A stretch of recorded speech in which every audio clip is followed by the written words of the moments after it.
Robur the Conqueror. By Jules Verne. Chapter 1 Mysterious Sounds. Bang! Bang! The pistol shots were almost simultaneous. A cow peacefully grazing 50 yards away received one of the bullets in her back. She had nothing to do with the quarrel all the same. Neither of the adversaries was hit. Who were these two gentlemen? We do not know, although this would be an excellent opportunity to hand down their names to posterity. All we can say is that the elder was an Englishman and the younger an American, and both of them were old enough to know better. So far as recording in what locality the inoffensive ruminant had just tasted her last tuft of herbage, nothing can be easier. It was on the left bank of Niagara, not far from the suspension bridge which joins the American to the Canadian bank 3 miles from the falls. The Englishman stepped up to the American. I contend, nevertheless, that it was Rule Britannia. And I say it was Yankee Doodle, replied the young American. The dispute was about to begin again when one of the seconds, doubtless in the interests of the milk trade, interposed. Suppose we say it was Rule Doodle and Yankee Britannia, and adjourn to breakfast? This compromise between the national heirs of Great Britain and the United States was adopted to the general satisfaction. The Americans and Englishmen walked up the left bank of the Niagara on their way to Goat Island, the neutral ground between the falls. Let us leave them in the presence of the boiled eggs and traditional ham, and floods enough of tea to make the cataract jealous, and trouble ourselves no more about them. It is extremely unlikely that we shall again meet with them in this story. Which was right, the Englishman or the American? It is not easy to say. Anyhow, the duel shows how great was the excitement, not only in the New but also in the Old World, with regard to an inexplicable phenomenon which for a month or more had driven everybody to distraction. Never had the sky been so much looked at since the appearance of man on the terrestrial globe. The night before an aerial trumpet had blared its brazen notes through space immediately over that part of Canada between Lake Ontario and Lake Erie. Some people had heard those notes as Yankee Doodle, others had heard them as Rule Britannia, and hence the quarrel between the Anglo-Saxons, which ended with the breakfast on Goat Island. Perhaps it was neither one nor the other of these patriotic tunes, but what was undoubted by all was that these extraordinary sounds had seemed to descend from the sky to the earth. What could it be? Was it some exuberant aeronaut rejoicing on that sonorous instrument of which the Renommee makes such obstreperous use? No. There was no balloon and there were no aeronauts. Some strange phenomenon had occurred in the higher zones of the atmosphere, a phenomenon of which neither the nature or the cause could be explained. Today it appeared over America, 48 hours afterwards it was over Europe. A week later it was in Asia over the Celestial Empire. Hence in every country of the world, empire, kingdom, or republic, there was anxiety which it was important to allay. If you hear in your house strange and inexplicable noises, do you not at once endeavor to discover the cause? And if your search is in vain, do you not leave your house and take up your quarters in another? But in this case the house was the terrestrial globe. There are no means of leaving that house for the Moon or Mars, or Venus, or Jupiter, or any other planet of the solar system. And so of necessity we have to find out what it is that takes place, not in the infinite void, but within the atmospherical zones. In fact, if there is no air there is no noise, and as there was a noise, that famous trumpet, to wit, the phenomenon must occur in the air, the density of which invariably diminishes. And which does not extend for more than 6 miles round our spheroid. Naturally the newspapers took up the question in their thousands, and treated it in every form, throwing on it both light and darkness, recording many things about it true or false. Alarming and tranquilizing their readers, as the sale required, and almost driving ordinary people mad. At one blow party politics dropped unheeded, and the affairs of the world went on none the worse for it. But what could this thing be? There was not an observatory that was not applied to. If an observatory could not give a satisfactory answer, what was the use of observatories? If astronomers, who doubled and tripled the stars 100,000 million miles away, could not explain a phenomenon occurring only a few miles off, what was the use of astronomers? The observatory at Paris was very guarded in what it said. In the mathematical section they had not thought the statement worth noticing, in the meridional section they knew nothing about it, in the physical observatory they had not come across it, in the geodetic section they had had no observation. In the meteorological section there had been no record, in the calculating room they had had nothing to deal with. At any rate this confession was a frank one, and the same frankness characterized the replies from the observatory of Montsouris and the magnetic station in the park of Saint Maur. The same respect for the truth distinguished the Bureau de Longitudes. The provinces were slightly more affirmative. Perhaps in the night of the 5th and the morning of the 6th of May there had appeared a flash of light of electrical origin which lasted about 20 seconds. At the Pic du Midi this light appeared between 9 and 10 in the evening. At the Meteorological Observatory on the Puy de Dôme the light had been observed between 1 and 2 o'clock in the morning, at Mont Ventoux in Provence it had been seen between 2 and 3 o'clock. At Nice it had been noticed between 3 and 4 o'clock, while at the Semnoz Alps between Annecy, Le Bourget, and Le Liman, it had been detected just as the zenith was paling with the dawn. Now it evidently would not do to disregard these observations altogether. There could be no doubt that a light had been observed at different places, in succession, at intervals, during some hours. Hence, whether it had been produced from many centers in the terrestrial atmosphere, or from one center, it was plain that the light must have traveled at a speed of over 120 miles an hour. In the United Kingdom there was much perplexity. The observatories were not in agreement. Greenwich would not consent to the proposition of Oxford. They were agreed on one point, however, and that was, it was nothing at all. But, said one, it was an optical illusion. While the other contended that, it was an acoustical illusion. And so they disputed. Something, however, was, it will be seen, common to both, it was an illusion. Between the Observatory of Berlin and the Observatory of Vienna the discussion threatened to end in international complications, but Russia, in the person of the director of the observatory at Pulkowa, showed that both were right. It all depended on the point of view from which they attacked the phenomenon, which, though impossible in theory, was possible in practice. In Switzerland, at the Observatory of Saudis in the canton of Appenzell, at the Rigi, at the Gabrus, in the passes of the St. Gothard, at the St. Bernard, at the Julier, at the Simplon, at Zurich, at Somblick in the Tyrolean Alps, there was a very strong disinclination to say anything about what nobody could prove, and that was nothing but reasonable. But in Italy, at the meteorological stations on Vesuvius, on Etna in the old Casa Inglesi, at Monte Cavo, the observers made no hesitation in admitting the materiality of the phenomenon. Particularly as they had seen it by day in the form of a small cloud of vapor, and by night in that of a shooting star. But of what it was they knew nothing. Scientists began at last to tire of the mystery, while they continued to disagree about it, and even to frighten the lowly and the ignorant, who, thanks to one of the wisest laws of nature, have form, and will form the immense majority of the world's inhabitants. Astronomers and meteorologists would soon have dropped the subject altogether had not, on the night of the 26th and 27th, the observatory of Kautokeino at Finnmark, in Norway. And during the night of the 28th and 29th that of Isfjord at Spitzbergen, Norwegian one and Swedish the other, found themselves agreed in recording that in the center of an aurora borealis there had appeared a sort of huge bird, an aerial monster, whose structure they were unable to determine, but who, there was no doubt, was showering off from his body certain corpuscles which exploded like bombs. In Europe not a doubt was thrown on this observation of the stations in Finnmark and Spitzbergen. But what appeared the most phenomenal about it was that the Swedes and Norwegians could find themselves in agreement on any subject whatever.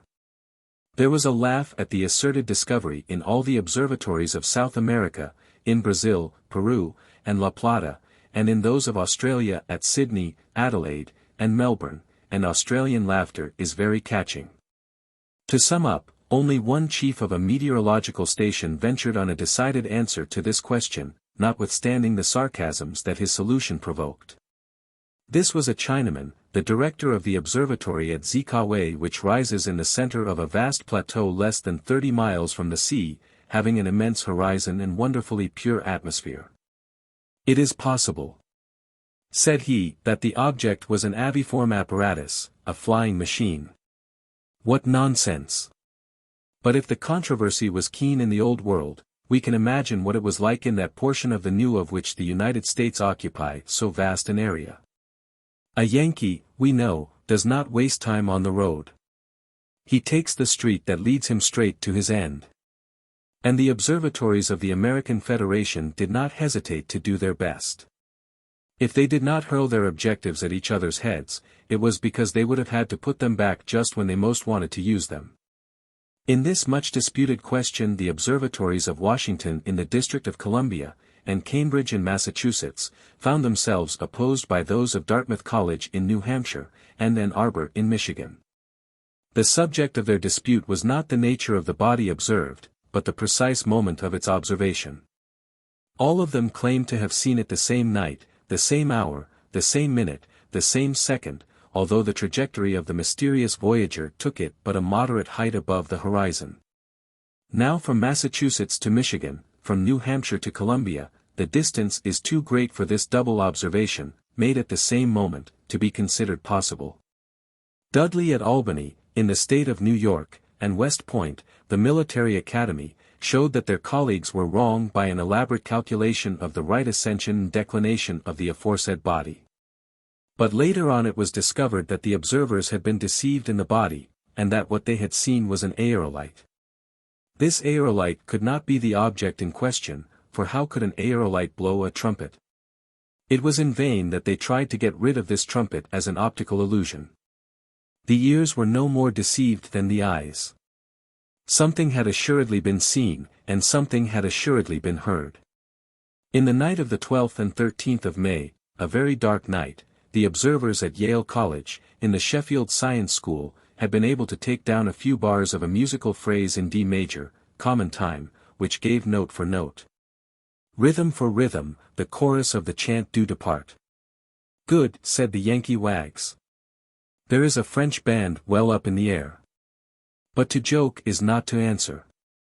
Thus said the observatory at Boston, founded by the Atlantic Iron Works Society, whose opinions in matters of astronomy and meteorology began to have much weight in the world of science. Then there intervened the observatory at Cincinnati, founded in 1870, on Mount Lookout, thanks to the generosity of Mr. Kilger, and known for its micrometrical measurements of double stars. Its director declared with the utmost good faith that there had certainly been something, that a traveling body had shown itself at very short periods at different points in the atmosphere, but what were the nature of this body, its dimensions, its speed, and its trajectory, it was impossible to say. It was then a journal whose publicity is immense, the New York Herald, received the anonymous contribution hereunder. There will be in the recollection of most people the rivalry which existed a few years ago between the two heirs of the Begum of Raganara, the French Dr. Saracen, the city of Frankville, and the German engineer Schulze. In the city of Steeltown, both in the south of Oregon in the United States. It will not have been forgotten that, with the object of destroying Frankville, Herr Schulze launched a formidable engine, intended to beat down the town and annihilate it at a single blow. Still less will it be forgotten that this engine, whose initial velocity as it left the mouth of the monster cannon had been erroneously calculated, had flown off at a speed exceeding by 16 times that of ordinary projectiles, or about 450 miles an hour, that it did not fall to the ground, and that it passed into an aerolytic stage, so as to circle forever round our globe. Why should not this be the body in question? Very ingenious, Mr. Correspondent on the New York Herald, but how about the trumpet? There was no trumpet in Herr Schulze's projectile. So all the explanations explained nothing, and all the observers had observed in vain.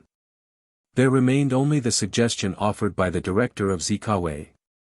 But the opinion of a Chinaman. The discussion continued, and there was no sign of agreement. Then came a short period of rest. Some days elapsed without any object, aerolite or otherwise, being described, and without any trumpet notes being heard in the atmosphere. The body then had fallen on some part of the globe where it had been difficult to trace it, in the sea, perhaps. Had it sunk in the depths of the Atlantic, the Pacific, or the Indian Ocean? What was to be said in this matter? But then, between the 2nd and 9th of June, there came a new series of facts which could not possibly be explained by the unaided existence of a cosmic phenomenon. In a week the hamburgers at the top of St. Michael's Tower, the Turks on the highest minaret of St. Sophia, the Rouenas at the end of the metal spire of their cathedral, the Strasburgers at the summit of their minster, the Americans on the head of the Liberty statue at the entrance of the Hudson and on the Bunker Hill Monument at Boston. The Chinese at the spike of the Temple of the 400 Genii at Canton, the Hindus on the 16th terrace of the Pyramid of the Temple at Tanjore, the San Pietrini at the Cross of St. Peter's at Rome, the English at the Cross of St. Paul's in London, the Egyptians at the apex of the Great Pyramid of Gizeh, the Parisians at the lighting conductor of the Iron Tower of the Exposition of 1889, 1,000 feet high. All of them beheld a flag floating from some one of these inaccessible points.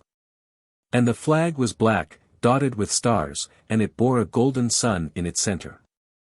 Chapter 2 Agreement Impossible. And the first who says the contrary. Indeed. But we will say the contrary so long as there is a place to say it in. And in spite of your threats. Mind what you are saying, Bat Finn. Mind what you are saying, Uncle Prudent. I maintain that the screw ought to be behind. And so do we. And so do we, replied 100 voices confounded in one. No. It ought to be in front, shouted Phil Evans. In front, roared 50 other voices, with a vigor in no whit less remarkable. We shall never agree. Never. Never. Then what is the use of a dispute? It is not a dispute. It is a discussion. One would not have thought so to listen to the taunts, objurgations, and vociferations which filled the lecture room for a good quarter of an hour. The room was one of the largest in the Weldon Institute, the well-known club in Walnut Street, Philadelphia, Pennsylvania, USA.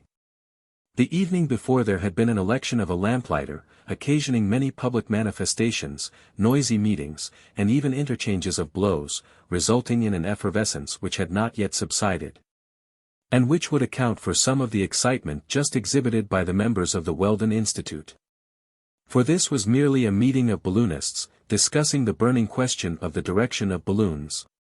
In this great saloon there were struggling, pushing, gesticulating, shouting, arguing, disputing, 100 balloonists, all with their hats on, under the authority of a president, assisted by a secretary and treasurer.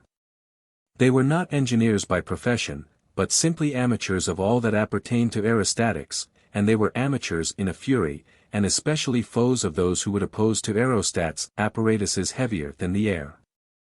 Flying machines, aerial ships, or what not. That these people might one day discover the method of guiding balloons is possible. There could be no doubt that their president had considerable difficulty in guiding them. This president, well known in Philadelphia, was the famous Uncle Prudent, Prudent being his family name. There is nothing surprising in America in the qualificative uncle, for you can there be uncle without having either nephew or niece. There they speak of uncle as in other places they speak of father, though the father may have had no children.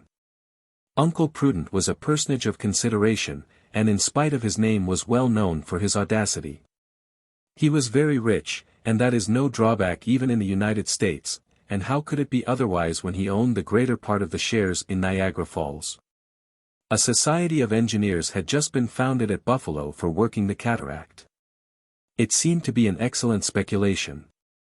The 7,500 cubic meters that pass over Niagara in a second would produce 7 millions of horsepower. This enormous power, distributed amongst all the workshops within a radius of 300 miles, would return an annual income of $300 million, of which the greater part would find its way into the pocket of Uncle Prudent. He was a bachelor, he lived quietly, and for his only servant had his valet Frycollin, who was hardly worthy of being the servant to so audacious a master. Uncle Prudent was rich, and therefore he had friends, as was natural. But he also had enemies, although he was president of the club, among others all those who envied his position. Amongst his bitterest foes we may mention the secretary of the Weldon Institute.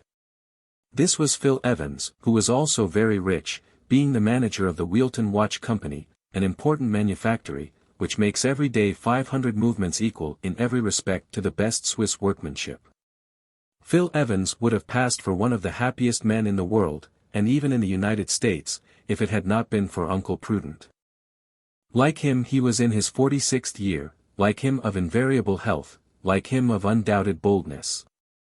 They were two men made to understand each other thoroughly, but they did not, for both were of extreme violence of character. Uncle Prudent was furiously hot, Phil Evans was abnormally cool.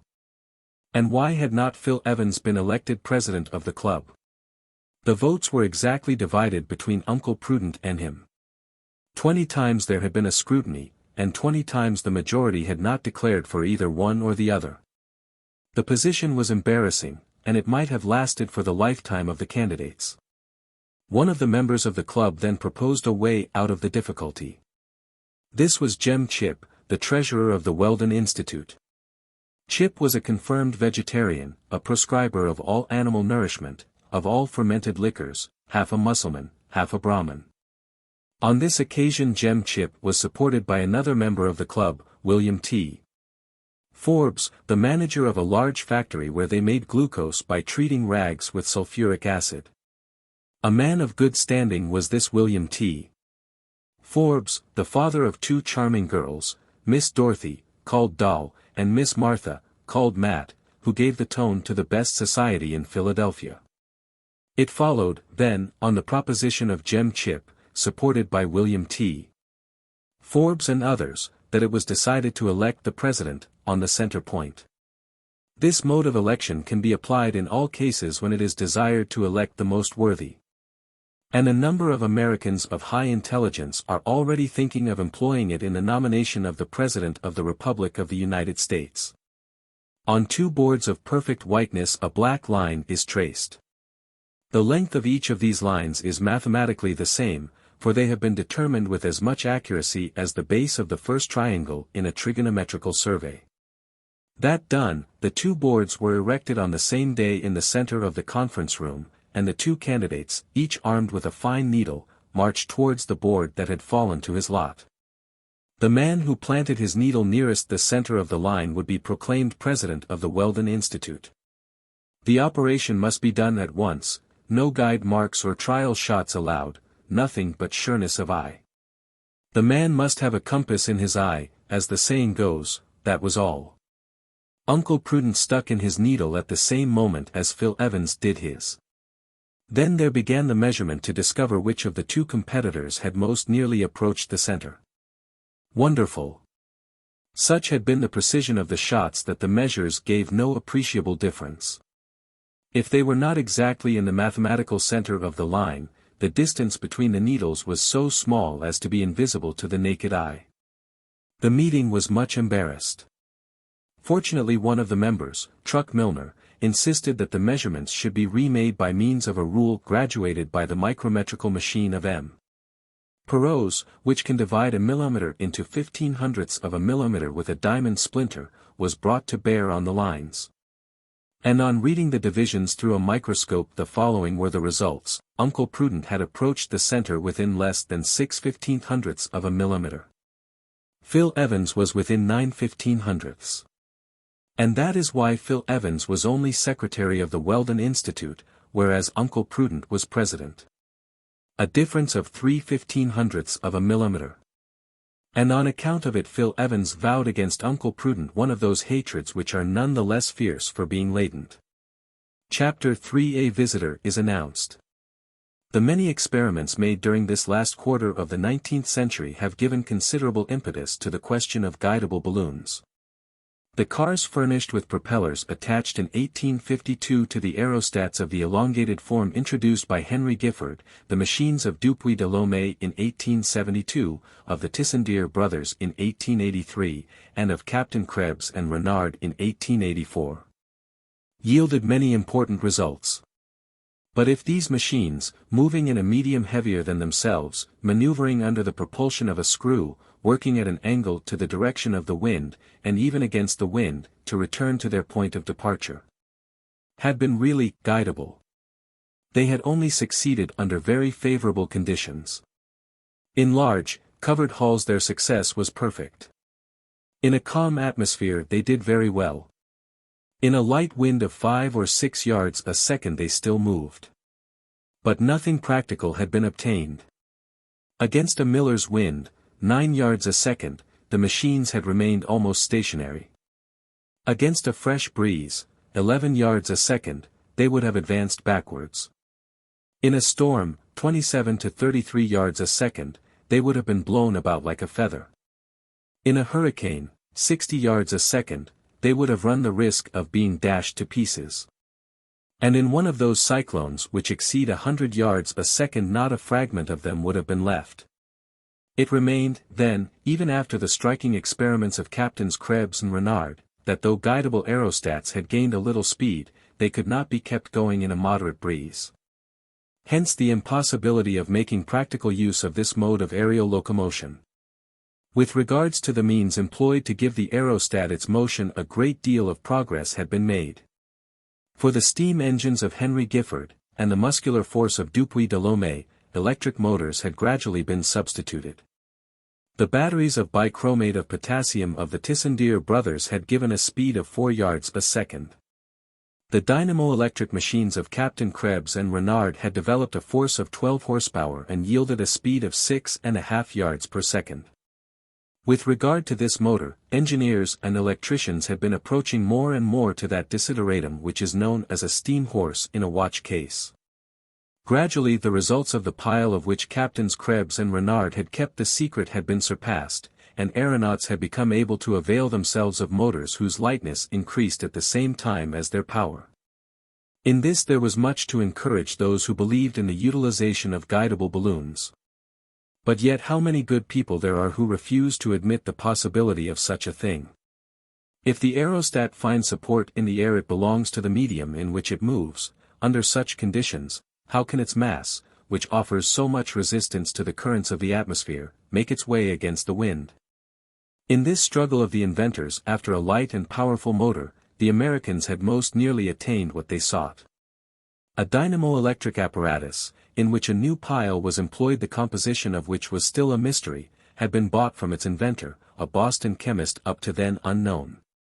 Calculations made with the greatest care, diagrams drawn with the utmost exactitude, showed that by means of this apparatus driving a screw of given dimensions a displacement could be obtained of from 20 to 22 yards a second. Now this was magnificent. And it is not dear, said Uncle Prudent, as he handed to the inventor in return for his formal receipt the last installment of the 100,000 paper dollars he had paid for his invention.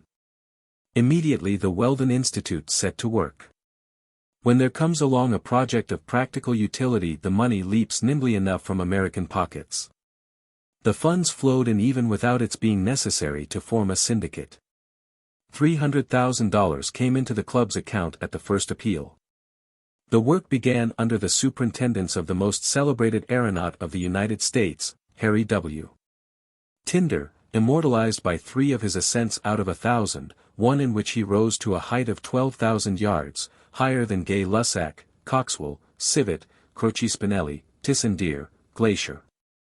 Another in which he had crossed America from New York to San Francisco, exceeding by many hundred leagues the journeys of Nadar, Goddard, and others, to say nothing of that of John Wise, who accomplished 1,150 miles from St. Louis to Jefferson County.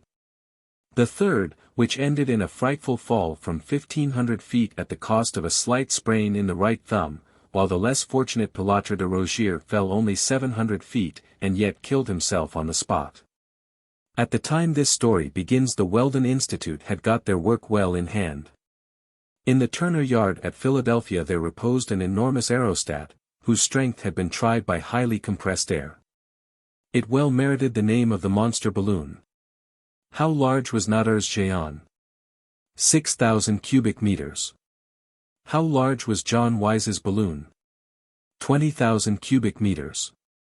How large was the Gifford balloon at the 1878 exhibition? 25,000 cubic meters. Compare these three aerostats with the aerial machine of the Weldon Institute, whose volume amounted to 40,000 cubic meters, and you will understand why Uncle Prudent and his colleagues were so justifiably proud of it.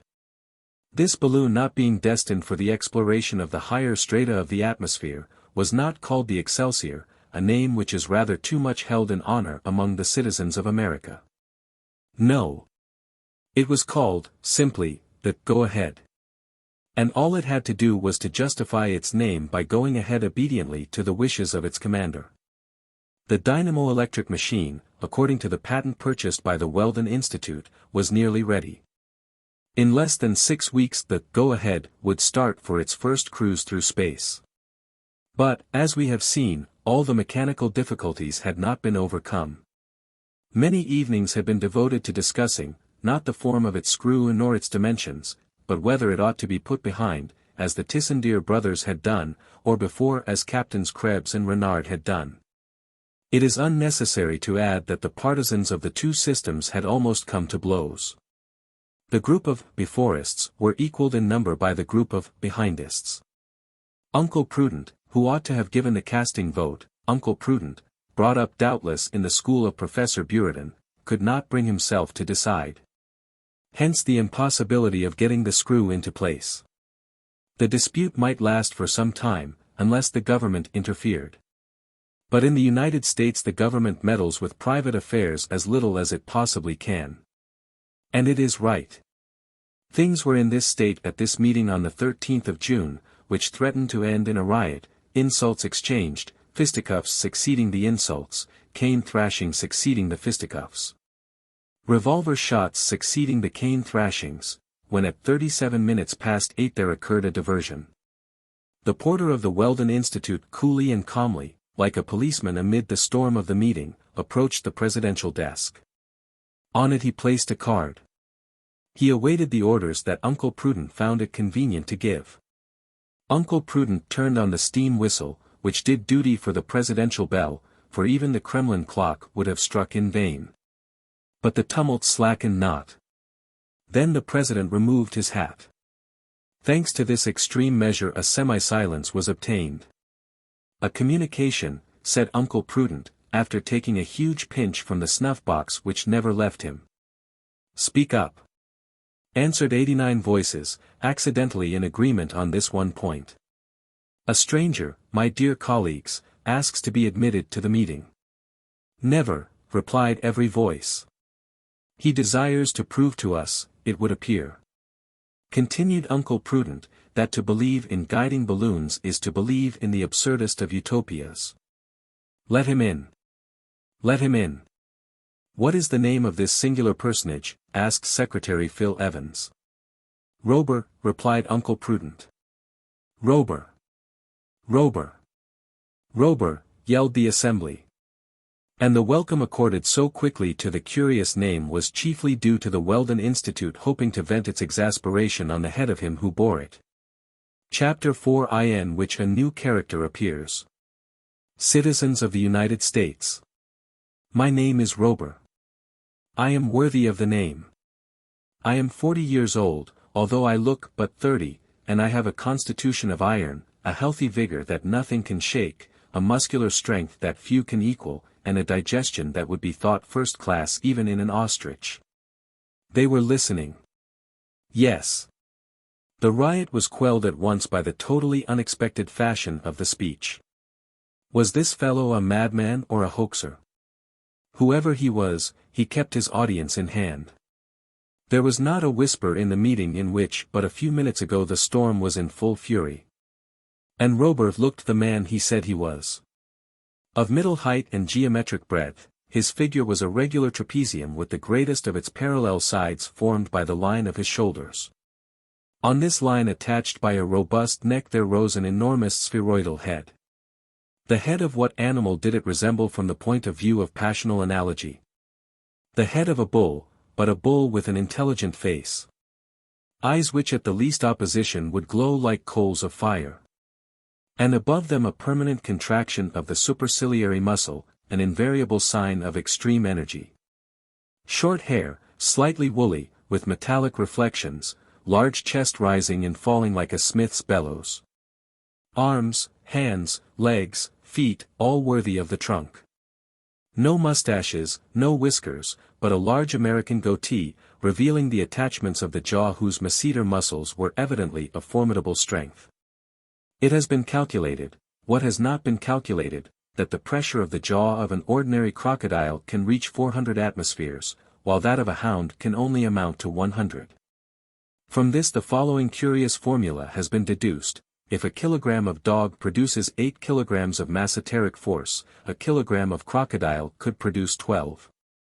Now, a kilogram of the aforesaid Robur would not produce less than 10, so that he came between the dog and the crocodile. From what country did this remarkable specimen come? It was difficult to say.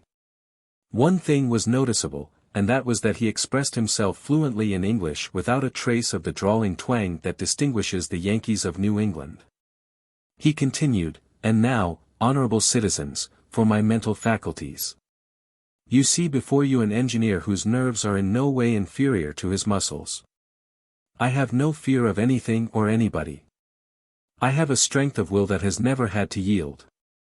When I have decided on a thing, all America, all the world, may strive in vain to keep me from it.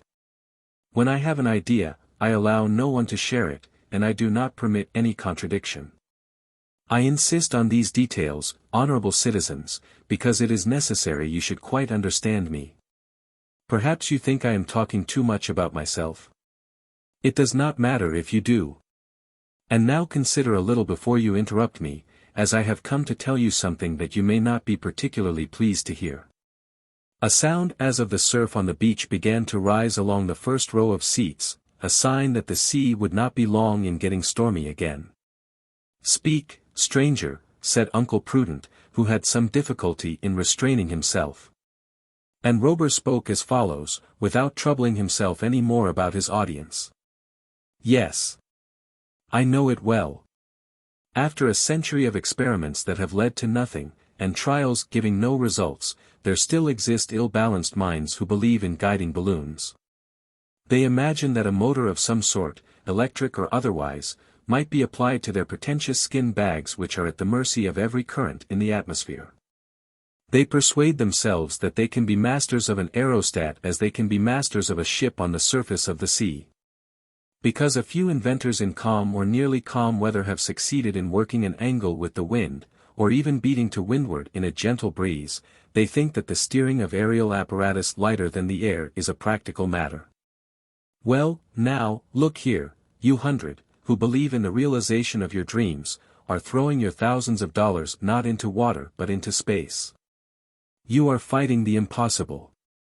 Strange as it was that at this affirmation the members of the Weldon Institute did not move. Had they become as deaf as they were patient? Or were they reserving themselves to see how far this audacious contradictor would dare to go? Robur continued, "What? A balloon. When to obtain the raising of a couple of pounds you require a cubic yard of gas. A balloon pretending to resist the wind by aid of its mechanism, when the pressure of a light breeze on a vessel's sails is not less than that of 400 horsepower. When in the accident at the Tay Bridge you saw the storm produce a pressure of 8½ hundredweight on a square yard. A balloon, when on such a system nature has never constructed anything flying, whether furnished with wings like birds, or membranes like certain fish, or certain mammalia." "Mammalia?" exclaimed one of the members. "Yes. Mammalia. The bat, which flies, if I am not mistaken. Is the gentleman unaware that this flyer is a mammal? Did he ever see an omelette made of bat's eggs?" The interrupter reserved himself for future interruption, and Robur resumed, "But does that mean that man is to give up the conquest of the air, and the transformation of the domestic and political manners of the old world? By the use of this admirable means of locomotion? By no means. As he has become master of the seas with the ship, by the oar, the sail, the wheel and the screw, so shall he become master of atmospherical space by apparatus heavier than the air, for it must be heavier to be stronger than the air." And then the assembly exploded. What a broadside of yells escaped from all these mouths, aimed at Robur like the muzzles of so many guns. Was not this hurling a declaration of war into the very camp of the balloonists? Was not this a stirring up of strife between the lighter and the heavier than air? Robur did not even frown. With folded arms he waited bravely till silence was obtained. By a gesture Uncle Prudent ordered the firing to cease. Yes, continued Robur, the future is for the flying machine. The air affords a solid fulcrum. If you will give a column of air an ascensional movement of 45 meters a second, a man can support himself on the top of it if the soles of his boots have a superficies of only the eighth of a square meter. And if the speed be increased to 90 meters, he can walk on it with naked feet. Or if, by means of a screw, you drive a mass of air at this speed, you get the same result. What Robur said had been said before by all the partisans of aviation, whose work slowly but surely is leading on to the solution of the problem. To Ponton d'Amicourt, Lalande, Nader, Deleuze, Delouvre, Liège, Balaguer, Moreau, the brothers Richard, Babinet, Jobert, Du Temple, Salives, Pinard, de Villeneuve, Gauchot and Tatin, Michael Lou, Edison, Planaverne, and so many others, belongs the honor of having brought forward ideas of such simplicity. Abandoned and resumed times without number, they are sure, some day to triumph. To the enemies of aviation, who urge that the bird only sustains himself by warming the air he strikes, their answer is ready. Have they not proved that an eagle weighing 5 kilograms would have to fill 50 cubic meters with his warm fluid merely to sustain himself in space? This is what Robur demonstrated with undeniable logic amid the uproar that arose on all sides. And in conclusion these are the words he hurled in the faces of the balloonists: with your aerostats you can do nothing, you will arrive at nothing, you dare do nothing.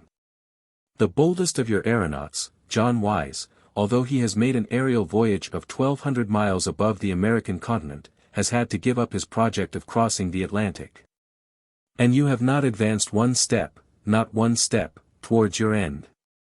Sir, said the President, who in vain endeavored to keep himself cool, you forget what was said by our immortal Franklin at the first appearance of the fire balloon: it is but a child, but it will grow. It was but a child, and it has grown. No, Mr. President, it has not grown. It has got fatter, and this is not the same thing. This was a direct attack on the Weldon Institute, which had decreed, helped, and paid for the making of a monster balloon. And so propositions of the following kind began to fly about the room: turn him out. Throw him off the platform. Prove that he is heavier than the air. But these were only words, not means to an end. Robur remained impassible, and continued, there is no progress for your aerostats, my citizen balloonists. Progress is for flying machines. The bird flies, and he is not a balloon, he is a piece of mechanism. Yes, he flies, exclaimed the fiery bat Fin, but he flies against all the laws of mechanics. Indeed, said Robur, shrugging his shoulders, and resuming, since we have begun the study of the flight of large and small birds one simple idea has prevailed, to imitate nature, which never makes mistakes. Between the albatross, which gives hardly 10 beats of the wing per minute, between the pelican, which gives 70. 71, said the voice of a scoffer. And the bee, which gives 192 per second. 193, said the facetious individual. And the common house fly, which gives 330. And a half. And the mosquito, which gives millions. No, milliards. But Robur, the interrupted not his demonstration. Between these different rates, he continued. There is a difference, said a voice. There is a possibility of finding a practical solution. When Deleuze showed that the stag beetle, an insect weighing only 2 grams, could lift a weight of 400 grams, or 200 times its own weight, the problem of aviation was solved. Besides, it has been shown that the wing surface decreases in proportion to the increase of the size and weight of the animal. Hence we can look forward to such contrivances. Which would never fly, said Secretary Phil Evans. Which have flown, and which will fly, said Robur, without being in the least disconcerted, and which we can call striophores, helicopters, orthopters, or, in imitation of the word nef, which comes from novice, call them from avis, EFS. By means of which man will become the master of space. The helix. Ah, the helix, replied Phil Evans. But the bird has no helix, that we know. So, said Robur, but Pinod has shown that in reality the bird makes a helix, and its flight is helicopteral. And the motor of the future is the screw. From such a malady Saint Helix keep us free, sung out one of the members, who had accidentally hit upon the air from Harold's Zampa. And they all took up the chorus, from such a malady Saint Helix keep us free, with such intonations and variations as would have made the French composer groan in his grave. As the last notes died away in a frightful discord, Uncle Prudent took advantage of the momentary calm to say, "Stranger, up to now, we let you speak without interruption." It seemed that for the president of the Weldon Institute shouts, yells, and catcalls were not interruptions, but only an exchange of arguments. But I may remind you, all the same, that the theory of aviation is condemned beforehand, and rejected by the majority of American and foreign engineers. It is a system which was the cause of the death of the Flying Saracen at Constantinople, of the monk Volater at Lisbon, of de Letterne in 1852, of de Groot in 1864, besides the victims I forget since the mythological Icarus. A system, replied Robur, no more to be condemned than that whose martyrology contains the names of Pilatre de Rogier at Calais, of Blanchard at Paris, of Donaldson and Grimwood in Lake Michigan, of Civil and of Croce Spinelli, and others whom it takes good care to forget. This was a counter-thrust with a vengeance. Besides, continued Robur, with your balloons as good as you can make them you will never obtain any speed worth mentioning. It would take you 10 years to go round the world, and a flying machine could do it in a week. Here arose a new tempest of protests and denials which lasted for 3 long minutes. And then Phil Evans looked up the word. "Mr. Aviator," he said, "you who talk so much of the benefits of aviation, have you ever aviat?" "I have." "And made the conquest of the air?" "Not unlikely." "Hooray for Robur the Conqueror," shouted an ironical voice. "Well, yes. Robur the Conqueror. I accept the name and I will bear it, for I have a right to it." "We beg to doubt it," said Jem Chip. "Gentlemen," said Robur, and his brows knit, "when I have just seriously stated a serious thing I do not permit anyone to reply to me by a flat denial, and I shall be glad to know the name of the interrupter." "My name is Chip, and I am a vegetarian." "Citizen Chip," said Robur, "I knew that vegetarians had longer alimentary canals than other men, a good foot longer at the least. That is quite long enough. And so do not compel me to make you any longer by beginning at your ears and throw him out. Into the street with him. Lynch him. Helix him." The rage of the balloonists burst forth at last. They rushed at the platform. Robur disappeared amid a sheaf of hands that were thrown about as if caught in a storm. In vain the steam whistle screamed its fanfares on to the assembly. Philadelphia might well think that a fire was devouring one of its quarters and that all the waters of the Schuylkill could not put it out. Suddenly there was a recoil in the tumult. Robur had put his hands into his pockets and now held them out at the front ranks of the infuriated mob. In each hand was one of those American institutions known as revolvers which the mere pressure of the fingers is enough to fire, pocket mitrailleuses in fact. And taking advantage not only of the recoil of his assailants but also of the silence which accompanied it. "Decidedly," said he, "it was not Amerigo that discovered the New World, it was Cabot. You are not Americans, citizen balloonists. You are only Cabo." 4 or 5 shots cracked out, fired into space. They hurt nobody. Amid the smoke, the engineer vanished, and when it had thinned away there was no trace of him. Robur the Conqueror had flown, as if some apparatus of aviation had borne him into the air. Chapter 5 Another Disappearance. This was not the first occasion on which, at the end of their stormy discussions, the members of the Weldon Institute had filled Walnut Street and its neighborhood with their tumult. Several times had the inhabitants complained of the noisy way in which the proceedings ended, and more than once had the policemen had to interfere to clear the thoroughfare for the passers-by, who for the most part were supremely indifferent on the question of aerial navigation.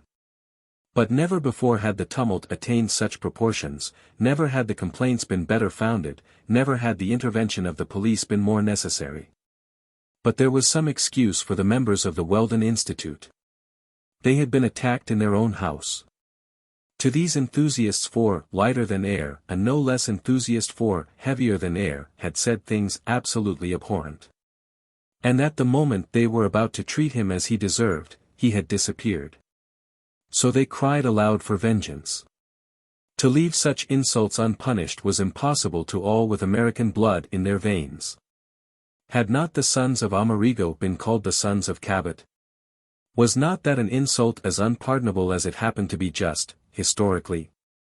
The members of the club in several groups rushed down Walnut Street, then into the adjoining streets, and then all over the neighborhood.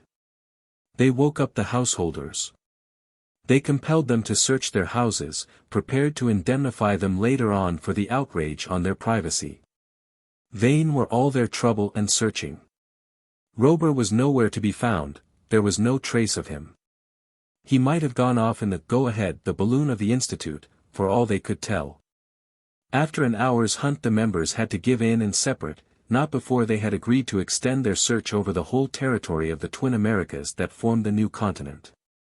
By 11 o'clock quiet had been restored in the neighborhood of Walnut Street. Philadelphia was able to sink again into that sound sleep which is the privilege of non-manufacturing towns. The different members of the club parted to seek their respective houses. To mention the most distinguished amongst them, William T. Forbes sought his large sugar establishment, where Miss Dahl and Miss Matt had prepared for him his evening tea, sweetened with his own glucose. Truck Milner took the road to his factory in the distant suburb, where the engines worked day and night. Treasurer Jim Chip, publicly accused of possessing an alimentary canal 12 inches longer than that of other men, returned to the vegetable soup that was waiting for him. Two of the most important balloonists, two only, did not seem to think of returning so soon to their domicile. They availed themselves of the opportunity to discuss the question with more than usual acrimony. These were the irreconcilables, Uncle Prudent and Phil Evans, the president and secretary of the Weldon Institute. At the door of the club the valet Frycollin waited for Uncle Prudent, his master, and at last he went after him, though he cared but little for the subject which had set the two colleagues at loggerheads. It is only in euphemism that the verb discuss can be used to express the way in which the duet between the president and secretary was being performed. As a matter of fact they were in full wrangle with an energy born of their old rivalry. "No, sir, no," said Phil Evans. "If I had had the honor of being president of the Weldon Institute, there never, no, never, would have been such a scandal."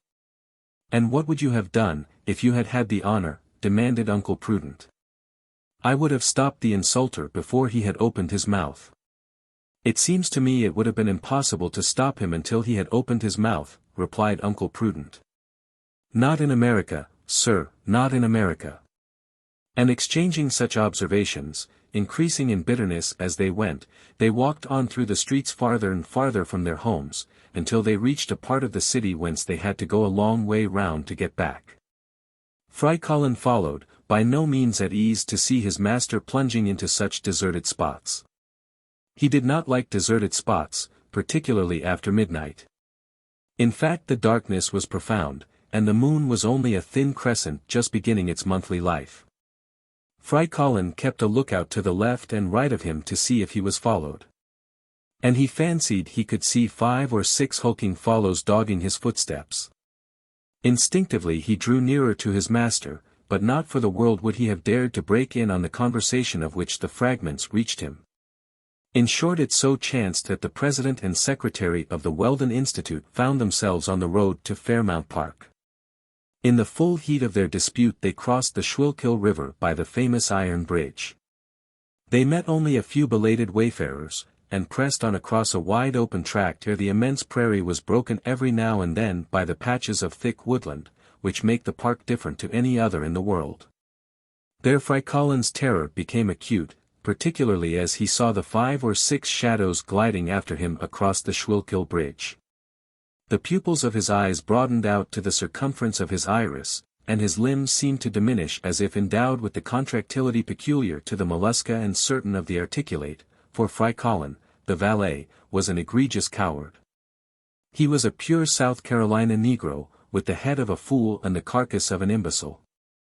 Being only 21, he had never been a slave, not even by birth, but that made no difference to him. Grinning and greedy and idle, and a magnificent poltroon, he had been the servant of Uncle Prudent for about 3 years. Over and over again had his master threatened to kick him out, but had kept him on for fear of doing worse.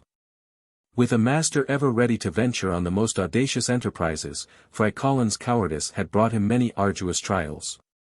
But he had some compensation. Very little had been said about his gluttony, and still less about his laziness. Ah, valet Frycollin, if you could only have read the future.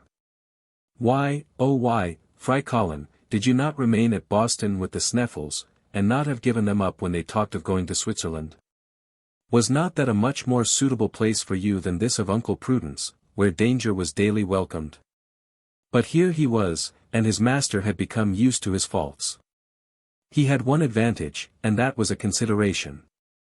Although he was a Negro by birth, he did not speak like a Negro, and nothing is so irritating as that hateful jargon in which all the pronouns are possessive and all the verbs infinitive. Let it be understood, then, that Frycollin was a thorough coward. And now it was midnight, and the pale crescent of the moon began to sink in the west behind the trees in the park. The rays streaming fitfully through the branches made the shadows darker than ever. Frycollin looked around him anxiously. "Brrr," he said, "there are those fellows there all the time. Positively they are getting nearer. Master Uncle," he shouted. It was thus he called the president of the Weldon Institute, and thus did the president desire to be called. At the moment the dispute of the rivals had reached its maximum, and as they hurled their epithets at each other they walked faster and faster, and drew farther and farther away from the Schuylkill Bridge. They had reached the center of a wide clump of trees, whose summits were just tipped by the parting rays of the moon. Beyond the trees was a very large clearing, an oval field, a complete amphitheater. Not a hillock was there to hinder the gallop of the horses, not a bush to stop the view of the spectators. And if Uncle Prudent and Phil Evans had not been so deep in their dispute, and had used their eyes as they were accustomed to, they would have found the clearing was not in its usual state. Was it a flour mill that had anchored on it during the night? It looked like it, with its wings and sails, motionless and mysterious in the gathering gloom. But neither the president nor the secretary of the Weldon Institute noticed the strange modification in the landscape of Fairmount Park, and neither did Frycollin. It seemed to him that the thieves were approaching, and preparing for their attack. And he was seized with convulsive fear, paralyzed in his limbs, with every hair he could boast of on the bristle. His terror was extreme. His knees bent under him, but he had just strength enough to exclaim for the last time, "Master Uncle! Master Uncle!" "What is the matter with you?" asked Uncle Prudent. Perhaps the disputants would not have been sorry to have relieved their fury at the expense of the unfortunate valet. But they had no time, and neither even had he time to answer. A whistle was heard. A flash of electric light shot across the clearing. A signal, doubtless. The moment had come for the deed of violence. In less time than it takes to tell, 6 men came leaping across from under the trees, 2 onto Uncle Prudent, 2 onto Phil Evans, 2 onto Frycollin. There was no need for the last 2, for the Negro was incapable of defending himself. The president and secretary of the Weldon Institute, although taken by surprise, would have resisted. They had neither time nor strength to do so. In a second they were rendered speechless by a gag, blind by a bandage, thrown down, pinioned and carried bodily off across the clearing. What could they think except that they had fallen into the hands of people who intended to rob them? The people did nothing of the sort, however. They did not even touch Uncle Prudent's pockets, although, according to his custom, they were full of paper dollars. Within a minute of the attack, without a word being passed, Uncle Prudent, Phil Evans, and Frycollin felt themselves laid gently down, not on the grass, but on a sort of plank that creaked beneath them. They were laid down side by side. A door was shut, and the grating of a bolt and a staple told them that they were prisoners. Then there came a continuous buzzing, a quivering, a frrrr, with the rrr unending. And that was the only sound that broke the quiet of the night. Great was the excitement next morning in Philadelphia. Very early was it known what had passed at the meeting of the Institute. Everyone knew of the appearance of the mysterious engineer named Robur the Conqueror, and the tumult among the balloonists, and his inexplicable disappearance. But it was quite another thing when all the town heard that the president and secretary of the club had also disappeared during the night. Long and keen was the search in the city and neighborhood. Useless. The newspapers of Philadelphia, the newspapers of Pennsylvania, the newspapers of the United States reported the facts and explained them in 100 ways, not one of which was the right one. Heavy rewards were offered, and placards were pasted up, but all to no purpose. The earth seemed to have opened and bodily swallowed the president and secretary of the Weldon Institute. Chapter 6. The president and secretary suspend hostilities. A bandage over the eyes, a gag in the mouth, a cord round the wrists, a cord round the ankles, unable to see, to speak, or to move, Uncle Prudent, Phil Evans, and Frycollin were anything but pleased with their position. Knowing not who had seized them, nor in what they had been thrown like parcels in a goods wagon, nor where they were, nor what was reserved for them, it was enough to exasperate even the most patient of the ovine race. And we know that the members of the Weldon Institute were not precisely sheep as far as patience went. With his violence of character we can easily imagine how Uncle Prudent felt. One thing was evident, that Phil Evans and he would find it difficult to attend the club next evening. As to Frycollin, with his eyes shut and his mouth closed, it was impossible for him to think of anything. He was more dead than alive. For an hour the position of the prisoners remained unchanged. No one came to visit them, or to give them that liberty of movement and speech of which they lay in such need. They were reduced to stifled sighs, to grunts emitted over and under their gags, to everything that betrayed anger kept dumb and fury imprisoned, or rather bound down. Then after many fruitless efforts they remained for some time as though lifeless. Then as the sense of sight was denied them they tried by their sense of hearing to obtain some indication of the nature of this disquieting state of things. But in vain did they seek for any other sound than an interminable and inexplicable frrr which seemed to envelop them in a quivering atmosphere. At last something happened. Phil Evans, regaining his coolness, managed to slacken the cord which bound his wrists. Little by little the knot slipped, his fingers slipped over each other, and his hands regained their usual freedom. A vigorous rubbing restored the circulation. A moment after he had slipped off the bandage which bound his eyes, taken the gag out of his mouth, and cut the cords round his ankles with his knife. An American who has not a Bowie knife in his pocket is no longer an American. But if Phil Evans had regained the power of moving and speaking, that was all. His eyes were useless to him, at present at any rate. The prison was quite dark, though about 6 feet above him a feeble gleam of light came in through a kind of loophole. As may be imagined, Phil Evans did not hesitate to at once set free his rival. A few cuts with the bowie settled the knots which bound him foot and hand. Immediately Uncle Prudent rose to his knees and snatched away his bandage and gag. "Thanks," said he, in stifled voice. "Phil Evans. Uncle Prudent. Here we are no longer the president and secretary of the Weldon Institute. We are adversaries no more." "You are right," answered Evans. "We are now only 2 men agreed to avenge ourselves on a third whose attempt deserves severe reprisals. And this third is Robur. It is Robur." On this point both were absolutely in accord. On this subject there was no fear of dispute. "And your servant," said Phil Evans, pointing to Frycollin, who was puffing like a grampus. "We must set him free." Not yet, said Uncle Prudent.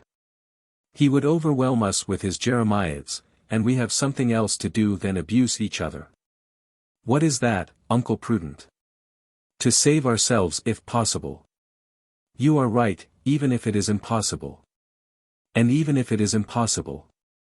There could be no doubt that this kidnapping was due to Robur, for an ordinary thief would have relieved them of their watches, jewelry, and purses.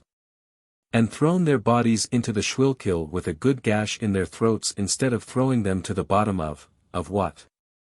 That was a serious question, which would have to be answered before attempting an escape with any chance of success. Phil Evans.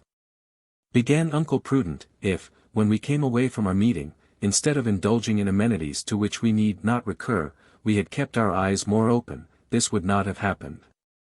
Had we remained in the streets of Philadelphia there would have been none of this. Evidently Robur foresaw what would happen at the club, and had placed some of his bandits on guard at the door. When we left Walnut Street these fellows must have watched us and followed us, and when we imprudently ventured into Fairmount Park they went in for their little game.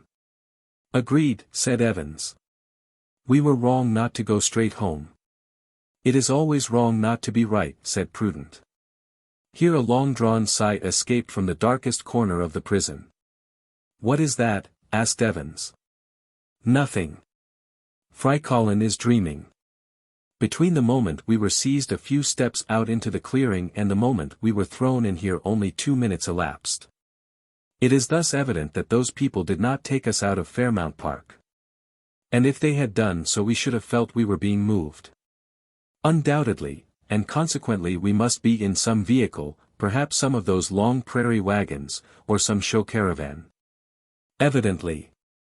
For if we were in a boat moored on the Schuylkill we should have noticed the movement due to the current. That is so. And as we are still in the clearing, I think that now is the time to get away, and we can return later to settle with this Robur.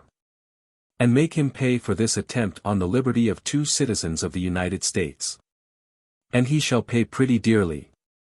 But who is this man? Where does he come from? Is he English, or German, or French? He is a scoundrel, that is enough, said Uncle Prudent.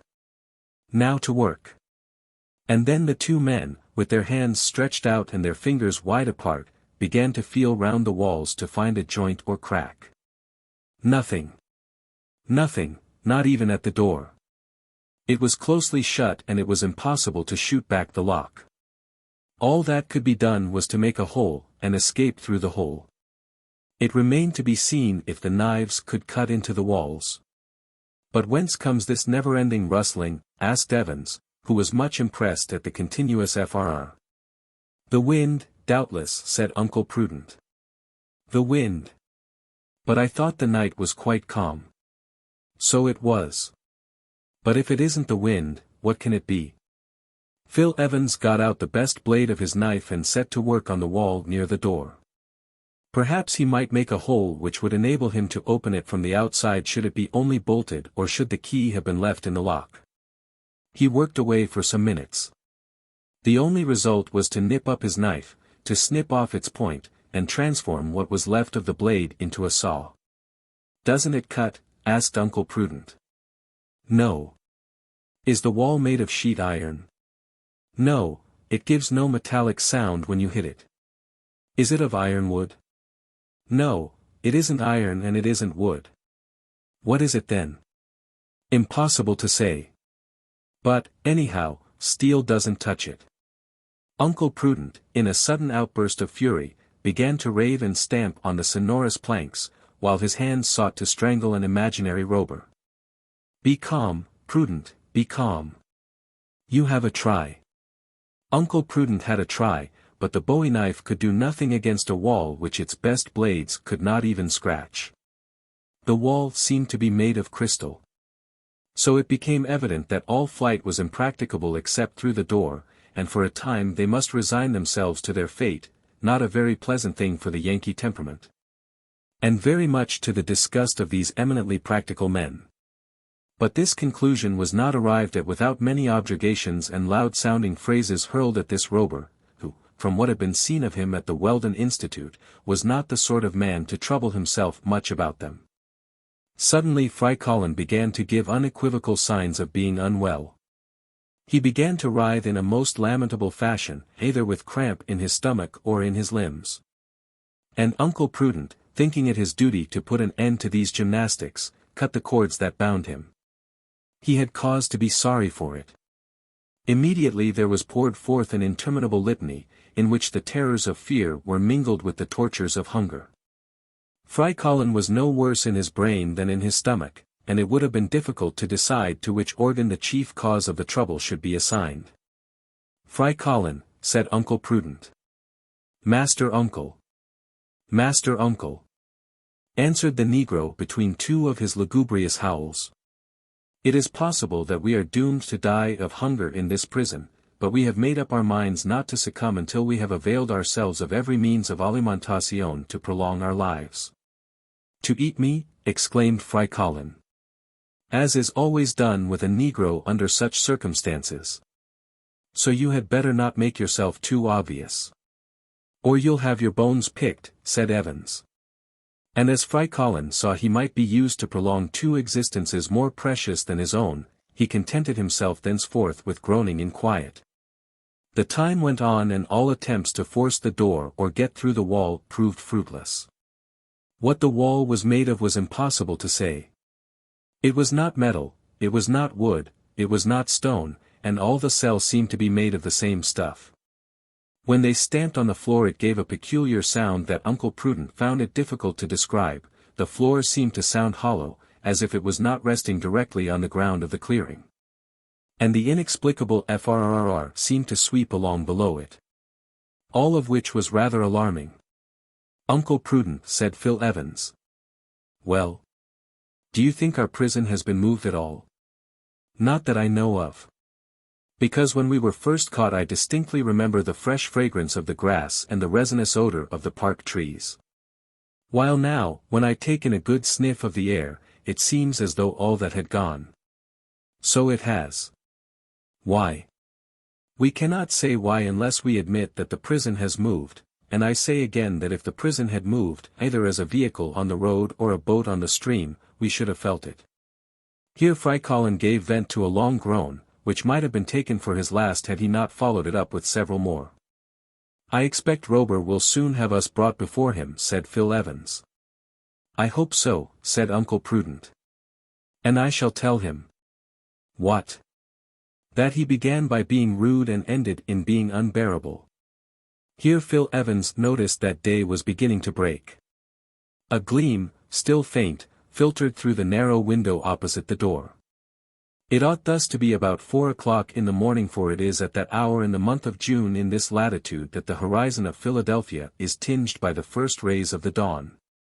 But when Uncle Prudent sounded his repeater, which was a masterpiece from his colleague's factory, the tiny gong only gave 2:45, and the watch had not stopped. "That is strange," said Phil Evans. "At 2:45 it ought still to be night." "Perhaps my watch has got slow," answered Uncle Prudent. "A watch of the Weldon Watch Company," exclaimed Phil Evans. Whatever might be the reason, there was no doubt that the day was breaking. Gradually the window became white in the deep darkness of the cell. However, if the dawn appeared sooner than the 40th parallel permitted, it did not advance with the rapidity peculiar to lower latitudes. This was another observation, of Uncle Prudent's, a new inexplicable phenomenon. "Couldn't we get up to the window and see where we are?" "We might," said Uncle Prudent. "Frycollin, get up." The negro arose. "Put your back against the wall," continued Prudent, "and you, Evans, get on his shoulders while I buttress him up." "Right," said Evans. An instant afterwards his knees were on Frycollin's shoulders, and his eyes were level with the window. The window was not of lenticular glass like those on shipboard, but was a simple flat pane.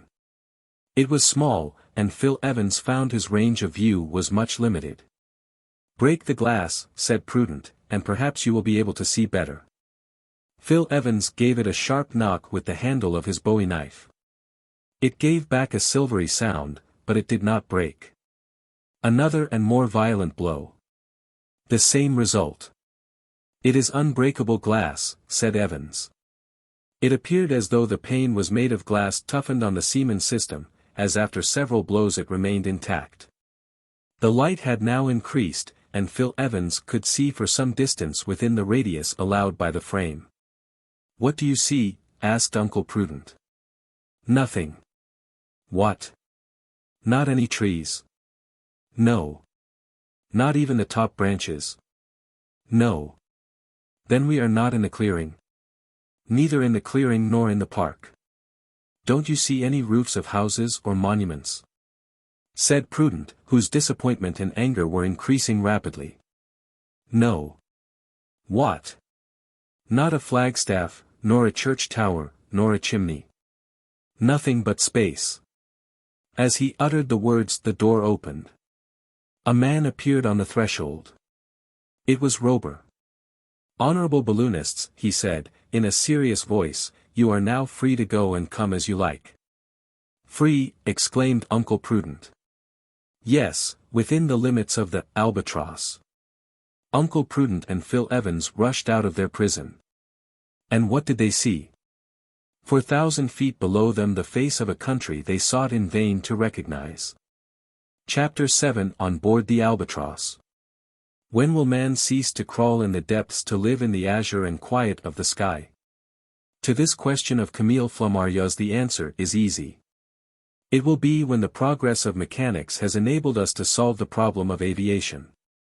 And in a few years, as we can foresee, a more practical utilization of electricity will do much towards that solution. In 1783, before the Montgolfier brothers had built their fire balloon, and Charles, the physician, had devised his first aerostat, a few adventurous spirits had dreamt of the conquest of space by mechanical means. The first inventors did not think of apparatus lighter than air, for that the science of their time did not allow them to imagine. It was to contrivances heavier than air, to flying machines in imitation of the birds, that they trusted to realize aerial locomotion. This was exactly what had been done by that madman Icarus, the son of Daedalus, whose wings, fixed together with wax, had melted as they approached the sun. But without going back to mythological times, without dwelling on Arcadus of Tarentum, we find, in the works of Dante of Perugia, of Leonardo da Vinci in Guidati, the idea of machines made to move through the air. 2 centuries and a half afterwards inventors began to multiply. In 1742 the Marquis de Bacqueville designed a system of wings, tried it over the Seine, and fell and broke his arm. In 1768 Paucton conceived the idea of an apparatus with 2 screws, suspensive and propulsive. In 1781 Meerwein, the architect of the Prince of Baden, built an orthopteric machine, and protested against the tendency of the aerostats which had just been invented. In 1784 Launoy and Bienvenu had maneuvered a helicopter worked by springs. In 1808 there were the attempts at flight by the Austrian Jacques Deegan. In 1810 came the pamphlet by Denayan of Nantes, in which the principles of heavier than air are laid down. From 1811 to 1840 came the inventions and researches of Derblinger, Vigouel, Sardi, Dubochet, and Cagnier de la Tour. In 1842 we have the Englishman Henson, with his system of inclined planes and screws worked by steam. In 1845 came Casas and his ascensional screws. In 1847 came Camille Vert and his helicopter made of birds' wings. In 1852 came Leader with his system of guidable parachutes, whose trial cost him his life. And in the same year came Michel Lou with his plan of gliding through the air on 4 revolving wings. In 1853 came Belleguic and his aeroplane with the traction screws, Voisin Chardins with his guidable kite, and George Colley with his flying machines driven by gas. From 1854 to 1863 appeared Joseph Pline with several patents for aerial systems. Brent, Carlingford, Lobris, Du Temple, Bright, whose ascensional screws were left-handed, Smithies, Pannefew, Crosnier, and K. At length, in 1863, thanks to the efforts of Nadar, a society of heavier than air was founded in Paris. There the inventors could experiment with the machines, of which many were patented. Ponton d'Amicourt in his steam helicopter, Lalande and his system of combining screws with inclined planes and parachutes, Louvre in his aeroscape, Esterno and his mechanical bird, Groff and his apparatus with wings worked by levers. The impetus was given, inventors invented, calculators calculated all that could render aerial locomotion practicable. Burckhardt, Lebris, Kaufmann, Smith, Stringfellow, Prigent, Dangert, Pomes and de la Paz, Moy, Penaud, Jobert, Horault de Villeneuve, Achenbach, Garapon, Duchesne, Danduran, Periessel, Dywade, Melkisef, Forlanini, Beery, Tatton, Dandrieux. Edison, some with wings or screws, others with inclined planes, imagined, created, constructed, perfected, their flying machines, ready to do their work.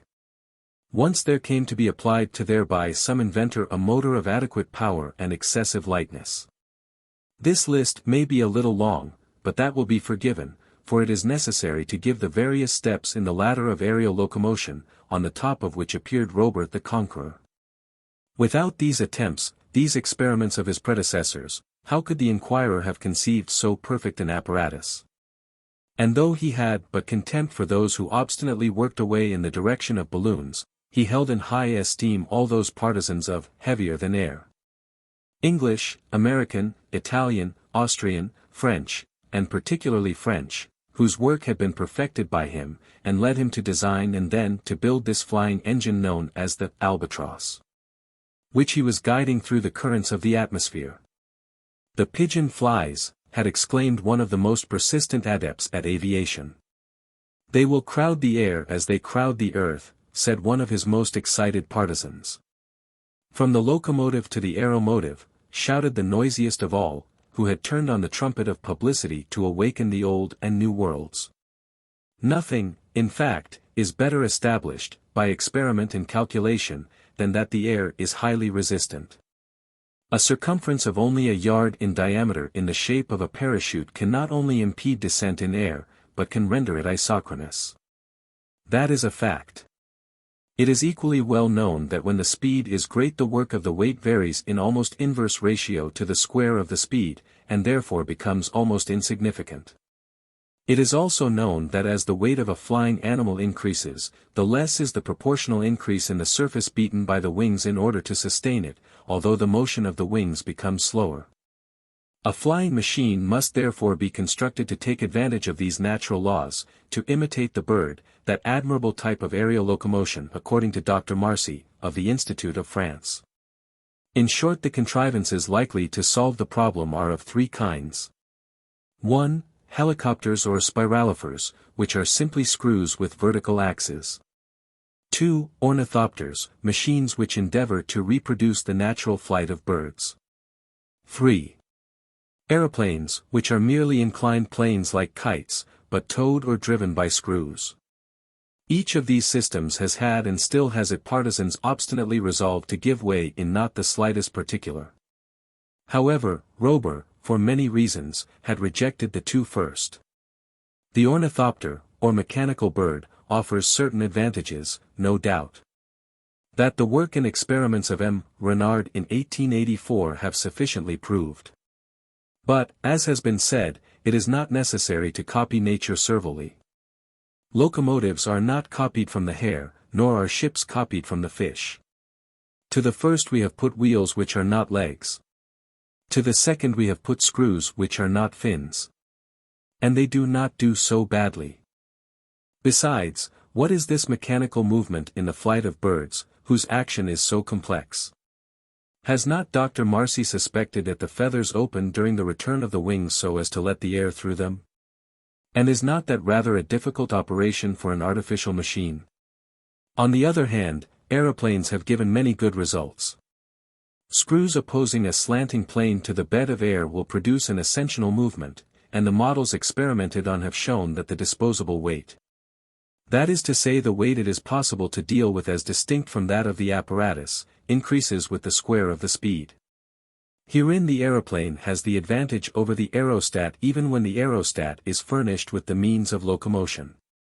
Nevertheless Robur had thought that the simpler his contrivance the better. And the screws, the St. Helices that had been thrown in his teeth at the Weldon Institute, had sufficed for all the needs of his flying machine. One series could hold it suspended in the air, the other could drive it along under conditions that were marvelously adapted for speed and safety. If the ornithopter, striking like the wings of a bird, raised itself by beating the air, the helicopter raised itself by striking the air obliquely, with the fins of the screw as it mounted on an inclined plane. These fins, or arms, are in reality wings, but wings disposed as a helix instead of as a paddle wheel. The helix advances in the direction of its axis. Is the axis vertical? Then it moves vertically. Is the axis horizontal? Then it moves horizontally. The whole of Robur's flying apparatus depended on these two movements, as will be seen from the following detailed description, which can be divided under three heads: the platform, the engines of suspension and propulsion, and the machinery. Platform. This was a framework 100 feet long and 12 wide, a ship's deck in fact, with a projecting prow. Beneath was a hull solidly built, enclosing the engines, stores, and provisions of all sorts, including the water tanks. Round the deck a few light uprights supported a wire trellis that did duty for bulwarks. On the deck were three houses, whose compartments were used as cabins for the crew, or as machine rooms. In the center house was the machine which drove the suspensory helices, in that forward was the machine that drove the bow screw, in that aft was the machine that drove the stern screw. In the bow were the cook's galley and the crew's quarters. In the stern were several cabins, including that of the engineer, the saloon, and above them all a glass house in which stood the helmsman, who steered the vessel by means of a powerful rudder. All these cabins were lighted by portholes filled with toughened glass, which has 10 times the resistance of ordinary glass. Beneath the hull was a system of flexible springs to ease off the concussion when it became advisable to land. Engines of suspension and propulsion. That, above the deck rose 37 vertical axes, 15 along each side, and 7, more elevated, in the center. The Albatross might be called a clipper with 37 masts. But these masts instead of sails bore each 2 horizontal screws, not very large in spread or diameter, but driven at prodigious speed. Each of these axes had its own movement independent of the rest, and each alternate one spun round in a different direction from the others, so as to avoid any tendency to gyration. Hence the screws as they rose on the vertical column of air retained their equilibrium by their horizontal resistance. Consequently the apparatus was furnished with 74 suspensory screws, whose 3 branches were connected by a metallic circle which economized their motive force. In front and behind, mounted on horizontal axes, were 2 propelling screws, each with 4 arms. These screws were of much larger diameter than the suspensory ones, but could be worked at quite their speed. In fact, the vessel combined the systems of Cassis, Lalande, and Ponton d'Amicourt, as perfected by Robur. But it was in the choice and application of his motive force that he could claim to be an inventor. Machinery.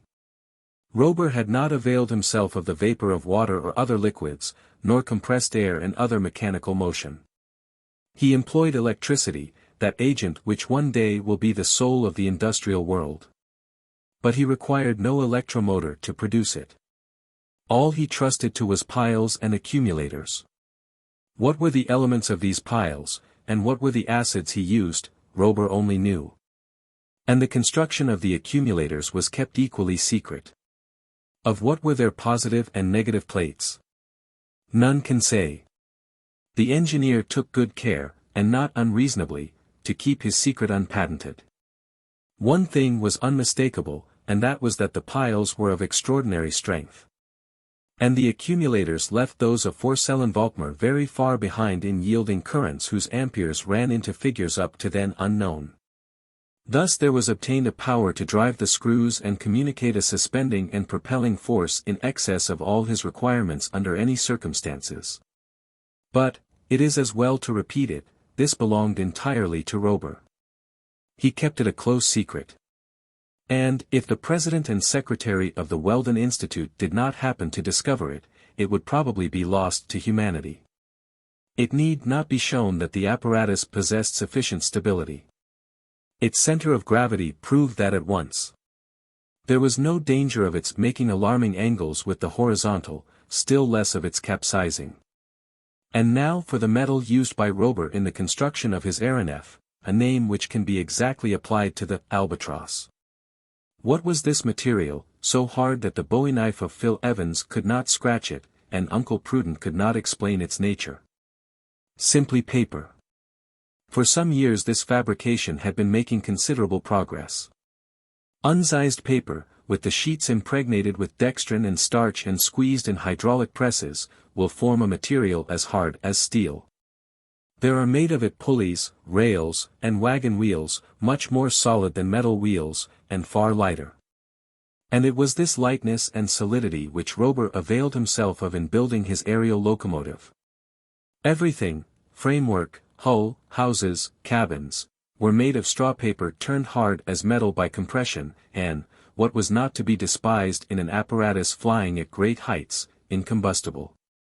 The different parts of the engines and the screws were made of gelatinized fiber, which combined in sufficient degree flexibility with resistance. This material could be used in every form. It was insoluble in most gases and liquids, acids or essences, to say nothing of its insulating properties, and it proved most valuable in the electric machinery of the Albatross. Robur, his mate Tom Turner, an engineer and 2 assistants, 2 steersmen and a cook, 8 men all told, formed the crew of the aeronef, and proved ample for all the maneuvers required in aerial navigation. There were arms of the chase and of war. Fishing appliances, electric lights.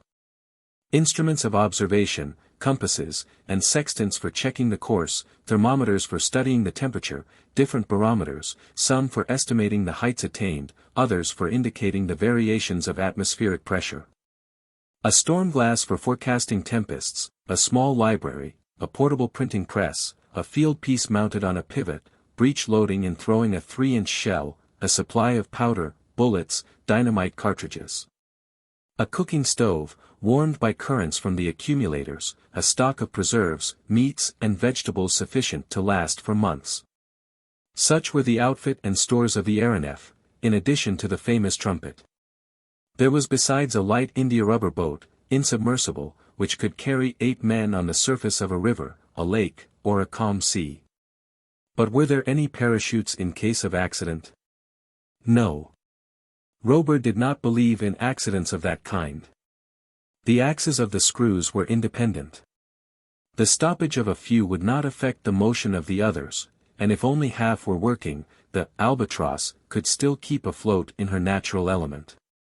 And with her, said Robur to his guests in spite of themselves, I am master of the 7th part of the world, larger than Africa, Oceania, Asia, America, and Europe, this aerial Icarian sea, which millions of Icarians will one day people. Chapter 8 The balloonists refuse to be convinced. The president of the Weldon Institute was stupefied, his companion was astonished. But neither of them would allow any of their very natural amazement to be visible. The valet Frycollin did not conceal his terror at finding himself borne through space on such a machine, and he took no pains whatever to hide it. The suspensory screws were rapidly spinning overhead. Fast as they were going, they would have to triple their speed if the Albatross was to ascend to higher zones. The 2 propellers were running very easily and driving the ship at about 11 knots an hour.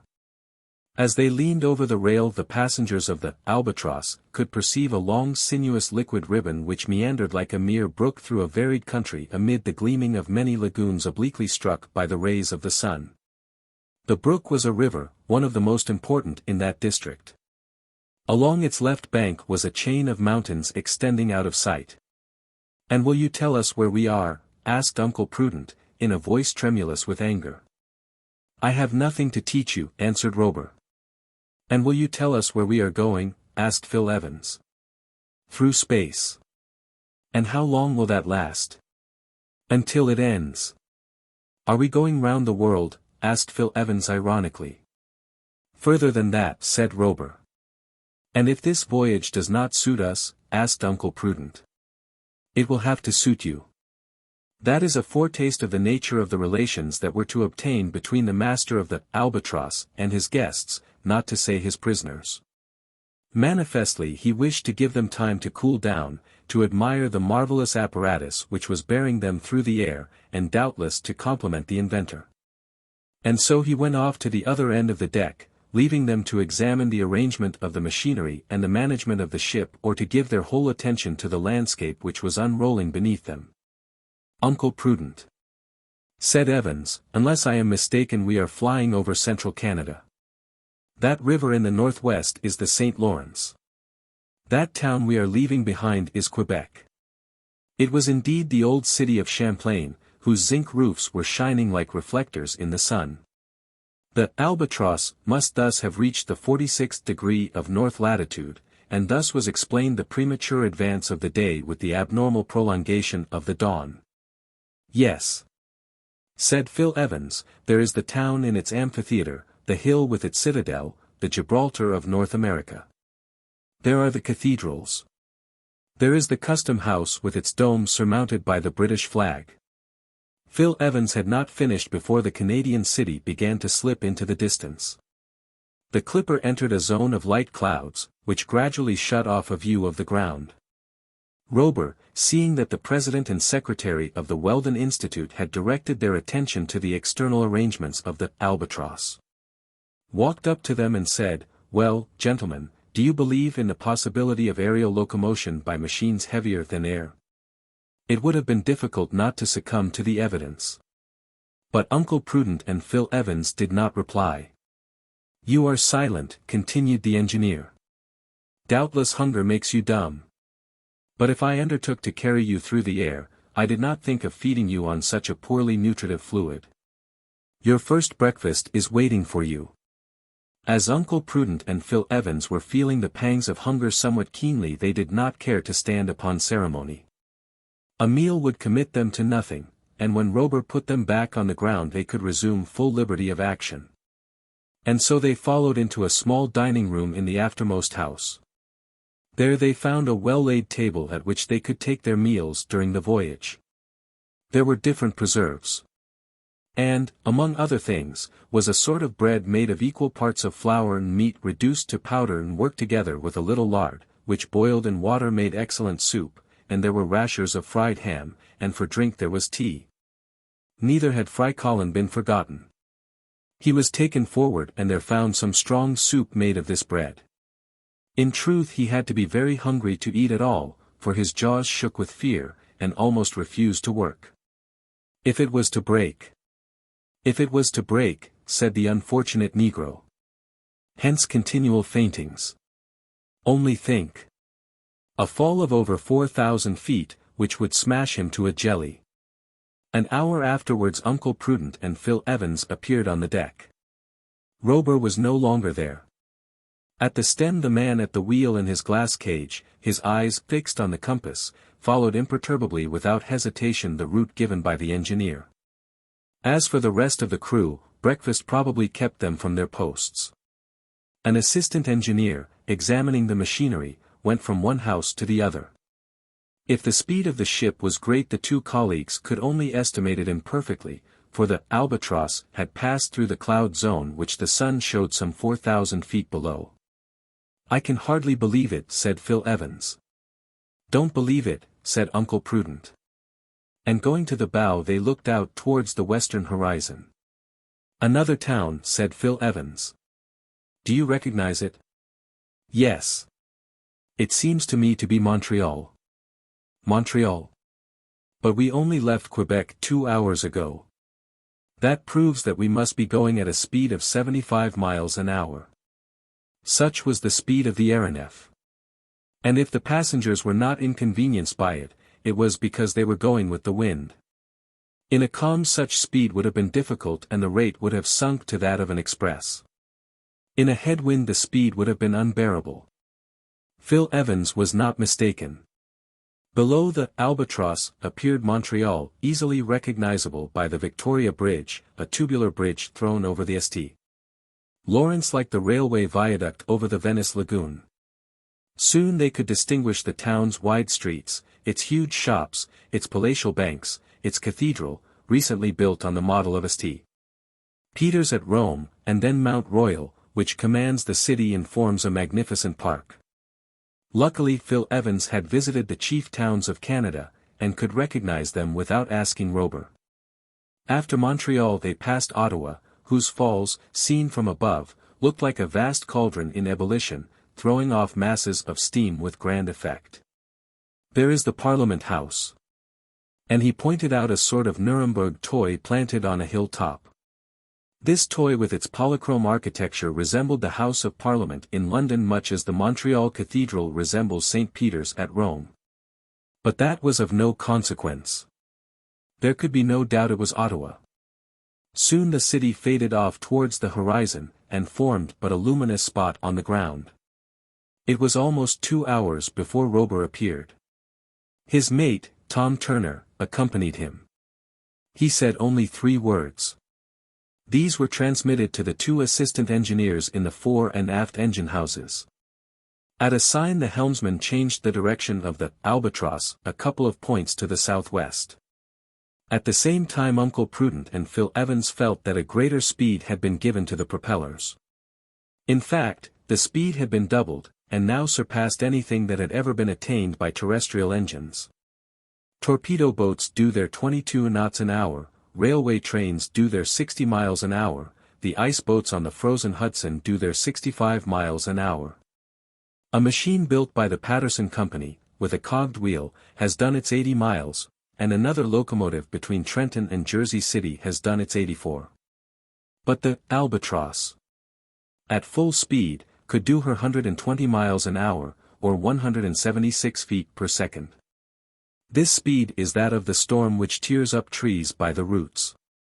It is the mean speed of the carrier pigeon, and is only surpassed by the flight of the swallow, 220 feet per second, and that of the swift, 274 feet per second.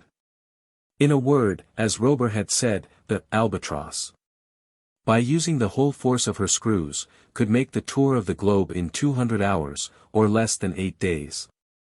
Is it necessary to say so? The phenomenon whose appearance had so much puzzled the people of both worlds was the aeronef of the engineer. The trumpet which blared its startling fanfares through the air was that of the mate, Tom Turner. The flag planted on the chief monuments of Europe, Asia, America, was the flag of Robur the Conqueror and his Albatross. And if up to then the engineer had taken many precautions against being recognized, if by preference he traveled at night, clearing the way with his electric lights, and during the day vanishing into the zones above the clouds, he seemed now to have no wish to keep his secret hidden.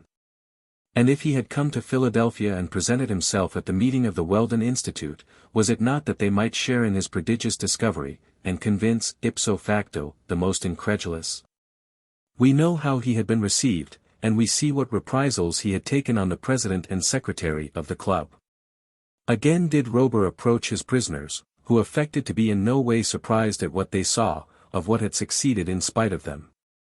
Evidently beneath the cranium of these 2 Anglo-Saxon heads there was a thick crust of obstinacy, which would not be easy to remove.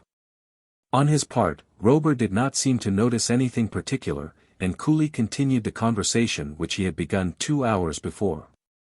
"Gentlemen," said he, "you ask yourselves doubtless if this apparatus, so marvelously adapted for aerial locomotion, is susceptible of receiving greater speed. It is not worth while to conquer space if we cannot devour it. I wanted the air to be a solid support to me, and it is. I saw that to struggle against the wind I must be stronger than the wind, and I am. I had no need of sails to drive me, nor oars nor wheels to push me, nor rails to give me a faster road. Air is what I wanted, that was all. Air surrounds me as it surrounds the submarine boat, and in it my propellers act like the screws of a steamer. That is how I solved the problem of aviation. That is what a balloon will never do, nor will any machine that is lighter than air." Silence, absolute, on the part of the colleagues, which did not for a moment disconcert the engineer. He contented himself with a half-smile, and continued in his interrogative style, "Perhaps you ask if to this power of the Albatross to move horizontally there is added an equal power of vertical movement, in a word, if, when we visit the higher zones of the atmosphere, we can compete with an aerostat?" Well, I should not advise you to enter the go-ahead against her. The two colleagues shrugged their shoulders. That was probably what the engineer was waiting for. Robur made a sign.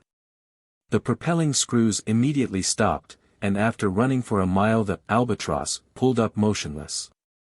At a second gesture from Robur the suspensory helices revolved at a speed that can only be compared to that of a siren in acoustical experiments. Their FRRR rose nearly an octave in the scale of sound, diminishing gradually in intensity as the air became more rarefied, and the machine rose vertically, like a lark singing his song in space. "Master! Master!" shouted Frycollin. "See that it doesn't break." A smile of disdain was Robur's only reply. In a few minutes the Albatross had attained the height of 8,700 feet, and extended the range of vision by 70 miles, the barometer having fallen 480 millimeters. Then the Albatross descended. The diminution of the pressure in high altitudes leads to the diminution of oxygen in the air, and consequently in the blood. This has been the cause of several serious accidents which have happened to aeronauts, and Robur saw no reason to run any risk. The Albatross thus returned to the height she seemed to prefer, and her propellers beginning again, drove her off to the southwest. "Now, sirs, if that is what you wanted you can reply." Then, leaning over the rail, he remained absorbed in contemplation. When he raised his head the president and secretary of the Weldon Institute stood by his side. "Engineer Robur," said Uncle Prudent, in vain endeavoring to control himself, "we have nothing to ask about what you seem to believe, but we wish to ask you a question which we think you would do well to answer. Speak. By what right did you attack us in Philadelphia in Fairmount Park? By what right did you shut us up in that prison? By what right have you brought us against our will on board this flying machine? And by what right, Messrs. Balloonists, did you insult and threaten me in your club in such a way that I am astonished I came out of it alive? To ask is not to answer," said Phil Evans, "and I repeat, by what right? Do you wish to know? If you please. Well, by the right of the strongest. That is cynical. But it is true." "And for how long, citizen engineer?" asked Uncle Prudent, who was nearly exploding, "for how long do you intend to exercise that right?" "How can you?" said Robur, ironically, "how can you ask me such a question when you have only to cast down your eyes to enjoy a spectacle unparalleled in the world?" The Albatross was then sweeping across the immense expanse of Lake Ontario. She had just crossed the country so poetically described by Cooper. Then she followed the southern shore and headed for the celebrated river which pours into it the waters of Lake Erie, breaking them to powder in its cataracts. In an instant a majestic sound, a roar as of the tempest, mounted towards them and, as if a humid fog had been projected into the air, the atmosphere sensibly freshened. Below were the liquid masses. They seemed like an enormous flowing sheet of crystal amid 1,000 rainbows due to refraction as it decomposed the solar rays. The sight was sublime. Before the falls a footbridge, stretching like a thread, united one bank to the other. 3 miles below was a suspension bridge, across which a train was crawling from the Canadian to the American bank. "The Falls of Niagara," exclaimed Phil Evans. And as the exclamation escaped him, Uncle Prudent was doing all could do to admire nothing of these wonders. A minute afterwards the Albatross had crossed the river which separates the United States from Canada, and was flying over the vast territories of the West. Chapter 9 Across the Prairie. In one of the cabins of the afterhouse Uncle Prudent and Phil Evans had found 2 excellent berths, with clean linen, change of clothes, and traveling cloaks and rugs. No Atlantic liner could have offered them more comfort. If they did not sleep soundly it was that they did not wish to do so, or rather that their very real anxiety prevented them. In what adventure had they embarked? To what series of experiments had they been invited? How would the business end? And above all, what was Robur going to do with them?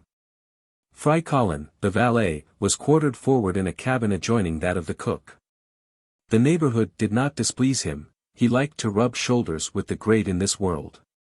But if he finally went to sleep, it was to dream of fall after fall, of projections through space, which made his sleep a horrible nightmare. However, nothing could be quieter than this journey through the atmosphere, whose currents had grown weaker with the evening. Beyond the rustling of the blades of the screws there was not a sound, except now and then the whistle from some terrestrial locomotive, or the calling of some animal. Strange instinct! These terrestrial beings felt the aeronef glide over them, and uttered cries of terror as it passed. On the morrow, the 14th of June, at 5 o'clock, Uncle Prudent and Phil Evans were walking on the deck of the Albatross. Nothing had changed since the evening, there was a lookout forward, and the helmsman was in his glass cage. Why was there a lookout? Was there any chance of collision with another such machine? Certainly not. Robur had not yet found imitators. The chance of encountering an aerostat gliding through the air was too remote to be regarded. In any case it would be all the worse for the aerostat, the earthen pot and the iron pot. The Albatross had nothing to fear from the collision. But what could happen? The aeronef might find herself like a ship on a lee shore if a mountain that could not be outflanked or passed barred the way. These are the reefs of the air, and they have to be avoided as a ship avoids the reefs of the sea. The engineer, it is true, had given the course, and in doing so had taken into account the altitude necessary to clear the summits of the high lands in the district. But as the aeronef was rapidly nearing a mountainous country, it was only prudent to keep a good lookout, in case some slight deviation from the course became necessary. Looking at the country beneath them, Uncle Prudent and Phil Evans noticed a large lake, whose lower southern end the Albatross had just reached. They concluded, therefore, that during the night the whole length of Lake Erie had been traversed, and that, as they were going due west, they would soon be over Lake Michigan. There can be no doubt of it, said Phil Evans, and that group of roofs on the horizon is Chicago. He was right. It was indeed the city from which the 17 railways diverge, the Queen of the West, the vast reservoir into which flow the products of Indiana, Ohio, Wisconsin, Missouri, and all the states which form the western half of the Union.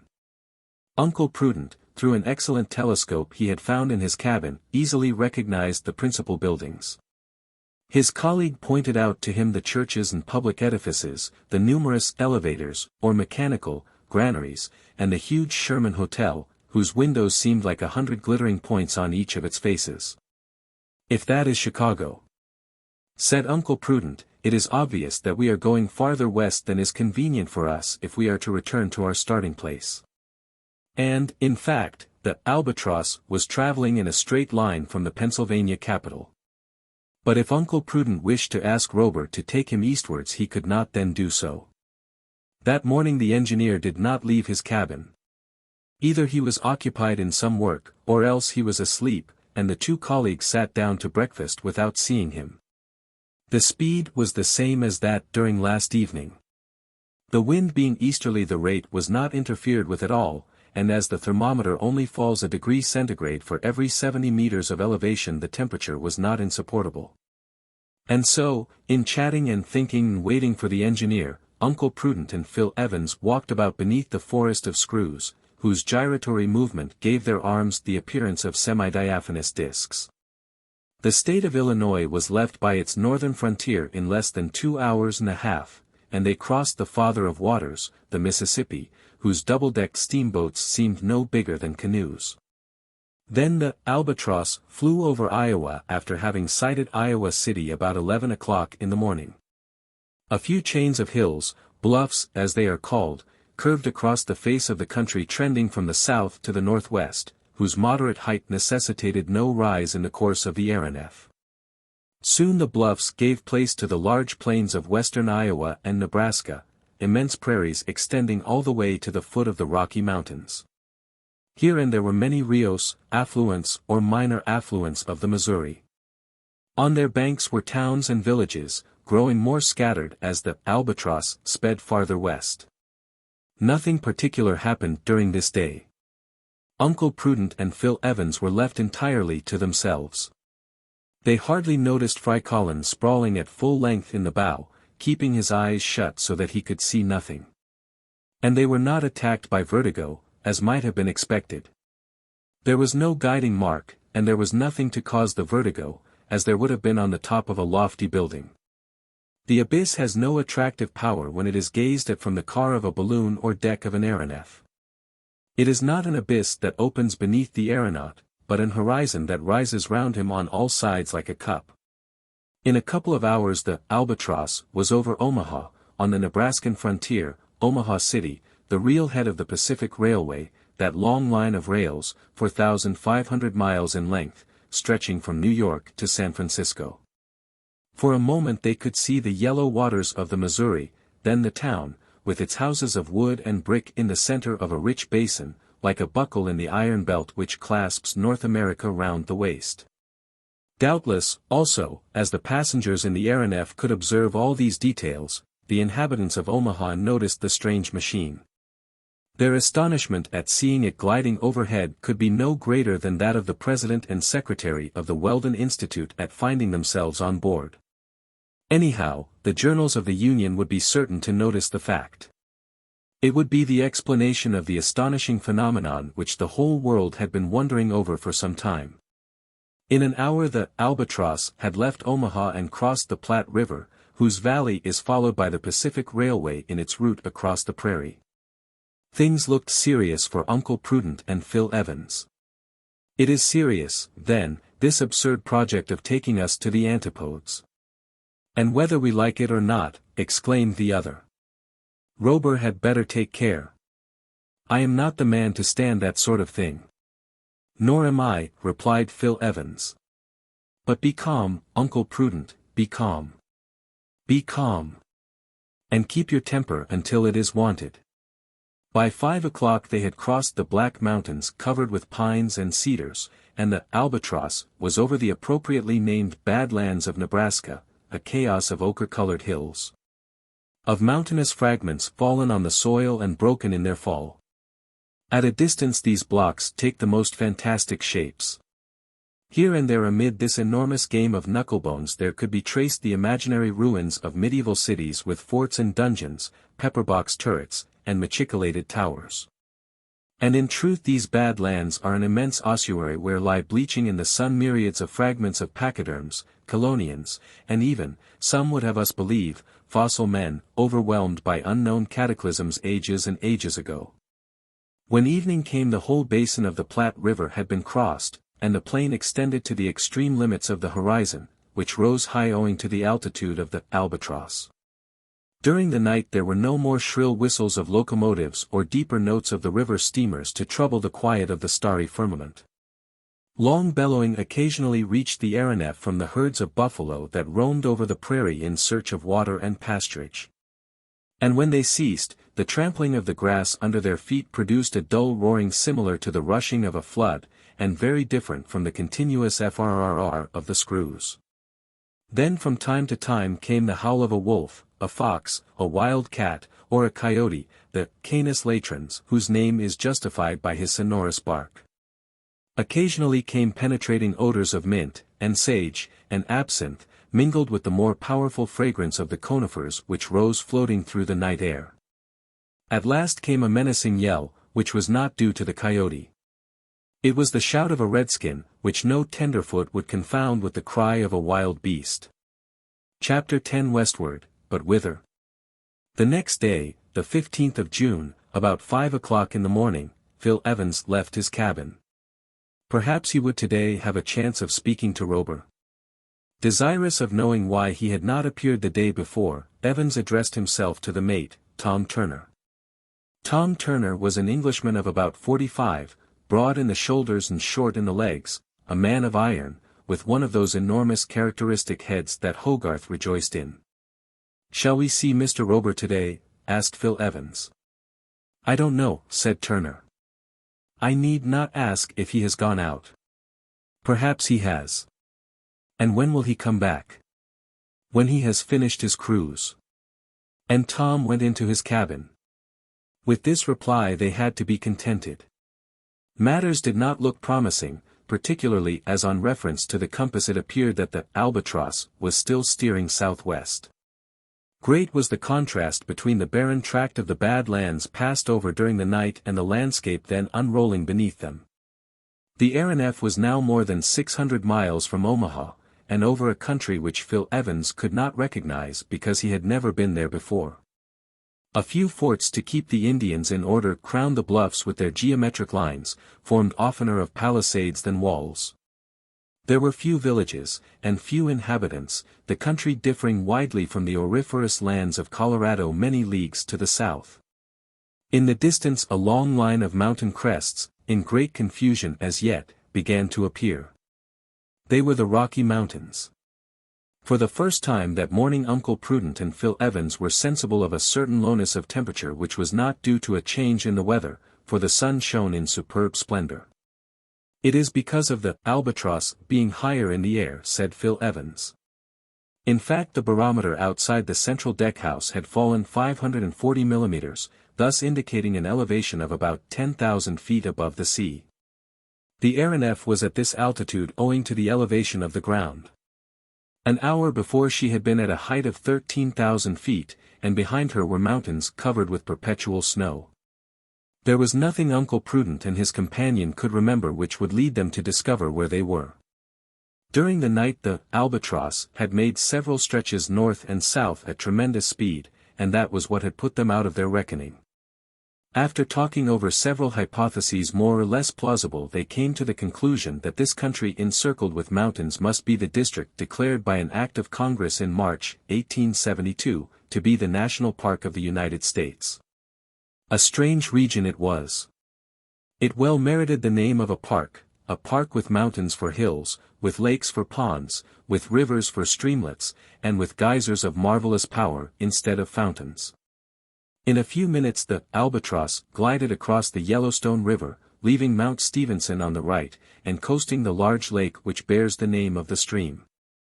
Great was the variety on the banks of this basin, ribbed as they were with obsidian and tiny crystals, reflecting the sunlight on their myriad facets.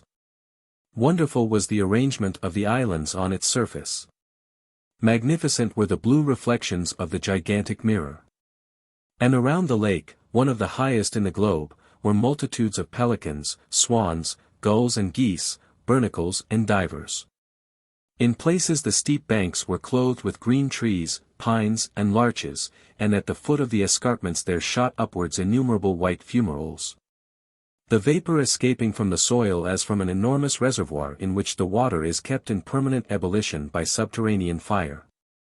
The cook might have seized the opportunity of securing an ample supply of trout, the only fish the Yellowstone Lake contains in myriads. But the Albatross kept on at such a height that there was no chance of indulging in a catch which assuredly would have been miraculous. In 3/4 of an hour the lake was overpassed, and a little farther on the last was seen of the geyser region, which rivals the finest in Iceland. Leaning over the rail, Uncle Prudent and Phil Evans watched the liquid columns which leaped up as though to furnish the AERONEF with a new element. There were the fan, with the jets shot forth in rays, the fortress, which seemed to be defended by waterspouts, the faithful friend, with her plume crowned with the rainbows, the giant, spurting forth a vertical torrent 20 feet round and more than 200 feet high. Robur must evidently have been familiar with this incomparable spectacle, unique in the world, for he did not appear on deck. Was it, then, for the sole pleasure of his guests that he had brought the AERONEF above the national domain? If so, he came not to receive their thanks. He did not even trouble himself during the daring passage of the Rocky Mountains, which the Albatross approached at about 7 o'clock. By increasing the speed of her wings, as a bird rising in its flight, the Albatross would clear the highest ridges of the chain, and sink again over Oregon or Utah, but the maneuver was unnecessary. The passes allowed the barrier to be crossed without ascending for the higher ridges.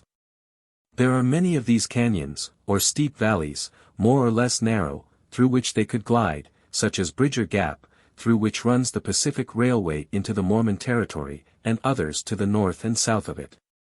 It was through one of these that the Albatross headed, after slackening speed so as not to dash against the walls of the canyon. The steersman, with a sureness of hand rendered more effective by the sensitiveness of the rudder, maneuvered his craft as if she were a crack racer in a Royal Victoria match. It was really extraordinary. In spite of all the jealousy of the two enemies of lighter than air, they could not help being surprised at the perfection of this engine of aerial locomotion. In less than 2 hours and a half they were through the Rockies, and the Albatross resumed her former speed of 62 miles an hour. She was steering southwest so as to cut across Utah diagonally as she neared the ground. She had even dropped several hundred yards when the sound of a whistle attracted the attention of Uncle Prudent and Phil Evans. It was a train on the Pacific Railway on the road to Salt Lake City. And then, in obedience to an order secretly given, the Albatross dropped still lower so as to chase the train, which was going at full speed. She was immediately sighted. A few heads showed themselves at the doors of the cars. Then numerous passengers crowded the gangways. Some did not hesitate to climb on the roof to get a better view of the flying machine. Cheers came floating up through the air, but no Robur appeared in answer to them. The Albatross continued her descent, slowing her suspensory screws and moderating her speed so as not to leave the train behind. She flew about it like an enormous beetle or a gigantic bird of prey. She headed off, to the right and left, and swept on in front, and hung behind, and proudly displayed her flag with the golden sun, to which the conductor of the train replied by waving the stars and stripes. In vain the prisoners, in their desire to take advantage of the opportunity, endeavored to make themselves known to those below. In vain the president of the Weldon Institute roared forth at the top of his voice, "I am Uncle Prudent of Philadelphia." And the secretary followed suit with, "I am Phil Evans, his colleague." Their shouts were lost in 1,000 cheers with which the passengers greeted the aeronef. 3 or 4 of the crew of the Albatross had appeared on the deck, and one of them, like sailors when passing a ship less speedy than their own, held out a rope, an ironical way of offering to tow them. And then the Albatross resumed her original speed, and in half an hour the express was out of sight. About 1 o'clock there appeared a vast disk, which reflected the solar rays as if it were an immense mirror. "That ought to be the Mormon capital, Salt Lake City," said Uncle Prudent. And so it was, and the disk was the roof of the tabernacle, where 10,000 saints can worship at their ease. This vast dome, like a convex mirror, threw off the rays of the sun in all directions. It vanished like a shadow, and the Albatross sped on her way to the southwest with a speed that was not felt, because it surpassed that of the chasing wind. Soon she was in Nevada over the silver regions, which the Sierra separates from the golden lands of California. "We shall certainly reach San Francisco before night," said Phil Evans. "And then?" asked Uncle Prudent. It was 6 o'clock precisely when the Sierra Nevada was crossed by the same pass as that taken by the railway. Only 180 miles then separated them from San Francisco, the Californian capital. At the speed that Albatross was going she would be over the dome by 8 o'clock. At this moment Robur appeared on deck. The colleagues walked up to him. "Engineer Robur," said Uncle Prudent, "we are now on the very confines of America. We think the time has come for this joke to end." "I never joke," said Robur. He raised his hand. The Albatross swiftly dropped towards the ground, and at the same time such speed was given her as to drive the prisoners into their cabin. As soon as the door was shut, Uncle Prudent exclaimed, "I could strangle him." "We must try to escape," said Phil Evans. "Yes, cost what it may." A long murmur greeted their ears. It was the beating of the surf on the seashore. It was the Pacific Ocean. Chapter 11 The Wide Pacific. Uncle Prudent and Phil Evans had quite made up their minds to escape. If they had not had to deal with the 8 particularly vigorous men who composed the crew of the aeronef they might have tried to succeed by main force. But as they were only 2, for Frycollin could only be considered as a quantity of no importance, force was not to be thought of. Hence recourse must be had to strategy as soon as the Albatross again took the ground. Such was what Phil Evans endeavored to impress on his irascible colleague, though he was in constant fear of Prudent aggravating matters by some premature outbreak. In any case the present was not the time to attempt anything of the sort. The AERONEF was sweeping along over the North Pacific. On the following morning, that of June 16, the coast was out of sight. And as the coast curves off from Vancouver Island up to the Aleutians, belonging to that portion of America ceded by Russia to the United States in 1867, it was highly probable that the Albatross would cross it at the end of the curve. If her course remained unchanged. How long the night appeared to be to the two friends. How eager they were to get out of their cabins. When they came on deck in the morning, the dawn had for some hours been silvering the eastern horizon. They were nearing the June solstice, the longest day of the year in the northern hemisphere, when there is hardly any night along the 60th parallel. Either from custom or intention, Robur was in no hurry to leave his deckhouse. When he came out this morning, he contented himself with bowing to his two guests as he passed them in the stern of the AERONEF. And now Frycollin ventured out of his cabin. His eyes red with sleeplessness, and dazed in their look, he tottered along, like a man whose foot feels it is not on solid ground. His first glance was at the suspensory screws, which were working with gratifying regularity without any signs of haste. That done, the negro stumbled along to the rail, and grasped it with both hands, so as to make sure of his balance. Evidently he wished to view the country over which the Albatross was flying at the height of 700 feet or more. At first he kept himself well back behind the rail. Then he shook it to make sure it was firm, then he drew himself up. Then he bent forward, then he stretched out his head. It need not be said that while he was executing these different maneuvers he kept his eyes shut. At last he opened them. What a shout! And how quickly he fled! And how deeply his head sank back into his shoulders! At the bottom of the abyss he had seen the immense ocean. His hair would have risen on end, if it had not been wool. The sea! The sea! He cried. And Frycollin would have fallen on the deck had not the cook opened his arms to receive him. This cook was a Frenchman, and probably a Gascon, his name being François Tapage. If he was not a Gascon he must in his infancy have inhaled the breezes of the Garonne. How did this François Tapage find himself in the service of the engineer? By what chain of accidents had he become one of the crew of the Albatross? We can hardly say, but in any case he spoke English like a Yankee. Stand up, he said, lifting the negro by a vigorous clutch at the waist. Master Tapage, said the poor fellow, giving a despairing look at the screws. At your service, Frycollin. Did this thing ever smash? No, but it will end by smashing. Why? Why? Because everything must end. And the sea is beneath us. If we are to fall, it is better to fall in the sea.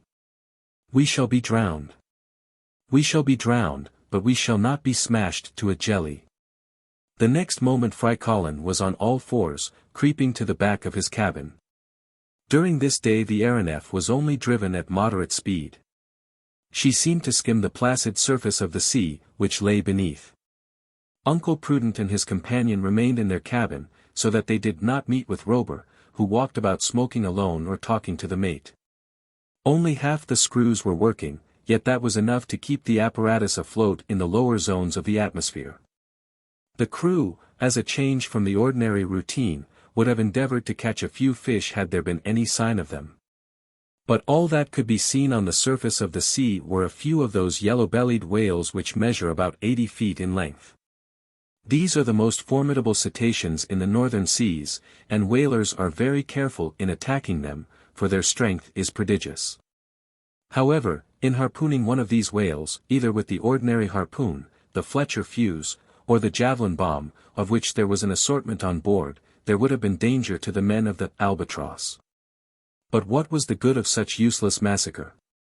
Doubtless to show off the powers of the AERONEF to the members of the Weldon Institute. And so Robur gave orders for the capture of one of these monstrous cetaceans. At the shout of "A whale! A whale!" Uncle Prudent and Phil Evans came out of their cabin. Perhaps there was a whaler in sight. In that case all they had to do to escape from their flying prison was to jump into the sea, and chance being picked up by the vessel. The crew were all on deck. "Shall we try, sir?" asked Tom Turner. "Yes," said Robur. In the engine room the engineer and his assistant were at their posts ready to obey the orders signaled to them. The Albatross dropped towards the sea, and remained, about 50 feet above it. There was no ship in sight, of that the two colleagues soon assured themselves, nor was there any land to be seen to which they could swim, providing Robur made no attempt to recapture them. Several jets of water from the spout holes soon announced the presence of the whales as they came to the surface to breathe. Tom Turner and one of the men were in the bow.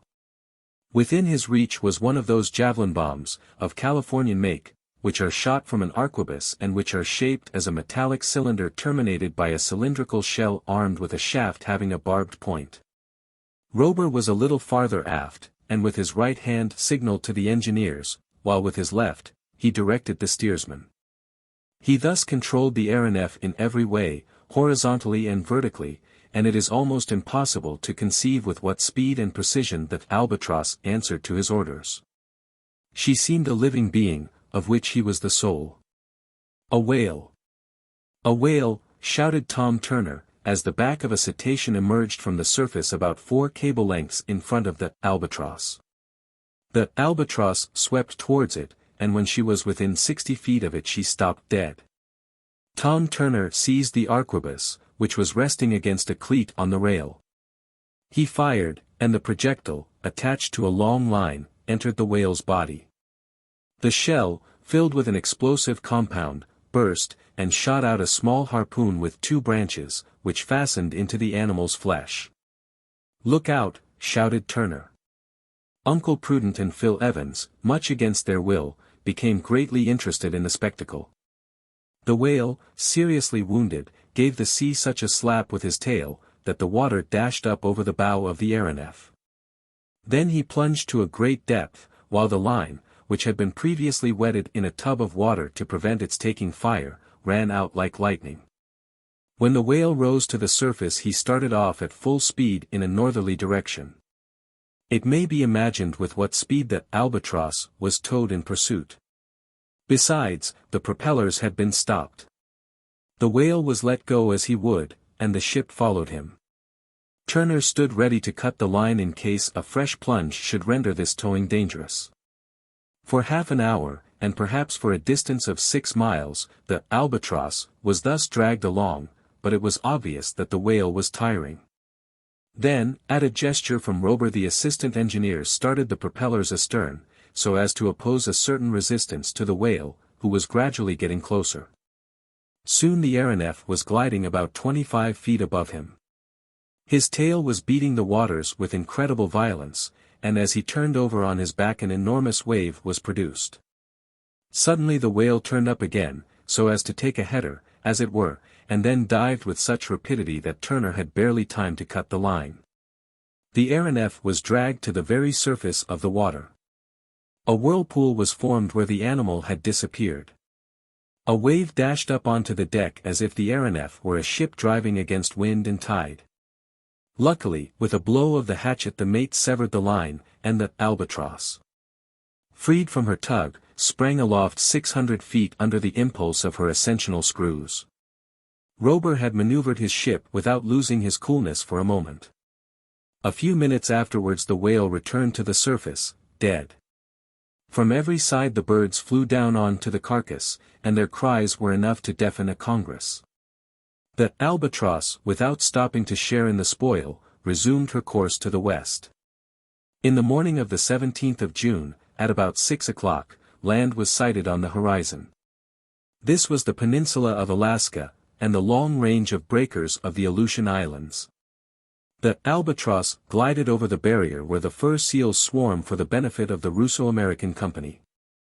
An excellent business is the capture of these amphibians, which are from 6 to 7 feet long, russet in color, and weigh from 300 to 400 pounds.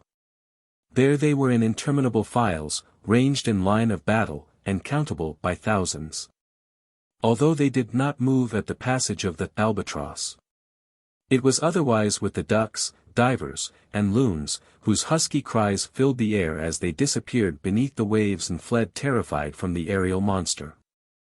The 1,200 miles of the Bering Sea between the first of the Aleutians and the extreme end of Kamchatka were traversed during the 24 hours of this day and the following night.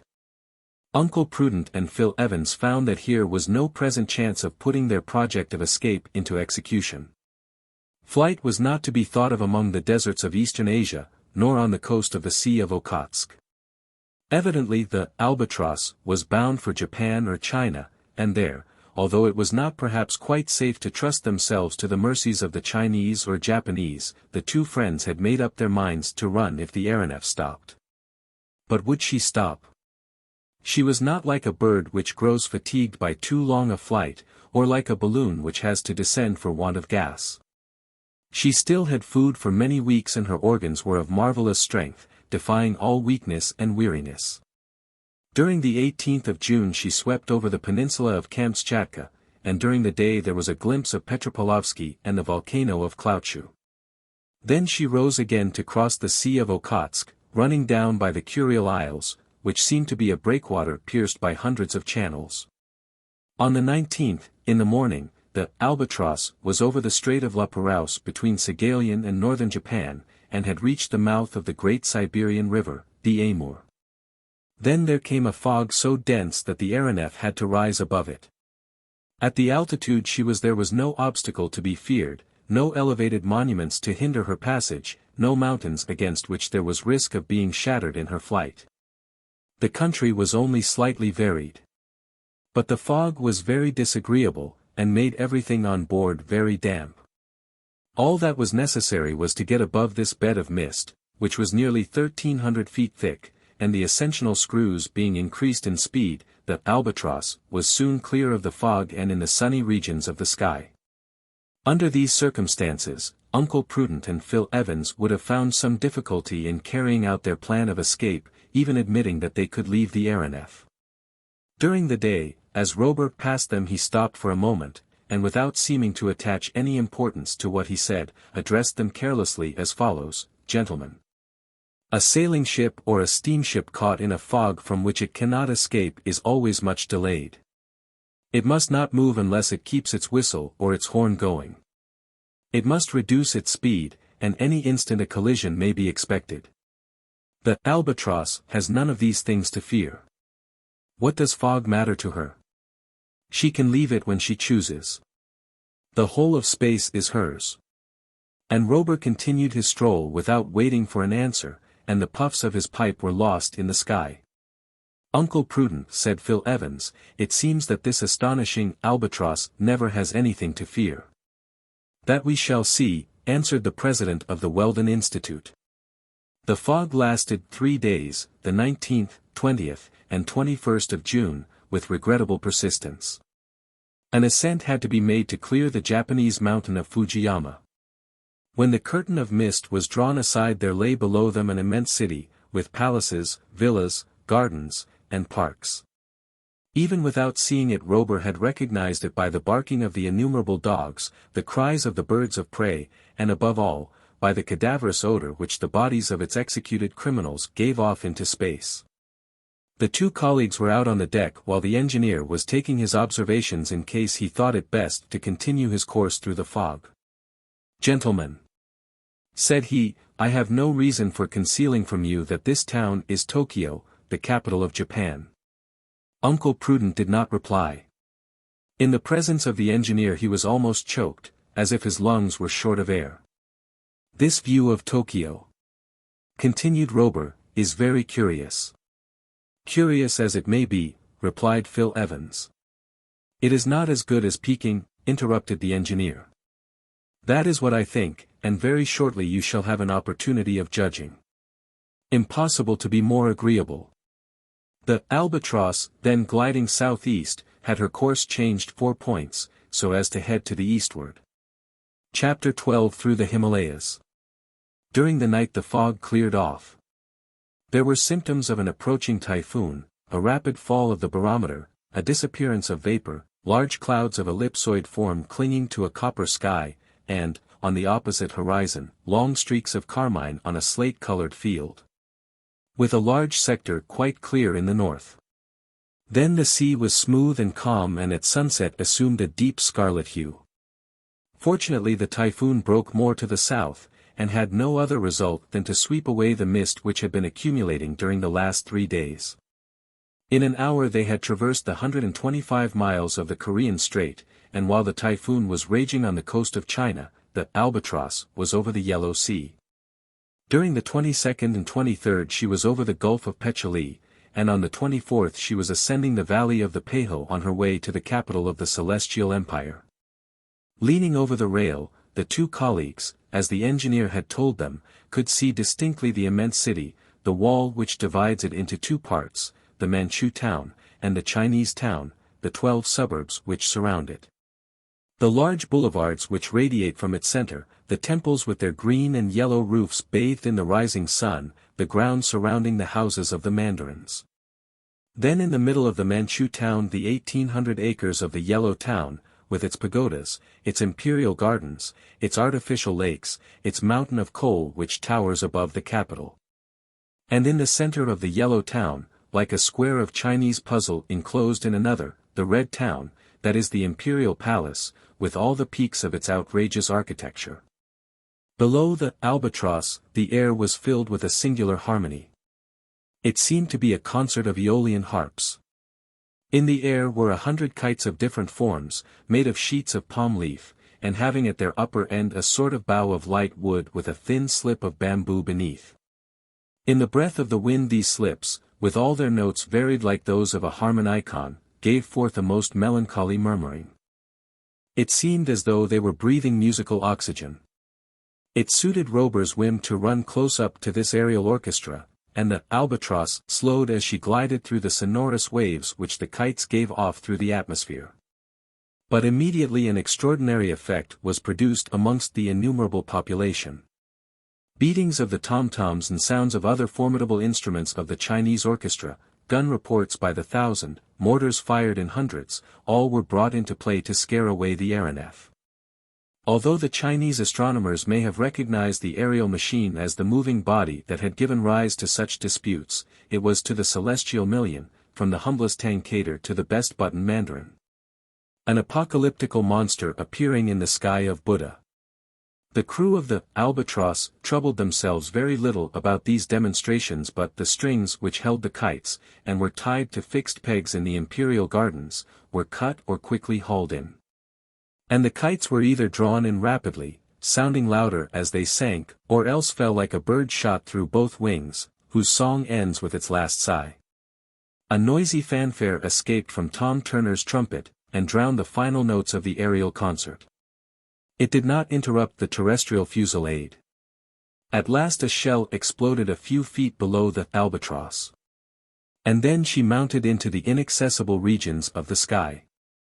Nothing happened during the few following days of which the prisoners could take advantage. The aeronef kept on her course to the southwest, thereby showing that it was intended to take her to India. 12 hours after leaving Peking, Uncle Prudent and Phil Evans caught a glimpse of the Great Wall in the neighborhood of Chensi. Then, avoiding the Lung Mountains, they passed over the valley of the Huanghe and crossed the Chinese border on the Tibet side. Tibet consists of high tablelands without vegetation, with here and there snowy peaks and barren ravines, torrents fed by glaciers, depressions with glittering beds of salt, lakes surrounded by luxurious forests, with icy winds sweeping over all. The barometer indicated an altitude of 13,000 feet above the level of the sea. At that height the temperature, although it was in the warmest months of the northern hemisphere, was only a little above freezing. This cold, combined with the speed of the Albatross, made the voyage somewhat trying, and although the friends had warm traveling wraps, they preferred to keep to their cabin. It need hardly be said that to keep the aeronef in this rarefied atmosphere the suspensory screws had to be driven at extreme speed. But they worked with perfect regularity, and the sound of their wings almost acted as a lullaby. During this day, appearing from below about the size of a carrier pigeon, she passed over Garlock, a town of western Tibet, the capital of the province of Karakoram. On the 27th of June, Uncle Prudent and Phil Evans sighted an enormous barrier, broken here and there by several peaks, lost in the snows that bounded the horizon. Leaning against the forecabin, so as to keep their places notwithstanding the speed of the ship, they watched these colossal masses, which seemed to be running away from the AERONEF. "The Himalayas, evidently," said Phil Evans. "And probably Robur is going round their base, so as to pass into India." "So much the worse," answered Uncle Prudent. "On that immense territory we shall perhaps be able to. Unless he goes round by Burma to the east, or Nepal to the west. Anyhow, I defy him to go through them." "Indeed," said a voice. The next day, the 28th of June, the Albatross was in front of the huge mass above the province of Zhang. On the other side of the chain was the province of Nepal. These ranges blocked the road into India from the north. The two northern ones, between which the AERONEF was gliding like a ship between enormous reefs, are the first steps of the Central Asian barrier. The first was the Kunlun, the other the Karakoram, bordering the longitudinal valley parallel to the Himalayas, from which the Indus flows to the west and the Brahmaputra to the east. What a superb orographical system! More than 200 summits have been measured, 17 of which exceed 25,000 feet. In front of the Albatross, at a height of 29,000 feet, towered Mount Everest. To the right was Dhawalagiri, reaching 26,800 feet, and relegated to second place since the measurement of Mount Everest. Evidently Robur did not intend to go over the top of these peaks. But probably he knew the passes of the Himalayas, among others that of Ganem, which the brothers Schlagentweit traversed in 1856 at a height of 22,000 feet. And towards it he went. Several hours of palpitation, becoming quite painful, followed, and although the rarefaction of the air was not such as to necessitate recourse being had to the special apparatus for renewing oxygen in the cabins, the cold was excessive. Robur stood in the bow, his sturdy figure wrapped in a greatcoat. He gave the orders, while Tom Turner was at the helm. The engineer kept an attentive watch on his batteries, the acid in which fortunately ran no risk of congelation. The screws, running at the full strength of the current, gave forth a note of intense shrillness in spite of the trifling density of the air. The barometer showed 23,000 feet in altitude. Magnificent was the grouping of the chaos of mountains. Everywhere were brilliant white summits. There were no lakes, but glaciers descending 10,000 feet towards the base. There was no herbage, only a few phanerogams on the limit of vegetable life. Down on the lower flanks of the range were splendid forests of pines and cedars. Here were none of the gigantic ferns and interminable parasites stretching from tree to tree as in the thickets of the jungle. There were no animals, no wild horses, or yaks, or Tibetan bulls. Occasionally a scared gazelle showed itself far down the slopes. There were no birds, save a couple of those crows which can rise to the utmost limits of the respirable air. The pass at last was traversed. The Albatross began to descend. Coming from the hills out of the forest region, there was now beneath them an immense plain stretching far and wide. Then Robur stepped up to his guests, and in a pleasant voice remarked, "India, gentlemen." Chapter 13 Over the Caspian. The engineer had no intention of taking his ship over the wondrous lands of Hindustan. To cross the Himalayas was to show how admirable was the machine he commanded. To convince those who would not be convinced was all he wished to do. But if in their hearts Uncle Prudent and his colleague could not help admiring so perfect an engine of aerial locomotion, they allowed none of their admiration to be visible. All they thought of was how to escape. They did not even admire the superb spectacle that lay beneath them as the Albatross flew along the river banks of the Punjab. At the base of the Himalayas there runs a marshy belt of country, the home of malarious vapors, the Terai, in which fever is endemic. But this offered no obstacle to the Albatross or, in any way, affected the health of her crew. She kept on without undue haste towards the angle where India joins on to China and Turkestan, and on the 29th of June, in the early hours of the morning, there opened to view the incomparable valley of Kashmir. Yes. Incomparable is this gorge between the major and the minor Himalayas, furrowed by the buttresses in which the mighty range dies out in the basin of the Hydaspes. And watered by the capricious windings of the river which saw the struggle between the armies of Porus and Alexander, when India and Greece contended for Central Asia. The Hydaspes is still there, although the two towns founded by the Macedonian in remembrance of his victory have long since disappeared. During the morning the AERONEF was over Srinagar, which is better known under the name of Kashmir. Uncle Prudent and his companion beheld the superb city clustered along both banks of the river. Its wooden bridges stretching across like threads, its villas and their balconies standing out in bold outline, its hills shaded by tall poplars, its roofs grassed over and looking like molehills. Its numerous canals, with boats like nutshells, and boatmen like ants, its palaces, temples, kiosks, mosques, and bungalows on the outskirts. And its old citadel of Haripawata on the slope of the hill like the most important of the forts of Paris on the slope of Mont Valérien. That would be Venice, said Phil Evans, if we were in Europe. And if we were in Europe, answered Uncle Prudent, we should know how to find the way to America. The Albatross did not linger over the lake through which the river flows, but continued her flight down the valley of the Hydaspes. For half an hour only did she descend to within 30 feet of the river and remain stationary. Then, by means of an india-rubber pipe, Tom Turner and his men replenished their water supply, which was drawn up by a pump worked by the accumulators. Uncle Prudent and Phil Evans stood watching the operation. The same idea occurred to each of them. They were only a few feet from the surface of the stream. They were both good swimmers. A plunge would give them their liberty. And once they had reached the river, how could Robur get them back again? For his propellers to work, he must keep at least 6 feet above the ground.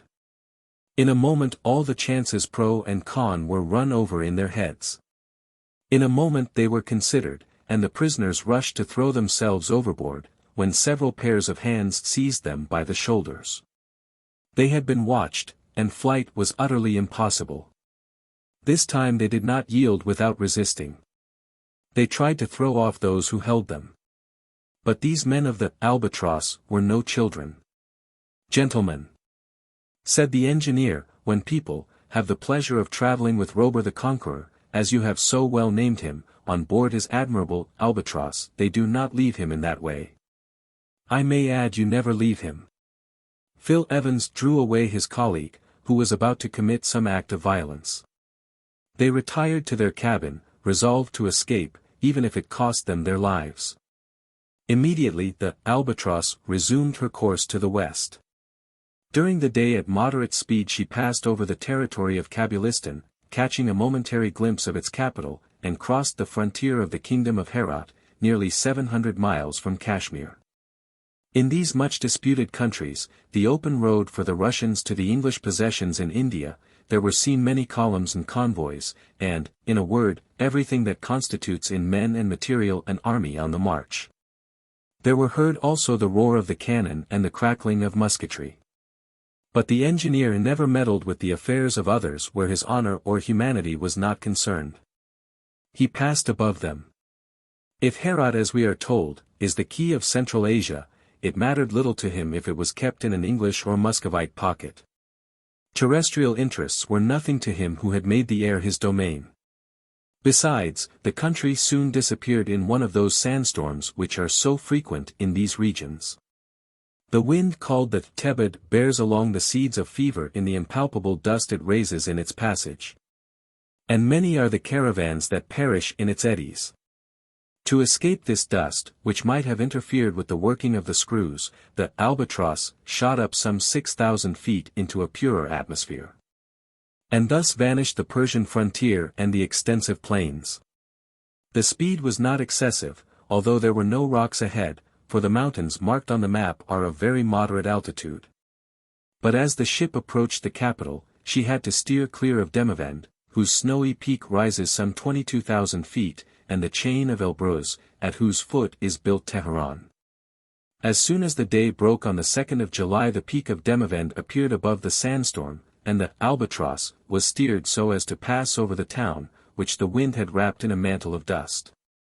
However, about 6 o'clock her crew could see the large ditches that surround it, and the Shah's palace, with its walls covered with porcelain tiles, and its ornamental lakes, which seemed like huge turquoises of beautiful blue.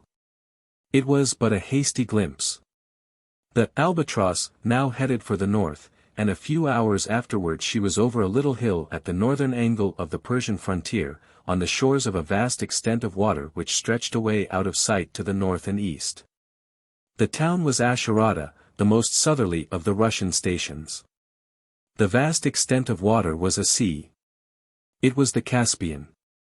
The eddies of sand had been passed. There was a view of a group of European houses rising along a promontory, with a church tower in the midst of them. The Albatross swooped down towards the surface of the sea. Towards evening she was running along the coast, which formerly belonged to Turkestan, but now belongs to Russia, and in the morning of the 3rd of July she was about 300 feet above the Caspian. There was no land in sight either on the Asiatic or European side. On the surface of the sea a few white sails were bellying in the breeze.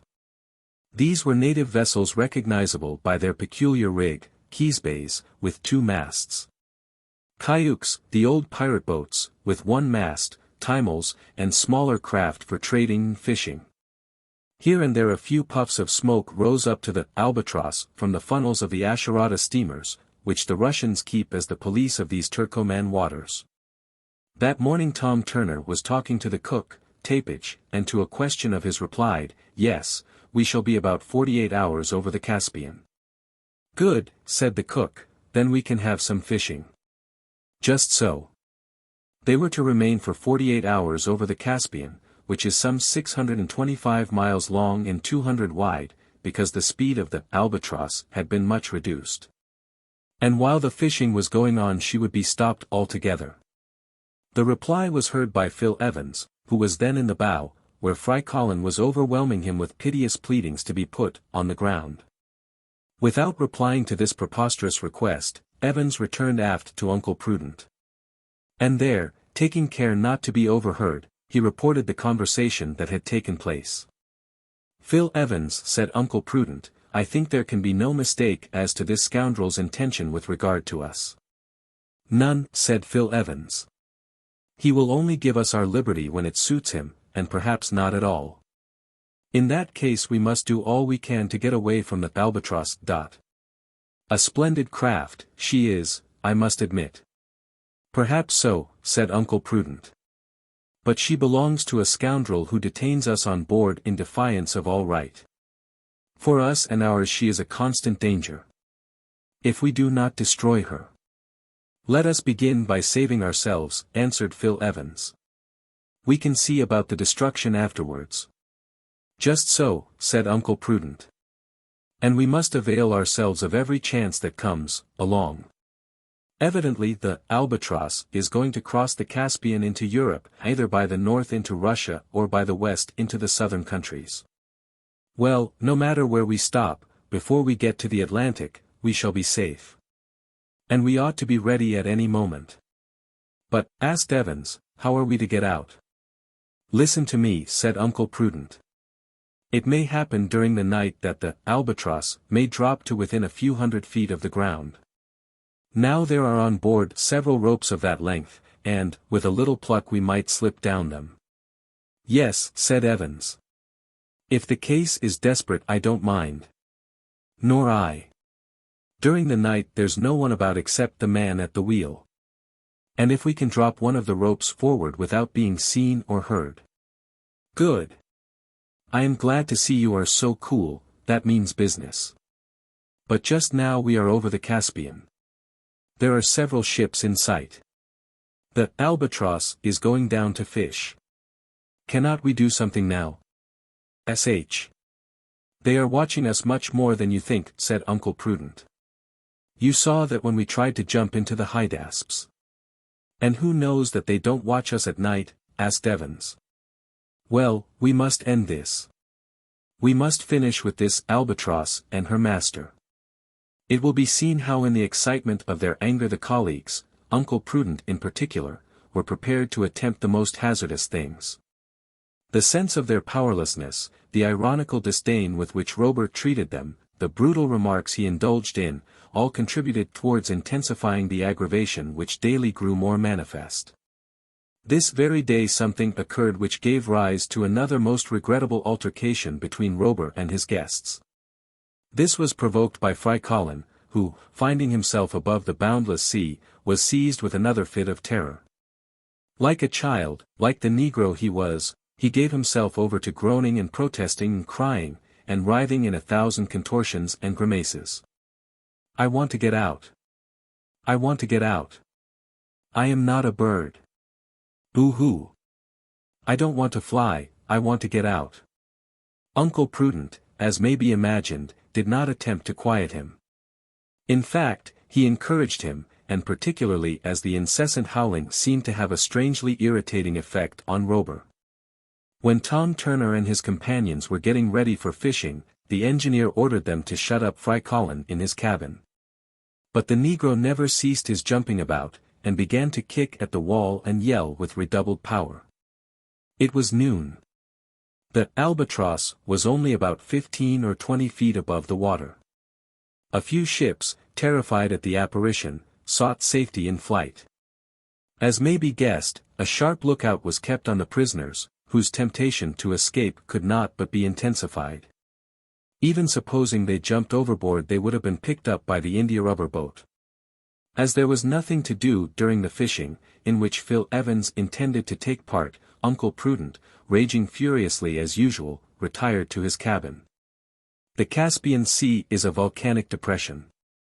Into it flow the waters of the Volga, the Ural, the Kur, the Kuma, the Jemba, and others.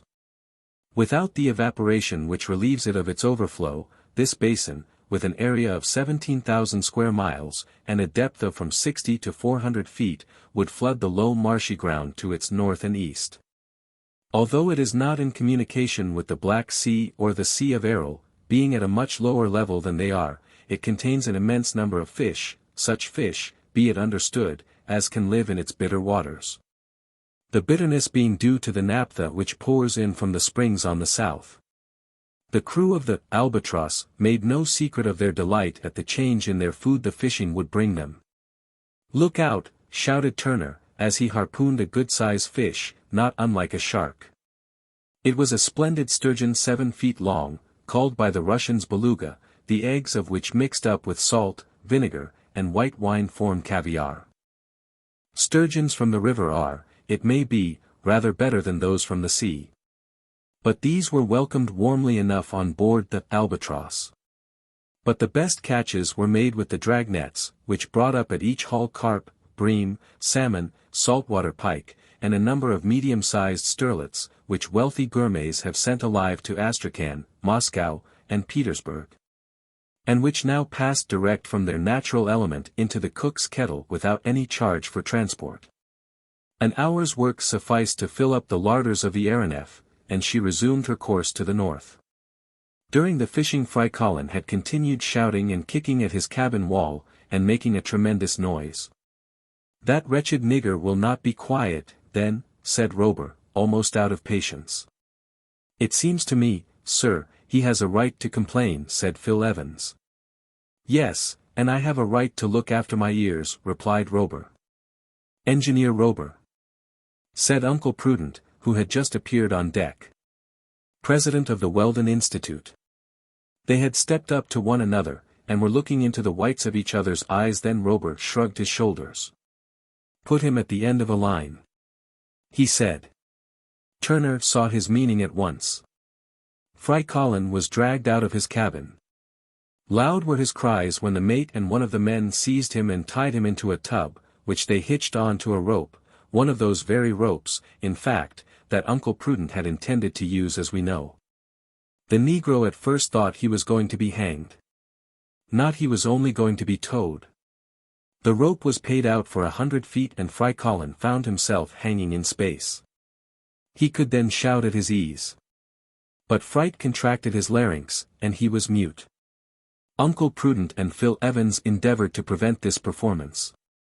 They were thrust aside. "It is scandalous. It is cowardly," said Uncle Prudent, quite beside himself with rage. "Indeed," said Robur.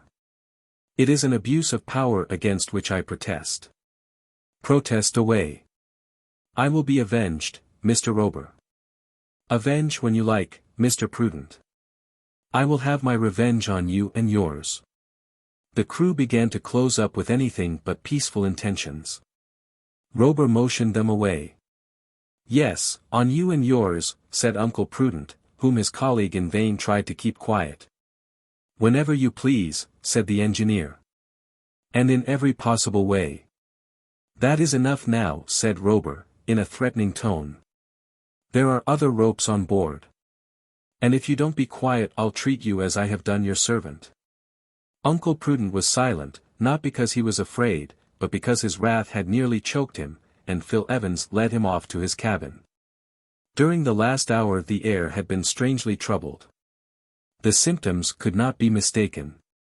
A storm was threatening. The electric saturation of the atmosphere had become so great that about 2:30 Robur witnessed a phenomenon that was new to him. In the north, whence the storm was traveling, were spirals of half-luminous vapor due to the difference in the electric charges of the various beds of cloud. The reflections of these bands came running along the waves in myriads of lights, growing in intensity as the sky darkened. The Albatross and the storm were sure to meet, for they were exactly in front of each other. And Frycollin? Well, Frycollin was being towed, and towed is exactly the word, for the rope made such an angle, with the AERONEF, now going at over 60 knots an hour, that the tub was a long way behind her. The crew were busy in preparing for the storm, for the Albatross would either have to rise above it or drive through its lowest layers.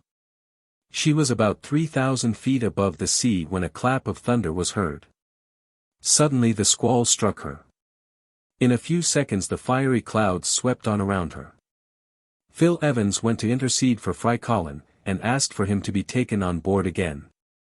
But Robur had already given orders to that effect, and the rope was being hauled in, when suddenly there took place an inexplicable slackening in the speed of the screws. The engineer rushed to the central deck house. "Power! More power!" he shouted. "We must rise quickly and get over the storm." "Impossible, sir." "What is the matter?" "The currents are troubled. They are intermittent." And, in fact, the Albatross was falling fast. As with the telegraph wires on land during a storm, so was it with the accumulators of the AERONEF. But what is only an inconvenience in the case of messages was here a terrible danger. "Let her down, then," said Robur, "and get out of the electric zone. Keep cool, my lads." He stepped on to his quarterdeck and his crew went to their stations. Although the Albatross had sunk several hundred feet she was still in the thick of the cloud, and the flashes played across her as if they were fireworks. It seemed as though she was struck. The screws ran more and more slowly, and what began as a gentle descent threatened to become a collapse. In less than a minute it was evident they would get down to the surface of the sea. Once they were immersed no power could drag them from the abyss. Suddenly the electric cloud appeared above them. The Albatross was only 60 feet from the crest of the waves. In 2 or 3 seconds the deck would be under water. But Robur, seizing the propitious moment, rushed to the central house and seized the levers. He turned on the currents from the piles no longer neutralized by the electric tension of the surrounding atmosphere. In a moment the screws had regained their normal speed and checked the descent, and the Albatross remained at her slight elevation while her propellers drove her swiftly out of reach of the storm. Frycollin, of course, had a bath, though only for a few seconds. When he was dragged on deck he was as wet as if he had been to the bottom of the sea. As may be imagined, he cried no more. In the morning of the 4th of July the Albatross had passed over the northern shore of the Caspian. Chapter 14 The AERONEF at full speed. If ever Prudent and Evans despaired on escaping from the Albatross it was during the 2 days that followed. It may be that Robur considered it more difficult to keep a watch on his prisoners while he was crossing Europe, and he knew that they had made up their minds to get away. But any attempt to have done so would have been simply committing suicide. To jump from an express going 60 miles an hour is to risk your life, but to jump from a machine going 120 miles an hour would be to seek your death. And it was at this speed, the greatest that could be given to her, that the Albatross tore along. Her speed exceeded that of the Swallow, which is 112 miles an hour. At first the wind was in the northeast, and the Albatross had it fair, her general course being a westerly one.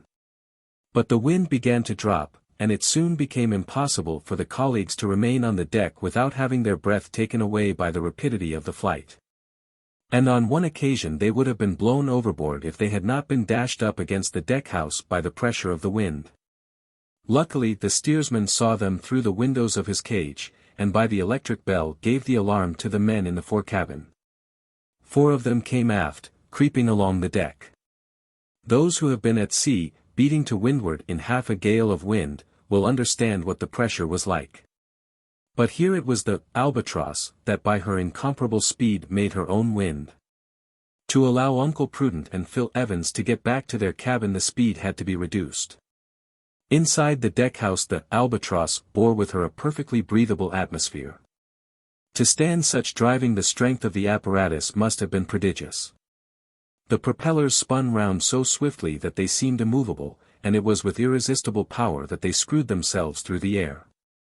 The last town that had been noticed was Astrakhan, situated at the north end of the Caspian Sea. The star of the desert, it must have been a poet who so called it, has now sunk from the first rank to the 5th or 6th.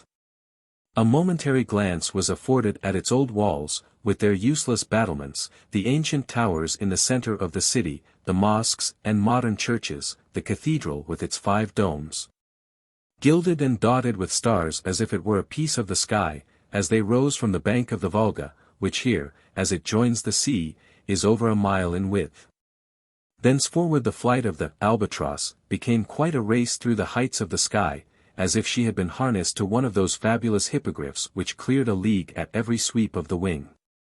At 10 o'clock in the morning, of the 4th of July the AERONEF, heading northwest, followed for a little the valley of the Volga.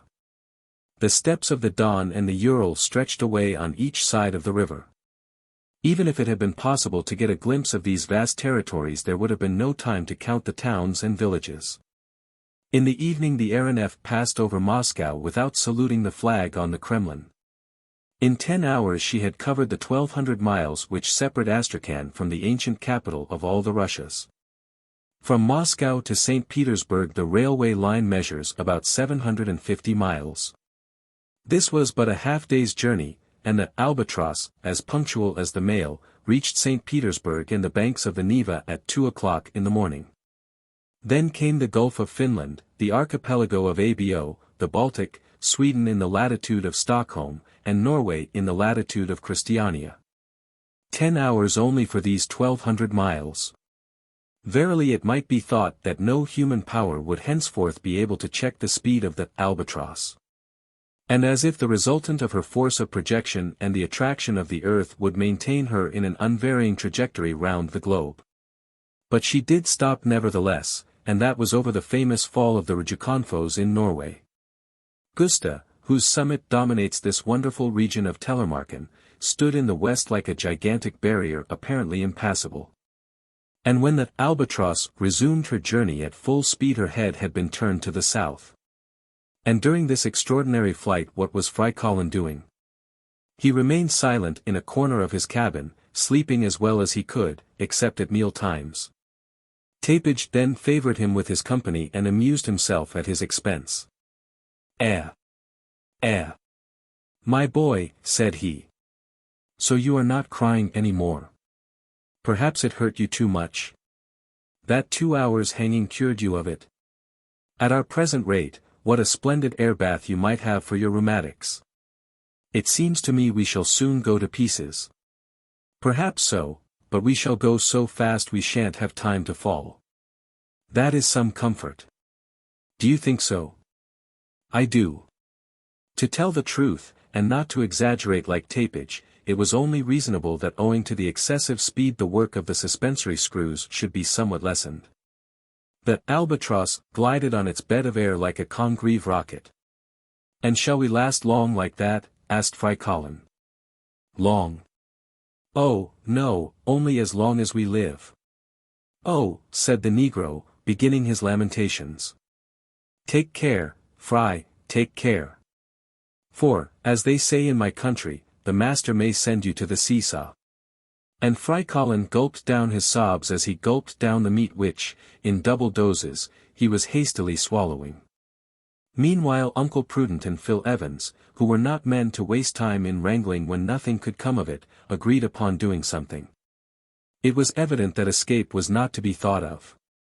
But if it was impossible for them to again set foot on the terrestrial globe, could they not make known to its inhabitants what had become of them since their disappearance, and tell them by whom they had been carried off?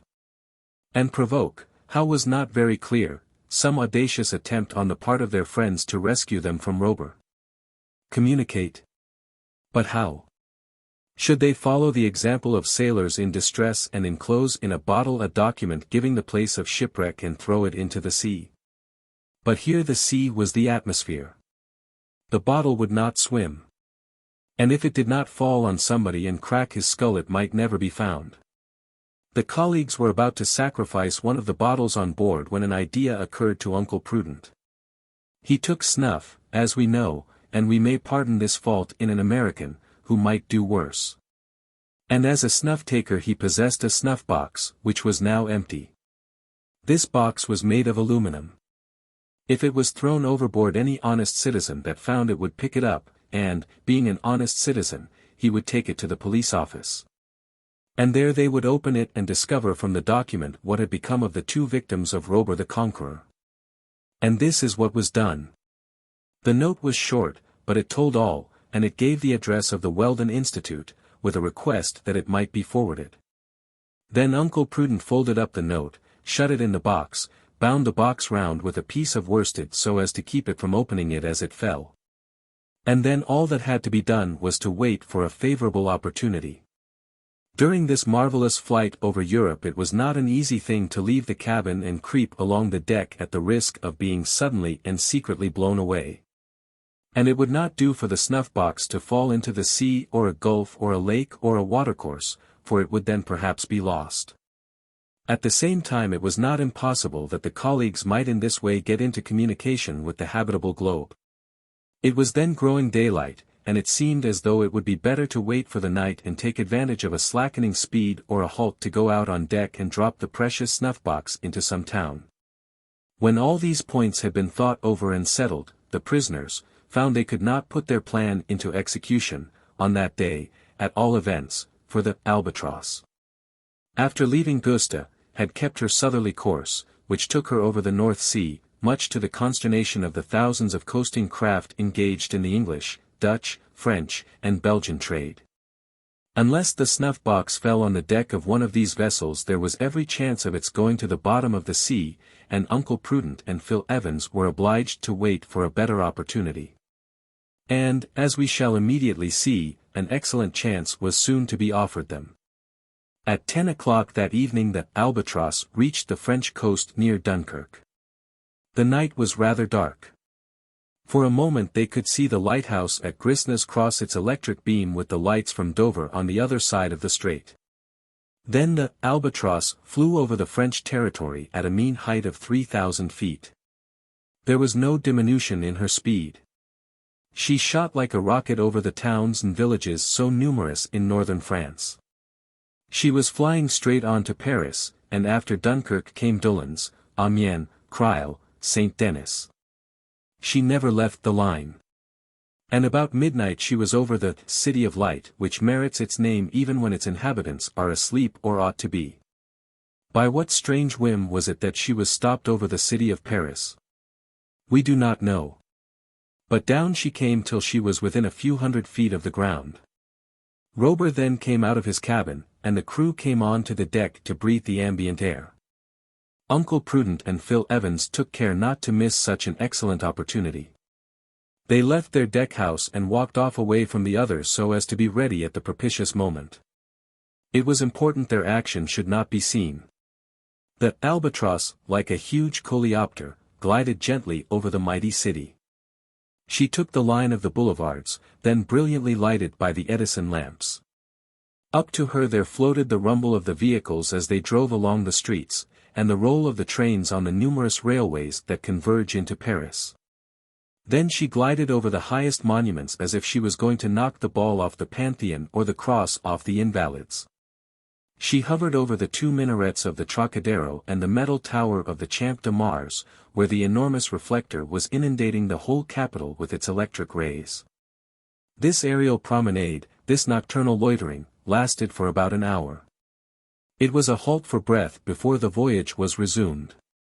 And probably Robur wished to give the Parisians the sight of a meteor quite unforeseen by their astronomers. The lamps of the Albatross were turned on.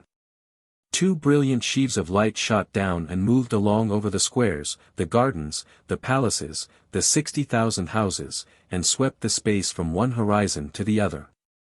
Assuredly the Albatross was seen this time, and not only well seen but heard, for Tom Turner brought out his trumpet and blew a rousing tarantarara. At this moment Uncle Prudent leant over the rail, opened his hand, and let his snuff-box fall. Immediately the Albatross shot upwards, and past her, higher still, there mounted the noisy cheering of the crowd then thick on the boulevards, a hurrah of stupefaction to greet the imaginary meteor. The lamps of the AERONEF were turned off, and the darkness and the silence closed in around as the voyage was resumed at the rate of 120 miles an hour. This was all that was to be seen of the French capital.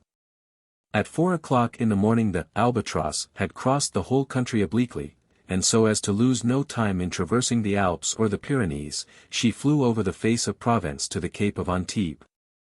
At 9 o'clock next morning the San Pietrini assembled on the terrace of St. Peter at Rome were astounded to see her pass over the Eternal City. 2 hours afterward she crossed the Bay of Naples and hovered for an instant over the fuliginous wreaths of Vesuvius. Then, after cutting obliquely across the Mediterranean, in the early hours of the afternoon she was signaled by the lookouts at La Goulette on the Tunisian coast. After America, Asia. After Asia, Europe. More than 18,000 miles had this wonderful machine accomplished in less than 23 days. And now she was off over the known and unknown regions of Africa. It may be interesting to know what had happened to the famous snuff-box after its fall. It had fallen in the Rue de Rivoli, opposite number 200, when the street was deserted. In the morning it was picked up by an honest sweeper, who took it to the prefecture of police. There it was at first supposed to be an infernal machine. And it was untied, examined, and opened with care. Suddenly a sort of explosion took place. It was a terrific sneeze on the part of the inspector. The document was then extracted from the snuff-box, and to the general surprise, read as follows. Messrs. Prudent and Evans, President and Secretary of the Weldon Institute, Philadelphia, have been carried off in the aeronef Albatross belonging to Robur the engineer. Please inform our friends and acquaintances. P. and P. G. Thus was the strange phenomenon at last explained to the people of the two worlds. Thus was peace given to the scientists of the numerous observatories on the surface of the terrestrial globe. Chapter 15 A Skirmish in Dahomey. At this point in the circumnavigatory voyage of the Albatross, it is only natural that some such questions as the following should be asked. Who was this Robur, of whom up to the present we know nothing but the name? Did he pass his life in the air? Did his aeronef never rest? Had he not some retreat in some inaccessible spot in which, if he had need of repose or revictualling, he could betake himself? It would be very strange if it were not so. The most powerful flyers have always an eyrie or nest somewhere. And what was the engineer going to do with his prisoners? Was he going to keep them in his power and condemn them to perpetual aviation? Or was he going to take them on a trip over Africa, South America, Australasia, the Indian Ocean, the Atlantic and the Pacific, to convince them against their will, and then dismiss them with, "And now, gentlemen, I hope you will believe a little more in heavier than air"? To these questions, it is now impossible to reply. They are the secrets of the future. Perhaps the answers will be revealed. Anyhow, the bird-like Robur was not seeking his nest on the northern frontier of Africa. By the end of the day he had traversed Tunis from Cape Bon to Cape Carthage, sometimes hovering, and sometimes darting along at top speed. Soon he reached the interior, and flew down the beautiful valley of Medjida above its yellow stream hidden under its luxuriant bushes of cactus and oleander. and scared away the hundreds of parrots that perch on the telegraph wires and seem to wait for the messages to pass to bear them away beneath their wings. 2 hours after sunset the helm was put up and the Albatross bore off to the southeast. And on the morrow, after clearing the Tell Mountains, she saw the rising of the morning star over the sands of the Sahara.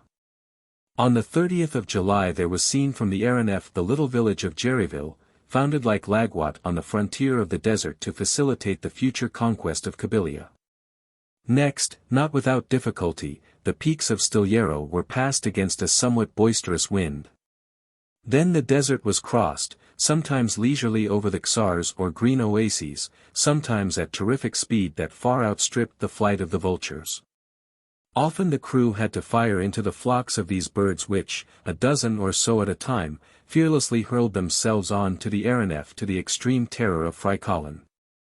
But if the vultures could only reply with cries and blows of beaks and talons, the natives, in no way less savage, were not sparing of their musket shots, particularly when crossing the mountain of Sel, whose green and violet slope bore its cape of white.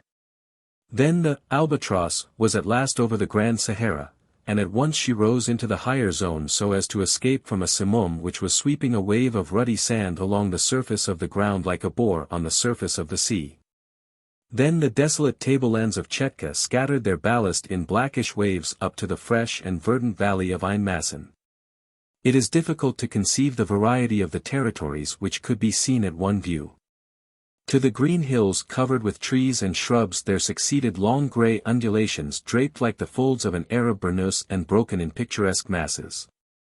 In the distance could be seen the wadis with their torrential waters, their forests of palm trees, and blocks of small houses grouped on a hill around a mosque, among them Met Lili, where there vegetates a religious chief, the Grand Marabout Sidi Chik. Before night several hundred miles had been accomplished above a flattish country ridged occasionally with large sandhills. If the Albatross had halted, she would have come to the earth in the depths of the Worgla oasis hidden beneath an immense forest of palm trees. The town was clearly enough displayed with its 3 distinct quarters, the ancient palace of the Sultan, a kind of fortified kasbah, houses of brick which had been left to the sun to bake, and artesian wells dug in the valley, where the AERONEF could have renewed her water supply. But, thanks to her extraordinary speed, the waters of the Hydasps taken in the Vale of Kashmir still filled her tanks in the center of the African desert. Was the Albatross seen by the Arabs, the Mozabites, and the Negroes who share amongst them the town of Worgla? Certainly, for she was saluted with many hundred gunshot, and the bullets fell back before they reached her. Then came the night, that silent night in the desert of which Felician David has so poetically told us the secrets. During the following hours the course lay southwesterly, cutting across the routes of El Golia, one of which was explored in 1859 by the intrepid Duvirier. The darkness was profound. Nothing could be seen of the Trans-Saharan Railway constructing on the plans of Duponchel, a long ribbon of iron destined to bind together Algiers and Timbuktu by way of Lagwat and Gardaia, and destined eventually to run down into the Gulf of Guinea. Then the Albatross entered the equatorial region below the Tropic of Cancer. 600 miles from the northern frontier of the Sahara she crossed the route on which Major Lang met his death in 1846, and crossed the road of the caravans from Morocco to the Sudan, and that part of the desert swept by the Tuaregs, where could be heard what is called the Song of the Sand, a soft and plaintive murmur that seems to escape from the ground. Only one thing happened. A cloud of locusts came flying along, and there fell such a cargo of them on board as to threaten to sink the ship. But all hands set to work to clear the deck, and the locusts were thrown over except a few hundred kept by Tapage for his larder. And he served them up in so succulent a fashion that Frycollin forgot for the moment his perpetual trances and said, "These are as good as prawns." The AERONEF was then 1100 miles from the Worgla oasis and almost on the northern frontier of the Sudan. About 2 o'clock in the afternoon a city appeared in the bend of a large river. The river was the Niger. The city was Timbuktu. If, up to then, this African Mecca had only been visited by the travelers of the ancient world Batuta, Kazan, Imbert, Mungo Park, Adams, Lang, Kale, Barth, Lens. On that day by a most singular chance the two Americans could boast of having seen, heard, and smelt it, on their return to America, if they ever got back there. Of having seen it, because their view included the whole triangle of 3 or 4 miles in circumference, of having heard it, because the day was one of some rejoicing and the noise was terrible. Of having smelt it, because the olfactory nerve could not but be very disagreeably affected by the odors of the Ubokumo Square, where the meat market stands close to the palace of the ancient Somai kings. The engineer had no notion of allowing the president and secretary of the Weldon Institute to be ignorant that they had the honor of contemplating the Queen of the Sudan, now in the power of the Tuaregs of Taganet.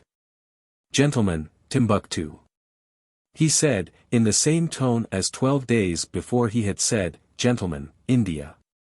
Then he continued, "Timbuktu is an important city of from 12 to 13,000 inhabitants, formerly illustrious in science and art. Perhaps you would like to stay there for a day or two?" Such a proposal could only have been made ironically. "But," continued he, "it would be dangerous among the Negroes, Berbers, and Fowlanes who occupy it, particularly as our arrival in an aeronef might prejudice them against you." "Sir," said Phil Evans, in the same tone, "for the pleasure of leaving you we would willingly risk an unpleasant reception from the natives. Prison for prison, we would rather be in Timbuktu than on the Albatross." "That is a matter of taste," answered the engineer. "Anyhow, I shall not try the adventure, for I am responsible for the safety of the guests who do me the honor to travel with me." "And so," said Uncle Prudent, explosively, "you are not content with being our jailer, but you insult us." "Oh! A little irony, that is all." "Are there any weapons on board?" "Oh, quite an arsenal. 2 revolvers will do, if I hold one and you the other." "A duel," exclaimed Robur, "a duel, which would perhaps cause the death of one of us." "Which certainly would cause it." "Well. No, Mr. President of the Weldon Institute, I very much prefer keeping you alive. To be sure of living yourself. That is wise. Wise or not, it suits me. You are at liberty to think as you like, and to complain to those who have the power to help you, if you can. And that we have done, Mr. Robur." "Indeed. Was it so difficult when we were crossing the inhabited part of Europe to drop a letter overboard?" "Did you do that?" said Robur, in a paroxysm of rage. "And if we have done it?" "If you have done it, you deserve." "What, sir?" "To follow your letter overboard." "Throw us over, then." "We did do it." Robur stepped towards them. At a gesture from him Tom Turner and some of the crew ran up. The engineer was seriously tempted to put his threat into execution, and, fearful perhaps of yielding to it, he precipitately rushed into his cabin. "Good," exclaimed Phil Evans. "And what he will dare not do," said Uncle Prudent, "I will do. Yes, I will do." At the moment the population of Timbuktu were crowding onto the squares and roads and the terraces built like amphitheaters. In the rich quarters of Sankir and Sarahama, as in the miserable huts at Rigidi, the priests from the minarets were thundering their loudest maledictions against the aerial monster. These were more harmless than the rifle bullets. Though assuredly, if the aeronef had come to earth she would have certainly been torn to pieces. For some miles noisy flocks of storks, Frycollins, and ibises escorted the Albatross and tried to race her, but in her rapid flight she soon distanced them. The evening came. The air was troubled by the roarings of the numerous herds of elephants and buffaloes which wander over this land, whose fertility is simply marvelous. For 48 hours the whole of the region between the prime meridian and the 2nd degree, in the bend of the Niger, was viewed from the Albatross. If a geographer had only such an apparatus at his command, with what facility could he map the country, note the elevations, fix the courses of the rivers and their affluents, and determine the positions of the towns and villages. There would then be no huge blanks on the map of Africa, no dotted lines, no vague designations which are the despair of cartographers. In the morning of the 11th the Albatross crossed the mountains of northern Guinea, between the Sudan and the Gulf which bears their name. On the horizon was the confused outline of the Kong Mountains in the kingdom of Dahomey. Since the departure from Timbuktu, Uncle Prudent and Phil Evans noticed that the course had been due south. If that direction was persisted in, they would cross the equator in 6 more degrees. The Albatross would then abandon the continents and fly not over the Bering Sea, or the Caspian Sea, or the North Sea, or the Mediterranean, but over the Atlantic Ocean. This lookout was not particularly pleasing to the two friends, whose chances of escape had sunk to below zero. But the Albatross had slackened speed as though hesitating to leave Africa behind. Was Robur thinking of going back? No. But his attention had been particularly attracted to the country which he was then crossing. We know, and he knew, that the kingdom of Dahomey is one of the most powerful on the west coast of Africa.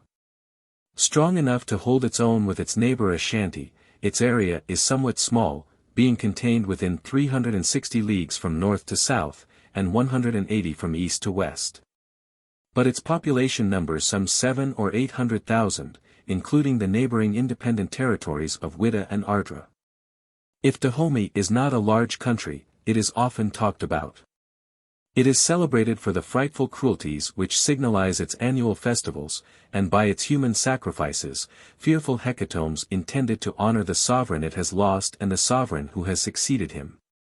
It is even a matter of politeness when the king of Dahomey receives a visit from some high personage or some foreign ambassador to give him a surprise present of a dozen heads, cut off in his honor by the Minister of Justice, the Minghan, who is wonderfully skillful in that branch of his duties.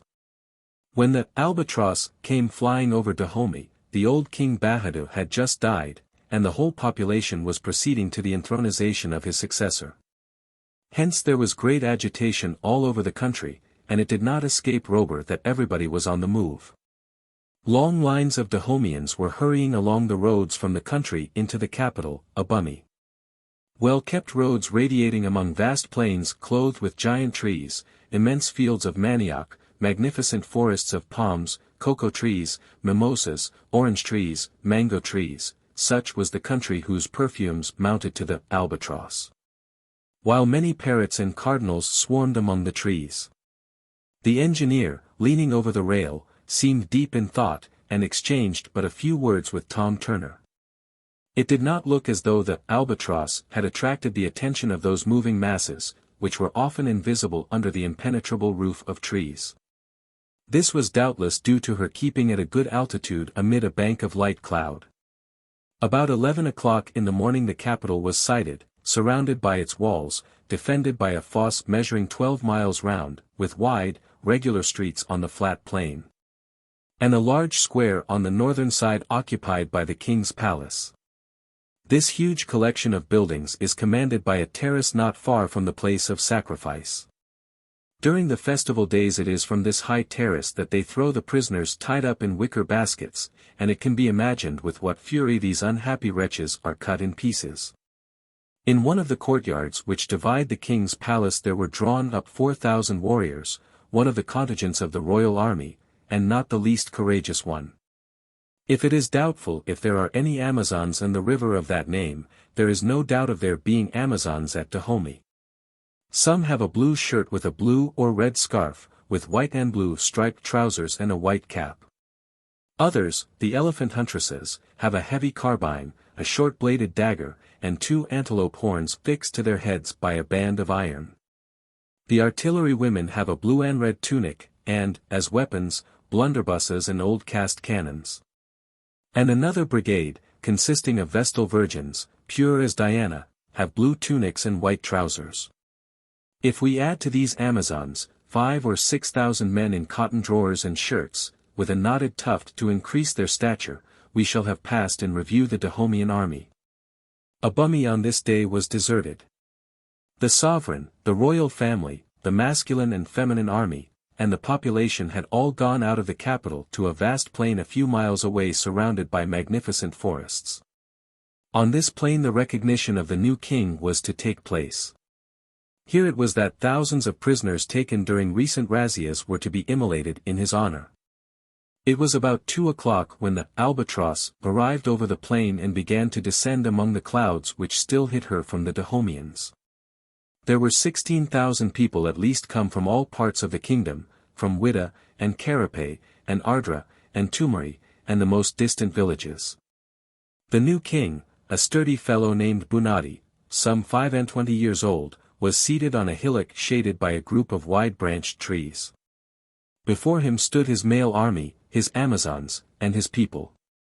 At the foot of the mound 50 musicians were playing on their barbarous instruments, elephants' tusks giving forth a husky note, deerskin drums, calabashes, guitars, bells struck with an iron clapper, and bamboo flutes, whose shrill whistle was heard over all. Every other second came discharges of guns and blunderbusses, discharges of cannons with the carriages jumping so as to imperil the lives of the artillery women, and a general uproar so intense that even the thunder would be unheard amidst it. In one corner of the plain, under a guard of soldiers, were grouped the prisoners destined to accompany the defunct king into the other world. At the obsequies of Gozo, the father of Bahadur, his son had dispatched 3,000, and Bunati could not do less than his predecessor. For an hour there was a series of discourses, harangues, palavers and dances, executed not only by professionals, but by the Amazons, who displayed much martial grace. But the time for the hecatomb was approaching. Robur, who knew the customs of Dahomey, did not lose sight of the men, women, and children reserved for butchery. The Ming Han was standing at the foot of the hillock. He was brandishing his executioner's sword, with its curved blade surmounted by a metal bird, whose weight rendered the cut more certain. This time he was not alone. He could not have performed the task. Near him were grouped 100 executioners, all accustomed to cut off heads at one blow. The Albatross came slowly down in an oblique direction. Soon she emerged from the bed of clouds which hid her till she was within 300 feet of the ground, and for the first time she was visible from below. Contrary to what had hitherto happened, the savages saw in her a celestial being come to render homage to King Bahadur. The enthusiasm was indescribable, the shouts were interminable, the prayers were terrific, prayers addressed to this supernatural hippogriff, which had doubtless come to take the king's body to the higher regions of the Dahomean heaven. And now the first head fell under the Mingan sword, and the prisoners were led up in hundreds before the horrible executioners. Suddenly a gun was fired from the Albatross. The Minister of Justice fell dead on his face. "Well aimed, Tom," said Robur. His comrades, armed as he was, stood ready to fire when the order was given. But a change came over the crowd below. They had understood. The winged monster was not a friendly spirit, it was a hostile spirit. And after the fall of the Ming Han loud shouts for revenge arose on all sides. Almost immediately a fusillade resounded over the plain. These menaces did not prevent the Albatross from descending boldly to within 150 feet of the ground. Uncle Prudent and Phil Evans, whatever were their feelings towards Robur, could not help joining him in such a work of humanity. "Let us free the prisoners," they shouted. "That is what I am going to do," said the engineer. And the magazine rifles of the Albatross, in the hands of the colleagues, as in the hands of the crew, began to rain down the bullets, of which not one was lost in the masses below. And the little gun shot forth its shrapnel, which really did marvels. The prisoners, although they did not understand how the help had come to them, broke their bonds, while the soldiers were firing at the aeronef. The stern screw was shot through by a bullet, and a few holes were made in the hull. Frycollin, crouching in his cabin, received a graze from a bullet that came through the deck house. "Ah! They will have them," said Tom Turner. And, rushing to the magazine, he returned with a dozen dynamite cartridges, which he distributed to the men at a sign from Robur. These cartridges were fired at the hillock, and as they reached the ground exploded like so many small shells. The king and his court and army and people were stricken with fear at the turn things had taken. They fled under the trees, while the prisoners ran off without anybody thinking of pursuing them. In this way was the festival interfered with. And in this way did Uncle Prudent and Phil Evans recognize the power of the AERONEF and the services it could render to humanity. Soon the Albatross rose again to a moderate height, and passing over WHITHER lost to view this savage coast which the southwest wind hems round with an inaccessible surf. And she flew out over the Atlantic. Chapter 16 Over the Atlantic. Yes, the Atlantic. The fears of the two colleagues were realized, but it did not seem as though Robur had the least anxiety about venturing over this vast ocean. Both he and his men seemed quite unconcerned about it and had gone back to their stations. Whither was the Albatross bound? Was she going more than round the world as Robur had said? Even if she were, the voyage must end somewhere. That Robur spent his life in the air on board the AERONEF and never came to the ground was impossible. How could he make up his stock of provisions and the materials required for working his machines? He must have some retreat, some harbor of refuge, in some unknown and inaccessible spot where the Albatross could revictual. That he had broken off all connections with the inhabitants of the land might be true, but with every point on the surface of the earth, certainly not. That being the case, where was this point? How had the engineer come to choose it? Was he expected by a little colony of which he was the chief? Could he there find a new crew? What means had he that he should be able to build so costly a vessel as the Albatross and keep her building secret? It is true his living was not expensive. But, finally, who was this Robur? Where did he come from? What had been his history? Here were riddles impossible to solve, and Robur was not the man to assist willingly in their solution. It is not to be wondered at that these insoluble problems drove the colleagues almost to frenzy. To find themselves whipped off into the unknown without knowing what the end might be, doubting even if the adventure would end, sentenced to perpetual aviation. Was this not enough to drive the president and secretary of the Weldon Institute to extremities? Meanwhile the Albatross drove along above the Atlantic, and in the morning when the sun rose there was nothing to be seen but the circular line where earth met sky. Not a spot of land was in sight in this huge field of vision. Africa had vanished beneath the northern horizon. When Frycollin ventured out of his cabin and saw all this water beneath him, fear took possession of him. Of the 145 million square miles of which the area of the world's waters consists, the Atlantic claims about a quarter, and it seemed as though the engineer was in no hurry to cross it. There was now no going at full speed, none of the 120 miles an hour at which the Albatross had flown over Europe. Here, where the southwest winds prevail, the wind was ahead of them, and though it was not very strong, it would not do to defy it, and the Albatross was sent along at a moderate speed, which, however, easily outstripped that of the fastest mailboat. On the 13th of July she crossed the line, and the fact was duly announced to the crew. It was then that Uncle Prudent and Phil Evans ascertained that they were bound for the southern hemisphere. The crossing of the line took place without any of the Neptunian ceremonies that still linger on certain ships. Tapage was the only one to mark the event, and he did so by pouring a pint of water down Frycollin's neck. On the 18th of July, when beyond the Tropic of Capricorn, another phenomenon was noticed, which would have been somewhat alarming to a ship on the sea. A strange succession of luminous waves widened out over the surface of the ocean with a speed estimated at quite 60 miles an hour. The waves ran along at about 8 feet from one another, tracing 2 furrows of light. As night fell a bright reflection rose even to the Albatross so that she might have been taken for a flaming aerolite. Never before had Robur sailed on a sea of fire, fire without heat, which there was no need to flee from as it mounted upwards into the sky. The cause of this light must have been electricity. It could not be attributed to a bank of fish spawn, nor to a crowd of those animalculae that give phosphorescence to the sea, and this showed that the electrical tension of the atmosphere was considerable.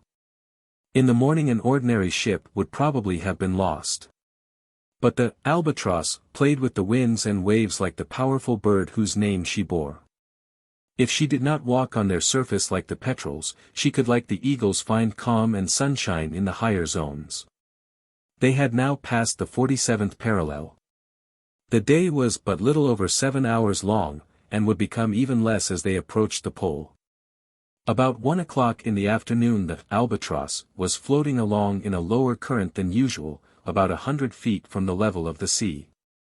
The air was calm, but in certain parts of the sky were thick black clouds, massed in mountains, on their upper surface, and ruled off below by a sharp horizontal line.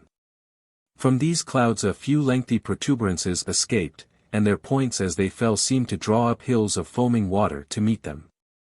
Suddenly the water shot up in the form of a gigantic hourglass, and the Albatross was enveloped in the eddy of an enormous waterspout, while 20 others, black as ink, raged around her. Fortunately the gyratory movement of the water was opposite to that of the suspensory screws, otherwise the aeronef would have been hurled into the sea. But she began to spin round on herself with frightful rapidity. The danger was immense, and perhaps impossible to escape, for the engineer could not get through the spout which sucked him back in defiance of his propellers. The men, thrown to the ends of the deck by centrifugal force, were grasping the rail to save themselves from being shot off. "Keep cool," shouted Robur. They wanted all their coolness, and their patience, too. Uncle Prudent and Phil Evans, who had just come out of their cabin, were hurled back at the risk of flying overboard. As she spun the Albatross was carried along by the spout, which pirouetted along the waves with a speed enough to make the helices jealous. And if she escaped from the spout she might be caught by another, and jerked to pieces with the shock.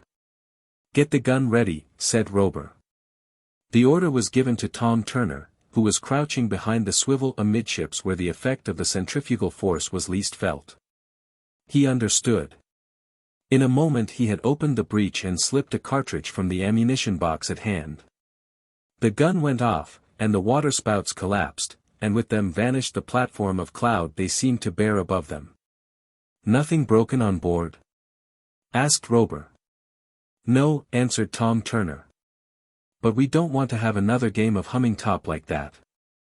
For 10 minutes or so the Albatross had been in extreme peril. Had it not been for her extraordinary strength of build she would have been lost. During this passage of the Atlantic many were the hours whose monotony was unbroken by any phenomenon whatever. The days grew shorter and shorter, and the cold became keen. Uncle Prudent and Phil Evans saw little of Robur. Seated in his cabin, the engineer was busy laying out his course and marking it on his maps, taking his observations whenever he could, recording the readings of his barometers, thermometers, and chronometers, and making full entries in his logbook. The colleagues wrapped themselves well up and eagerly watched for the sight of land to the southward. At Uncle Prudent's request Frycollin tried to pump the cook as to whither the engineer was bound, but what reliance could be placed on the information given by this Gascon? Sometimes Robur was an ex-minister of the Argentine Republic, sometimes a lord of the Admiralty, sometimes an ex-president of the United States, sometimes a Spanish general temporarily retired. Sometimes a viceroy of the Indies who had sought a more elevated position in the air. Sometimes he possessed millions, thanks to successful razzias in the aeronef, and he had been proclaimed for piracy. Sometimes he had been ruined by making the aeronef, and had been forced to fly aloft to escape from his creditors. As to knowing if he were going to stop anywhere, no. But if he thought of going to the moon, and found there a convenient anchorage, he would anchor there. Fry. My boy. That would just suit you to see what was going on up there. I shall not go. I refuse, said the Negro, who took all these things seriously. And why, Fry, why? You might get married to some pretty bouncing Lunarian. Frycollin reported this conversation to his master, who saw it was evident that nothing was to be learnt about Robur. And so he thought still more of how he could have his revenge on him. "Phil," said he one day, "is it quite certain that escape is impossible?" "Impossible. Be it so. But a man is always his own property, and if necessary, by sacrificing his life." "If we are to make that sacrifice," said Phil Evans, "the sooner the better. It is almost time to end this. Where is the Albatross going? Here we are flying obliquely over the Atlantic, and if we keep on we shall get to the coast of Patagonia or Tierra del Fuego. And what are we to do then? Get into the Pacific, or go to the continent at the South Pole? Everything is possible with this Robur. We shall be lost in the end. It is thus a case of legitimate self-defense, and if we must perish, which we shall not do, answered Uncle Prudent, without being avenged, without annihilating this machine and all she carries. The colleagues had reached a stage of impotent fury, and were prepared to sacrifice themselves if they could only destroy the inventor and his secret. A few months only would then be the life of this prodigious aeronef, of whose superiority in aerial locomotion they had such convincing proofs. The idea took such hold of them that they thought of nothing else but how to put it into execution. And how? By seizing on some of the explosives on board and simply blowing her up. But could they get at the magazines? Fortunately for them, Frycollin had no suspicion of their scheme.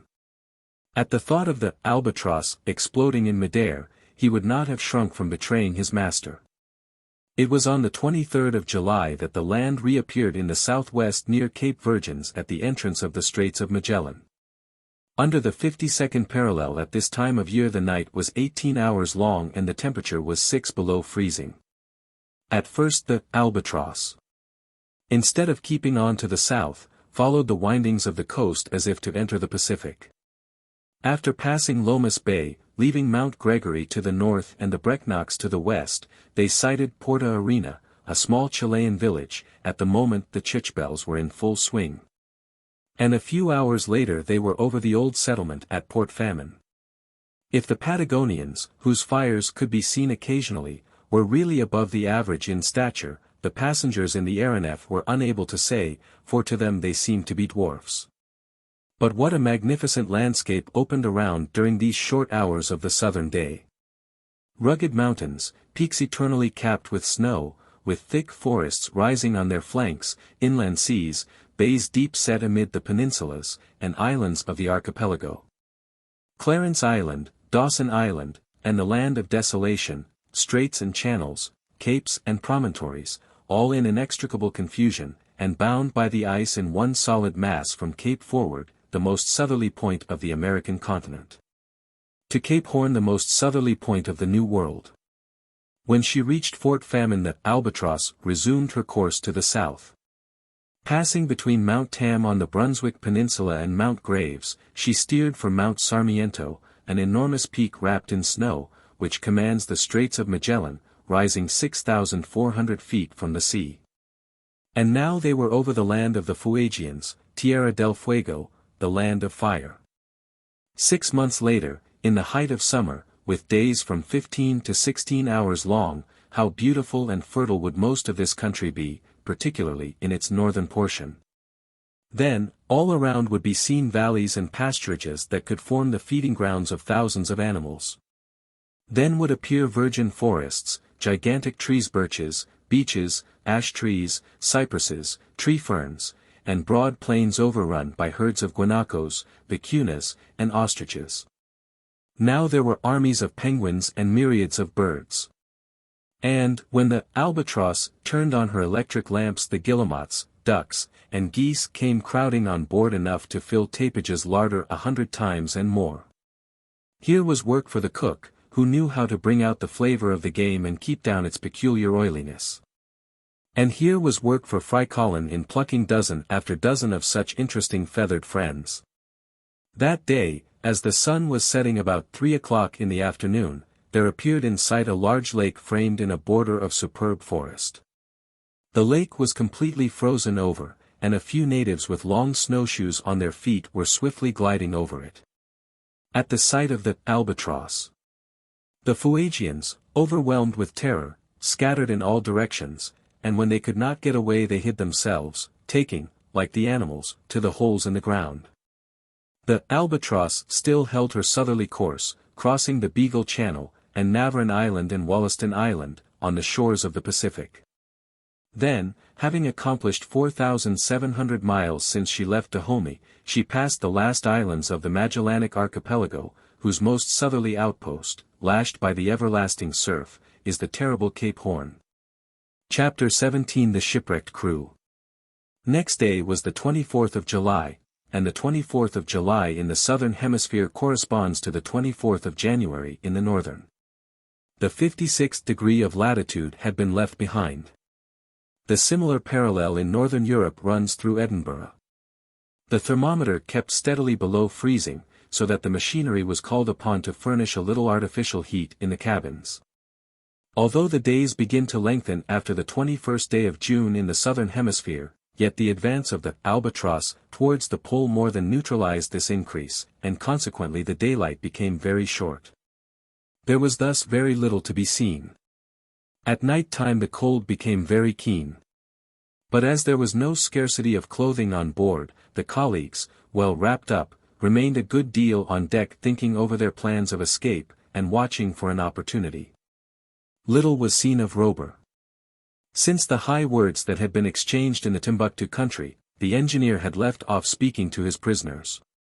Frycollin seldom came out of the cookhouse, where Tapage treated him most hospitably, on condition that he acted as his assistant. This position was not without its advantages, and the negro, with his master's permission, very willingly accepted it. Shut up in the galley, he saw nothing of what was passing outside, and might even consider himself beyond the reach of danger. He was, in fact, very like the ostrich, not only in his stomach, but in his folly. But whither went the Albatross? Was she in midwinter bound for the southern seas or continents round the pole? In this icy atmosphere, even granting that the elements of the batteries were unaffected by such frost, would not all the crew succumb to a horrible death from the cold? That Robur should attempt to cross the pole in the warm season was bad enough, but to attempt such a thing in the depth of the winter night would be the act of a madman. Thus reasoned the president and secretary of the Weldon Institute, now they had been brought to the end of the continent of the New World, which is still America, although it does not belong to the United States. What was this intractable Robur going to do? Had not the time arrived for them to end the voyage by blowing up the ship? It was noticed that during the 24th of July the engineer had frequent consultations with his mate. He and Tom Turner kept constant watch on the barometer, not so much to keep themselves informed of the height at which they were traveling as to be on the lookout for a change in the weather. Evidently some indications had been observed of which it was necessary to make careful note. Uncle Prudent also remarked that Robur had been taking stock of the provisions and stores, and everything seemed to show that he was contemplating turning back. "Turning back," said Phil Evans. "But where to?" "Where he can reprovision the ship," said Uncle Prudent. "That ought to be in some lonely island in the Pacific with a colony of scoundrels worthy of their chief. That is what I think. I fancy he is going west, and with the speed he can get up it would not take him long to get home. But we should not be able to put our plan into execution. If we get there. We shall not get there." The colleagues had partly guessed the engineer's intentions. During the day it became no longer doubtful that when the Albatross reached the confines of the Antarctic Sea her course was to be changed. When the ice has formed about Cape Horn the lower regions of the Pacific are covered with ice fields and icebergs. The floes then form an impenetrable barrier to the strongest ships and the boldest navigators.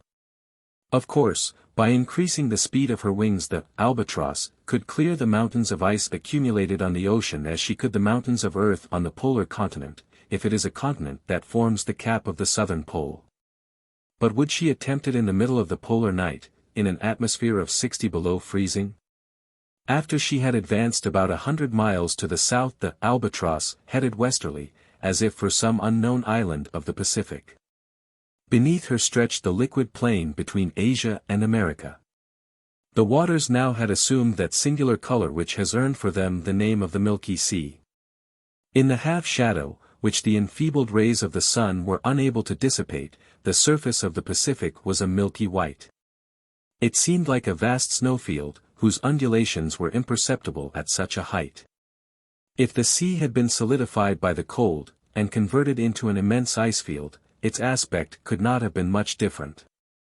They knew that the phenomenon was produced by myriads of luminous particles of phosphorescent corpuscles. But it was surprising to come across such an opalescent mass beyond the limits of the Indian Ocean. Suddenly the barometer fell after keeping somewhat high during the earlier hours of the day. Evidently the indications were such as a shipmaster might feel anxious at, though the master of an aeronef might despise them. There was every sign that a terrible storm had recently raged in the Pacific. It was 1 o'clock in the afternoon when Tom Turner came up to the engineer and said, "Do you see that black spot on the horizon, sir, there away to due north of us? That is not a rock." "No, Tom, there is no land out there." "Then it must be a ship or a boat." Uncle Prudent and Phil Evans, who were in the bow, looked in the direction pointed out by the mate. Robur asked for the glass and attentively observed the object. "It is a boat," said he, "and there are some men in it." "Shipwrecked?" asked Tom. "Yes. They have had to abandon their ship, and, knowing nothing of the nearest land, are perhaps dying of hunger and thirst. Well, it shall not be said that the Albatross did not come to their help. The orders were given, and the aeronef began to sink towards the sea. At 300 yards from it the descent was stopped, and the propellers drove ahead full speed towards the north. It was a boat. Her sail flapped against the mast as she rose and fell on the waves. There was no wind, and she was making no progress. Doubtless there was no one on board with strength enough left to work the oars. In the boat were 5 men asleep or helpless, if they were not dead. The Albatross had arrived above them, and slowly descended. On the boat's stern was the name of the ship to which she belonged, the Jeannette of Nantes. "Hullo, there!"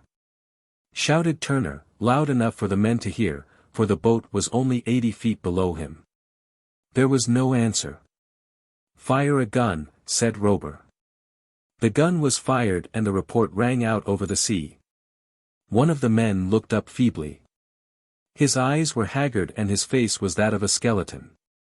As he caught sight of the Albatross, he made a gesture as of fear. "Don't be afraid," said Robur in French, "we have come to help you." "Who are you?" "We belong to the bark, Jeannette. And I am the mate. We left her a fortnight ago as she was sinking. We have no water and no food." The 4 other men had now sat up. Worn and exhausted, in a terrible state of emaciation, they lifted their hands towards the Albatross. "Look out!" shouted Robur. A line was let down, and a pail of fresh water was lowered into the boat. The men snatched at it and drank it with an eagerness awful to see. "Bread, bread," they exclaimed. Immediately a basket with some food and 5 pints of coffee descended towards them. The mate with difficulty restrained them in their ravenousness. "Where are we?" asked the mate at last. 50 miles from the Chile coast and the Chonos archipelago," answered Robur. "Thanks. But we are becalmed, and we are going to tow you." "Who are you?" "People who are glad to be of assistance to you," said Robur. The mate understood that the incognito was to be respected. But had the flying machine sufficient power to tow them through the water? Yes, and the boat, attached to 100 feet of rope, began to move off towards the east. At 10 o'clock at night the land was sighted, or rather they could see the lights which indicated its position. This rescue from the sky had come just in time for the survivors of the Jeannette, and they had good reason to believe it miraculous. When they had been taken to the mouth of the channel leading among the Chonos Islands, Robur shouted to them to cast off the tow line. This, with many a blessing to those who had saved them, they did, and the Albatross headed out to the offing. Certainly there was some good in this aeronef, which could thus help those who were lost at sea. What balloon, perfect as it might be, would be able to perform such a service? And between themselves Uncle Prudent and Phil Evans could not but admire it, although they were quite disposed to deny the evidence of their senses. Chapter 18 Over the Volcano. The sea was as rough as ever, and the symptoms became alarming. The barometer fell several millimeters. The wind came in violent gusts, and then for a moment or so failed altogether. Under such circumstances a sailing vessel would have had to reef in her topsails and her foresail. Everything showed that the wind was rising in the northwest. The storm glass became much troubled and its movements were most disquieting. At 1 o'clock in the morning the wind came on again with extreme violence. Although the aeronef was going right in its teeth, she was still making progress at a rate of from 12 to 15 miles an hour. But that was the utmost she could do. Evidently preparations must be made for a cyclone, a very rare occurrence in these latitudes. Whether it be called a hurricane, as in the Atlantic, a typhoon, as in Chinese waters a simoom, as in the Sahara, or a tornado, as on the western coast, such a storm is always a gyratory one. And most dangerous for any ship caught in the current which increases from the circumference to the center, and has only one spot of calm, the middle of the vortex. Robur knew this. He also knew it was best to escape from the cyclone and get beyond its zone of attraction by ascending to the higher strata. Up to then he had always succeeded in doing this, but now he had not an hour, perhaps not a minute, to lose. In fact, the violence of the wind sensibly increased. The crests of the waves were swept off as they rose and blown into white dust on the surface of the sea. It was manifest that the cyclone was advancing with fearful velocity straight towards the regions of the pole. "Higher," said Robur. "Higher it is," said Tom Toomer. An extreme ascensional power was communicated to the aeronef, and she shot up slantingly as if she was traveling on a plane sloping downwards from the southwest. Suddenly the barometer fell more than a dozen millimeters and the Albatross paused in her ascent. What was the cause of the stoppage? Evidently she was pulled back by the air, some formidable current had diminished the resistance to the screws. When a steamer travels upstream, more work is got out of her screw than when the water is running between the blades. The recoil is then considerable, and may perhaps be as great as the current. It was thus with the Albatross at this moment. But Robur was not the man to give in. His 74 screws, working perfectly together, were driven at their maximum speed. But the aeronef could not escape, the attraction of the cyclone was irresistible. During the few moments of calm she began to ascend, but the heavy pull soon drew her back, and she sunk like a ship as she founders. Evidently if the violence of the cyclone went on increasing, the Albatross would be but as a straw caught in one of those whirlwinds that root up the trees, carry off roofs, and blow down walls.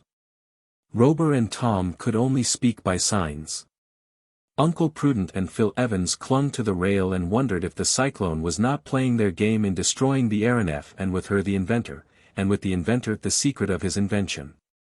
But if the Albatross could not get out of the cyclone vertically, could she not do something else? Could she not gain the center, where it was comparatively calm, and where they would have more control over her? Quite so, but to do this she would have to break through the circular currents which were sweeping her round with them. Had she sufficient mechanical power to escape through them?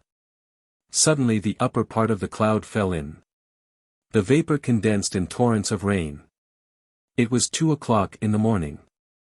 The barometer, oscillating over a range of 12 millimeters, had now fallen to 27.91, and from this something should be taken on account of the height of the aeronef above the level of the sea. Strange to say, the cyclone was out of the zone to which such storms are generally restricted, such zone being bounded by the 30th parallel of north latitude and the 26th parallel of south latitude. This may perhaps explain why the eddying storm suddenly turned into a straight one. But what a hurricane! The tempest in Connecticut on the 22nd of March, 1882, could only have been compared to it, and the speed of that was more than 300 miles an hour. The Albatross had thus to fly before the wind, or rather she had to be left to be driven by the current, from which she could neither mount nor escape. But in following this unchanging trajectory she was bearing due south, towards those polar regions which Robur had endeavored to avoid. And now he was no longer master of her course, she would go where the hurricane took her. Tom Turner was at the helm, and it required all his skill to keep her straight.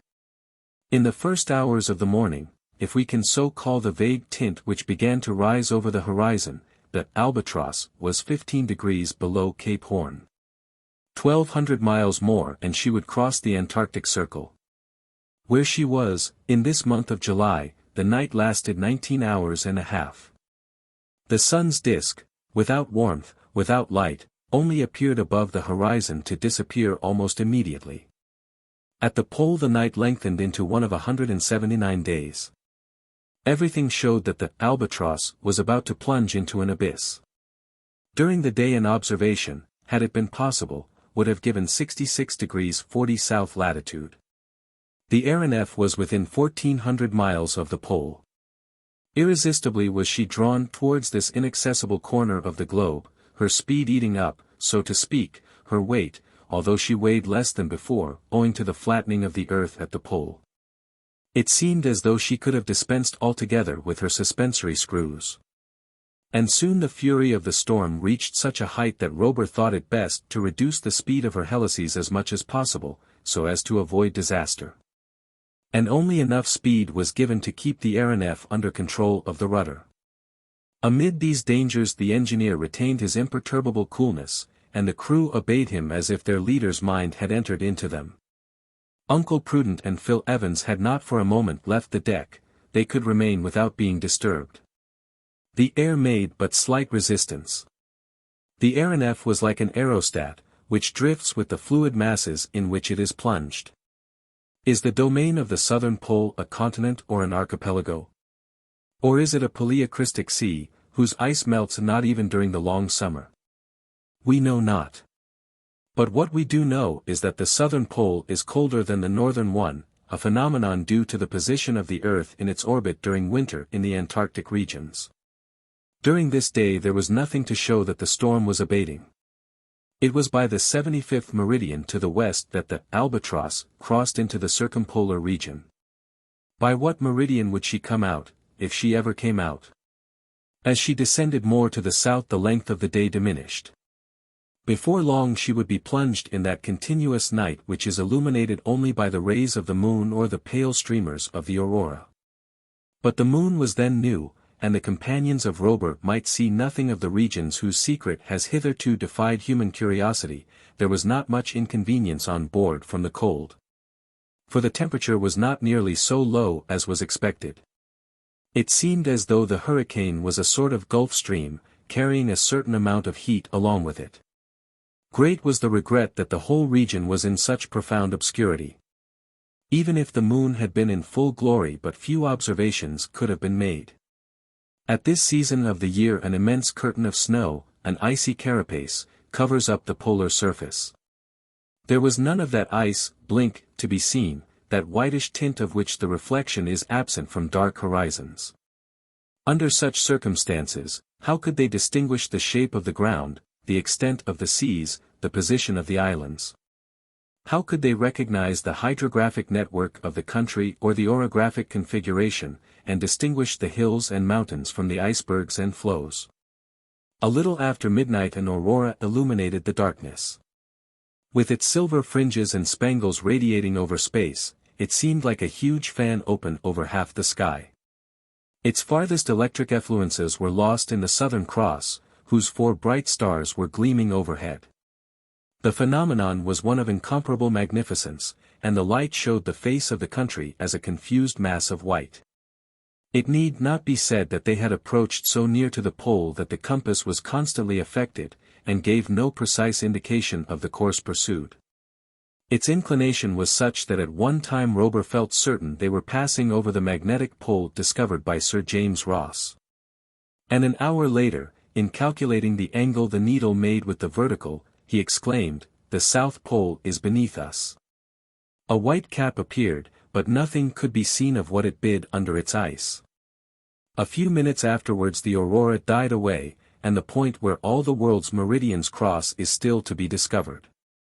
If Uncle Prudent and Phil Evans wished to bury in the most mysterious solitudes the AERONEF and all she bore, the moment was propitious. If they did not do so it was doubtless because the explosive they required was still denied to them. The hurricane still raged and swept along with such rapidity that had a mountain been met with the AERONEF would have been dashed to pieces like a ship on a lee shore. Not only had the power gone to steer her horizontally, but the control of her elevation had also vanished. And it was not unlikely that mountains did exist in these Antarctic lands. Any instant a shock might happen which would destroy the Albatross. Such a catastrophe became more probable as the wind shifted more to the east after they passed the prime meridian. Two luminous points then showed themselves ahead of the Albatross. There were the two volcanoes of the Ross Mountains, Erebus and Terror. Was the Albatross to be shriveled up in their flames like a gigantic butterfly? An hour of intense excitement followed. One of the volcanoes, Erebus, seemed to be rushing at the AERONEF, which could not move from the bed of the hurricane. The cloud of flame grew as they neared it. A network of fire barred their road. A brilliant light shone round over all. The figures on board stood out in the bright light as if come from another world. Motionless, without a sound or a gesture, they waited for the terrible moment when the furnace would wrap them in its fires. But the storm that bore the Albatross saved them from such a fearful fate. The flames of Erebus were blown down by the hurricane as it passed, and the Albatross flew over unhurt.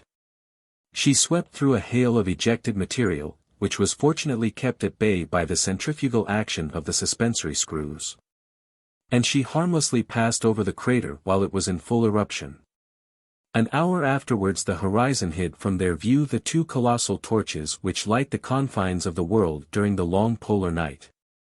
At 2 o'clock in the morning Balloonie Island was sighted on the coast of Discovery Land, though it could not be recognized owing to its being bound to the mainland by a cement of ice.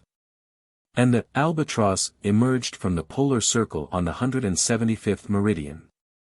The hurricane had carried her over the icebergs and ice floes, against which she was in danger of being dashed 100 times or more. She was not in the hands of the helmsman, but in the hand of God, and God is a good pilot. The AERONEF sped along to the north, and at the 60th parallel the storm showed signs of dying away. Its violence sensibly diminished.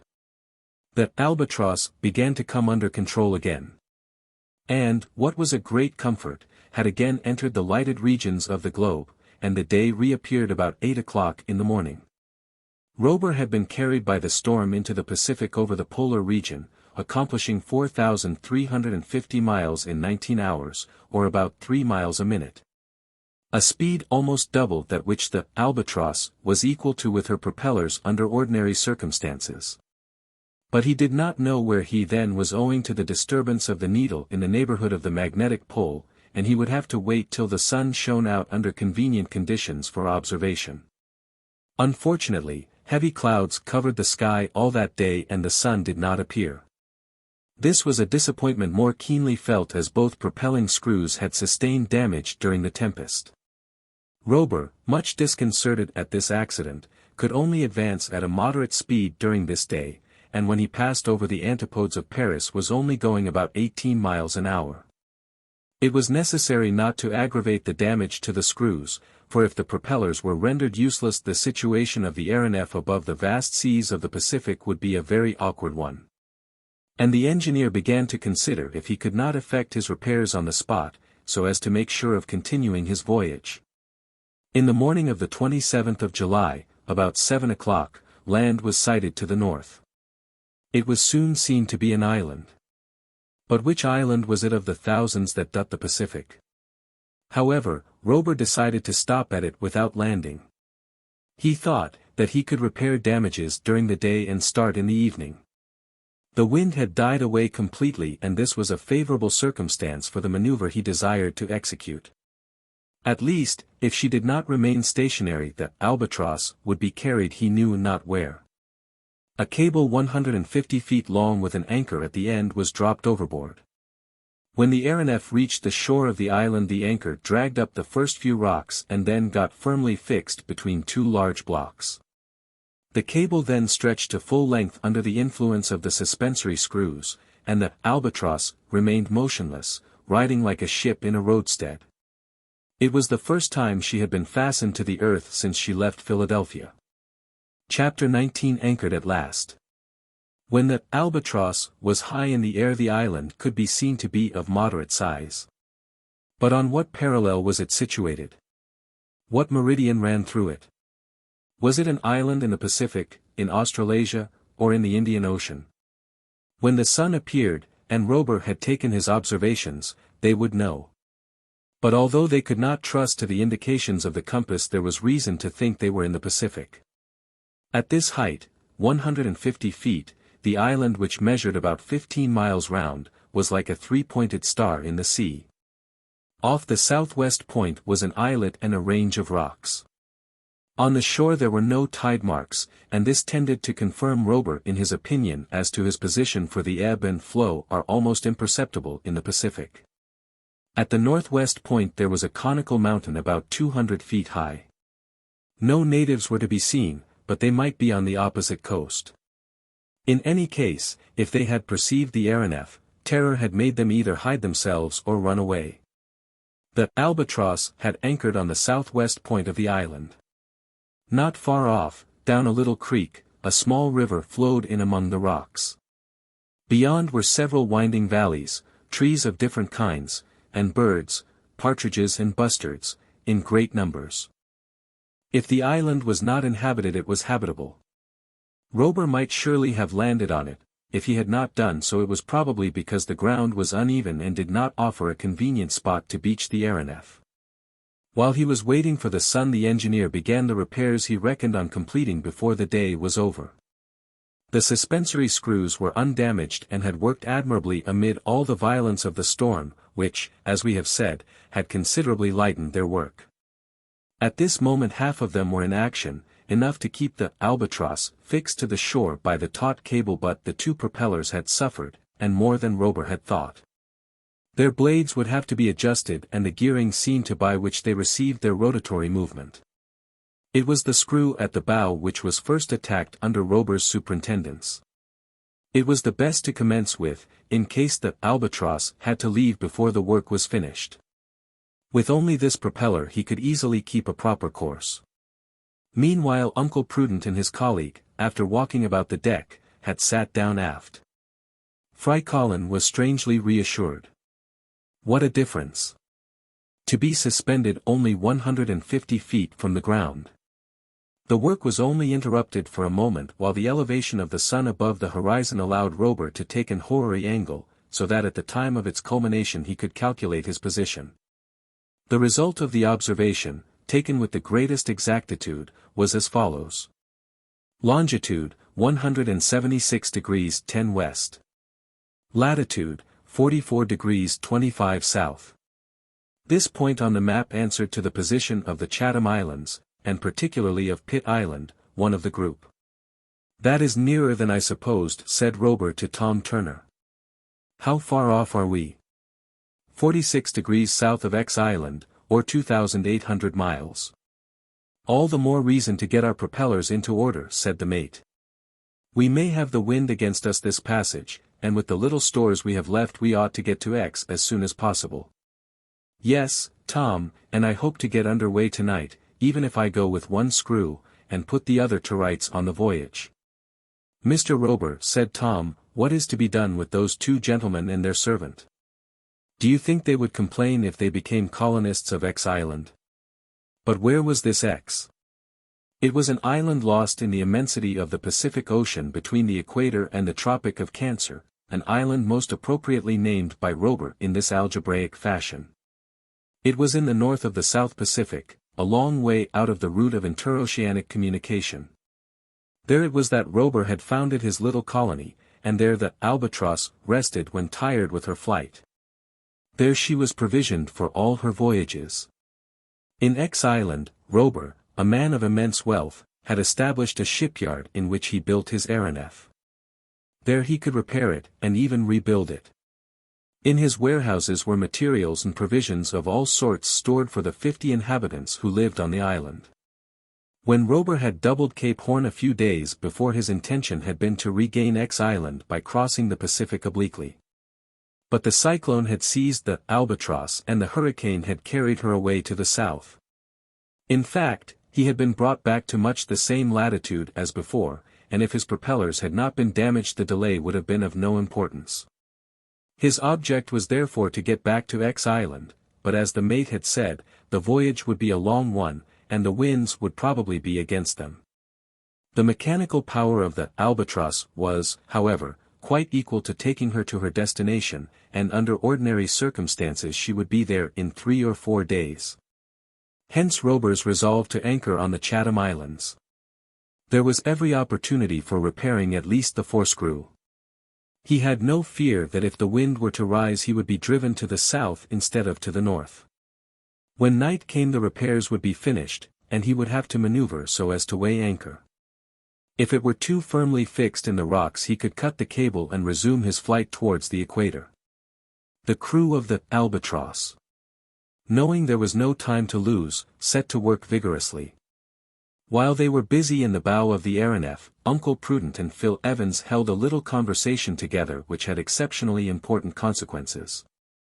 Phil Evans, said Uncle Prudent, you have resolved, as I have, to sacrifice your life. Yes, like you. It is evident that we can expect nothing from Robur. Nothing. Well, Phil Evans, I have made up my mind. If the Albatross leaves this place tonight, the night will not pass without our having accomplished our task. We will smash the wings of this bird of Robur's. This night I will blow it into the air. The sooner the better, said Phil Evans. It will be seen that the two colleagues were agreed on all points, even in accepting with indifference the frightful death in store for them. Have you all you want? Asked Evans. Yes. Last night, while Robur and his people had enough to do to look after the safety of the ship, I slipped into the magazine and got hold of a dynamite cartridge. Let us set to work, Uncle Prudent. No. Wait till tonight. When the night comes we will go into our cabin, and you shall see something that will surprise you. At 6 o'clock the colleagues dined together as usual. 2 hours afterwards they retired to their cabin like men who wished to make up for a sleepless night.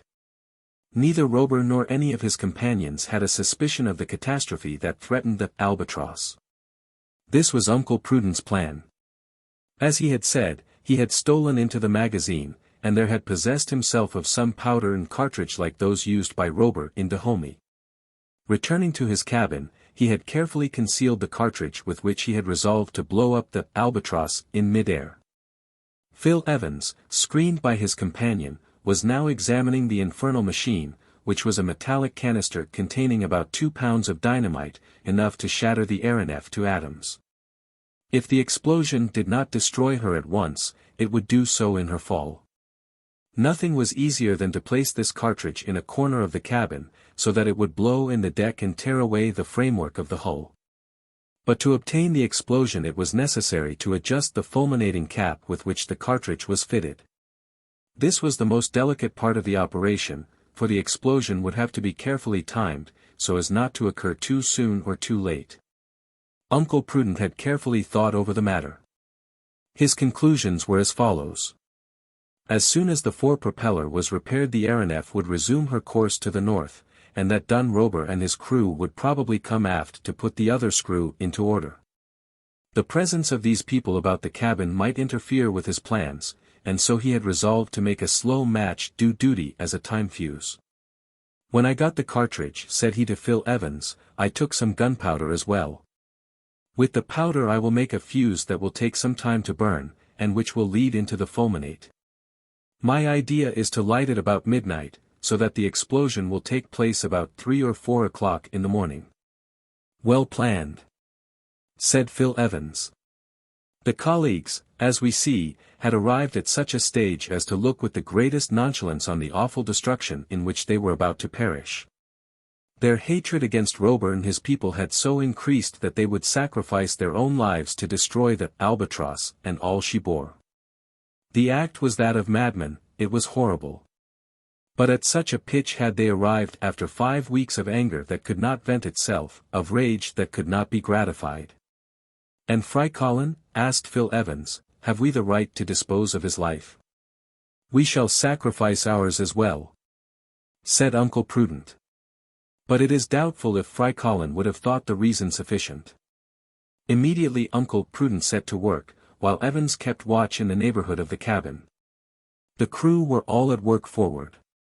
There was no fear of being surprised. Uncle Prudent began by rubbing a small quantity of the powder very fine, and then, having slightly moistened it, he wrapped it up in a piece of rag in the shape of a match. When it was lighted he calculated it would burn about an inch in 5 minutes, or a yard in 3 hours. The match was tried and found to answer, and was then wound round with string and attached to the cap of the cartridge. Uncle Prudent had all finished about 10 o'clock in the evening without having excited the least suspicion. During the day the work on the 4-screw had been actively carried on, but it had had to be taken on board to adjust the twisted blades. Of the piles and accumulators and the machinery that drove the ship nothing was damaged. When night fell Robur and his men knocked off work. The fore-propeller not been got into place, and to finish it would take another 3 hours. After some conversation with Tom Turner it was decided to give the crew a rest, and postpone what required to be done to the next morning. The final adjustment was a matter of extreme nicety, and the electric lamps did not give so suitable a light for such work as the daylight. Uncle Prudent and Phil Evans were not aware of this. They had understood that the screw would be in place during the night, and that the Albatross would be on her way to the north. The night was dark and moonless. Heavy clouds made the darkness deeper. A light breeze began to rise. A few puffs came from the southwest, but they had no effect on the Albatross. She remained motionless at her anchor, and the cable stretched vertically downward to the ground. Uncle Prudent and his colleague, imagining they were under way again, sat shut up in their cabin, exchanging but a few words, and listening to the frrr of the suspensory screws, which drowned every other sound on board. They were waiting till the time of action arrived. A little before midnight Uncle Prudent said, "It is time." Under the berths in the cabin was a sliding box, forming a small locker, and in this locker Uncle Prudent put the dynamite and the slow match. In this way the match would burn without betraying itself by its smoke or spluttering. Uncle Prudent lighted the end and pushed back the box under the berth with, "Now let us go aft, and wait." They then went out, and were astonished not to find the steersman at his post. Phil Evans leant out over the rail. "The Albatross is where she was," said he in a low voice. "The work is not finished. They have not started." Uncle Prudent made a gesture of disappointment. "We shall have to put out the match," said he. "No," said Phil Evans, "we must escape." "Escape?" "Yes. Down the cable. 50 yards is nothing." "Nothing, of course, Phil Evans, and we should be fools not to take the chance now it has come." But first they went back to the cabin and took away all they could carry, with a view to a more or less prolonged stay on the Chatham Islands. Then they shut the door and noiselessly crept forward, intending to wake Frycollin and take him with them. The darkness was intense. The clouds were racing up from the southwest, and the AERONEF was tugging at her anchor and thus throwing the cable more and more out of the vertical. There would be no difficulty in slipping down it. The colleagues made their way along the deck, stopping in the shadow of the deckhouses to listen if there was any sound. The silence was unbroken. No light shone from the portholes. The AERONEF was not only silent, she was asleep. Uncle Prudent was close to Frycollin's cabin when Phil Evans stopped him. "The lookout," he said.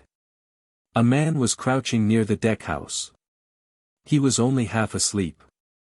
All flight would be impossible if he were to give the alarm. Close by were a few ropes, and pieces of rag and waste used in the work at the screw.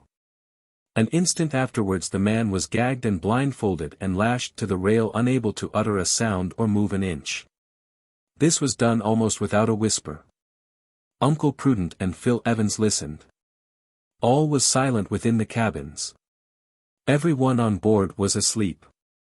They reached Frycollin's cabin. Tapage was snoring away in a style worthy of his name, and that promised well. To his great surprise, Uncle Prudent had not even to push Frycollin's door. It was open. He stepped into the doorway and looked around.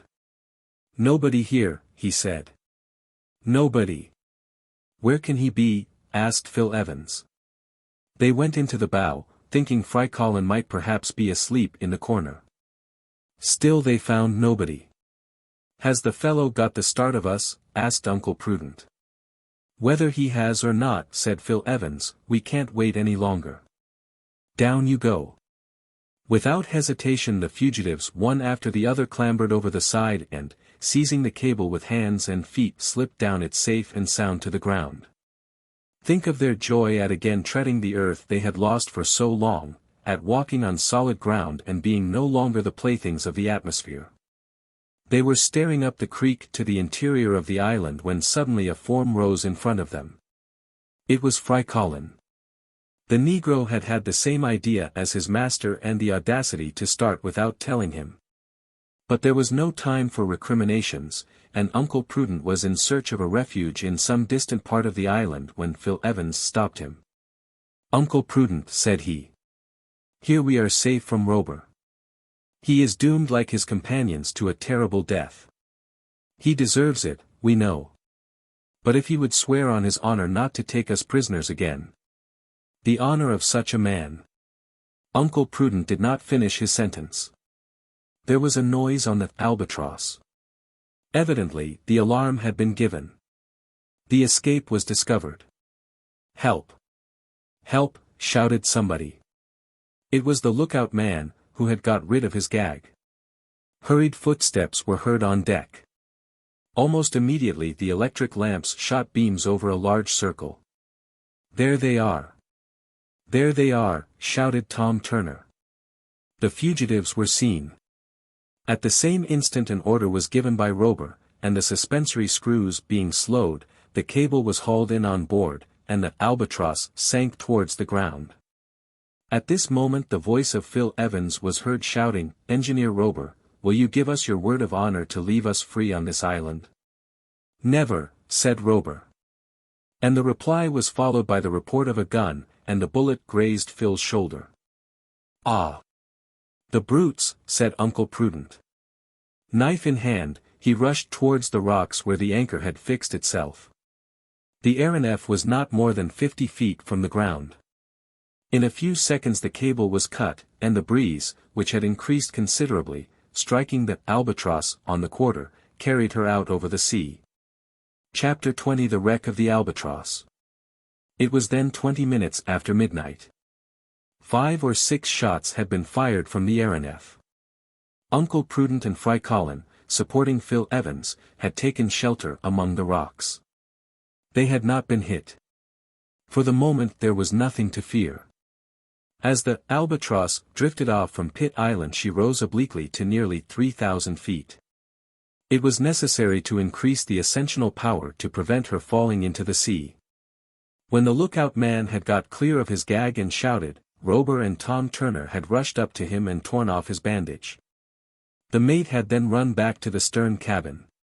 It was empty. Tapage had searched Frycollin's cabin, and that also was empty. When he saw that the prisoners had escaped, Robur was seized with a paroxysm of anger. The escape meant the revelation of his secret to the world.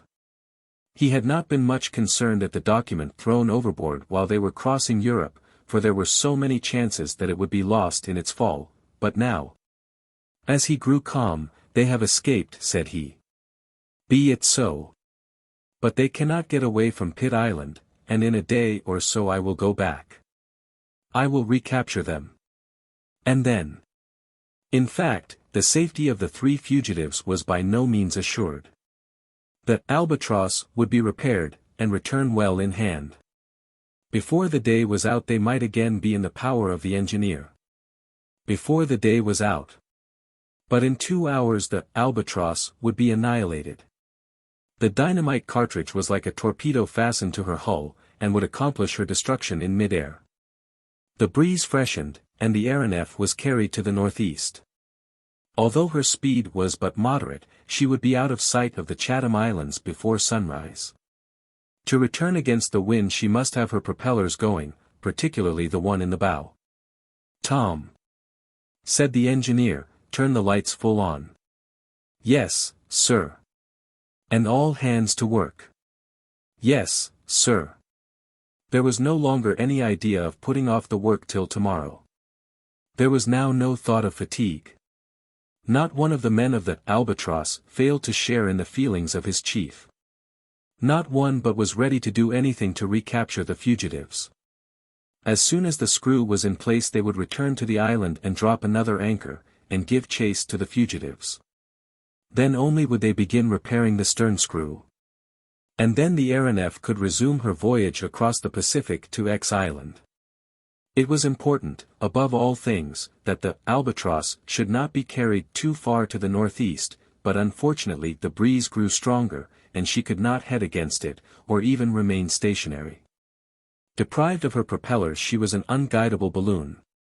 The fugitives on the shore knew that she would have disappeared before the explosion blew her to pieces.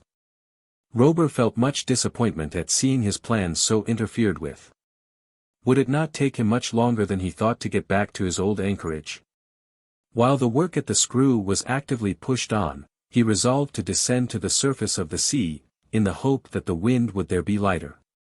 Perhaps the Albatross would be able to remain in the neighborhood until she was again fit to work to windward. The maneuver was instantly executed. If a passing ship had sighted the aerial machine as she sunk through the air, with her electric lights in full blaze, with what terror would she have been seized? When the Albatross was a few hundred feet from the waves she stopped. Unfortunately Robur found that the breeze was stronger here than above, and the AERONEF drifted off more rapidly.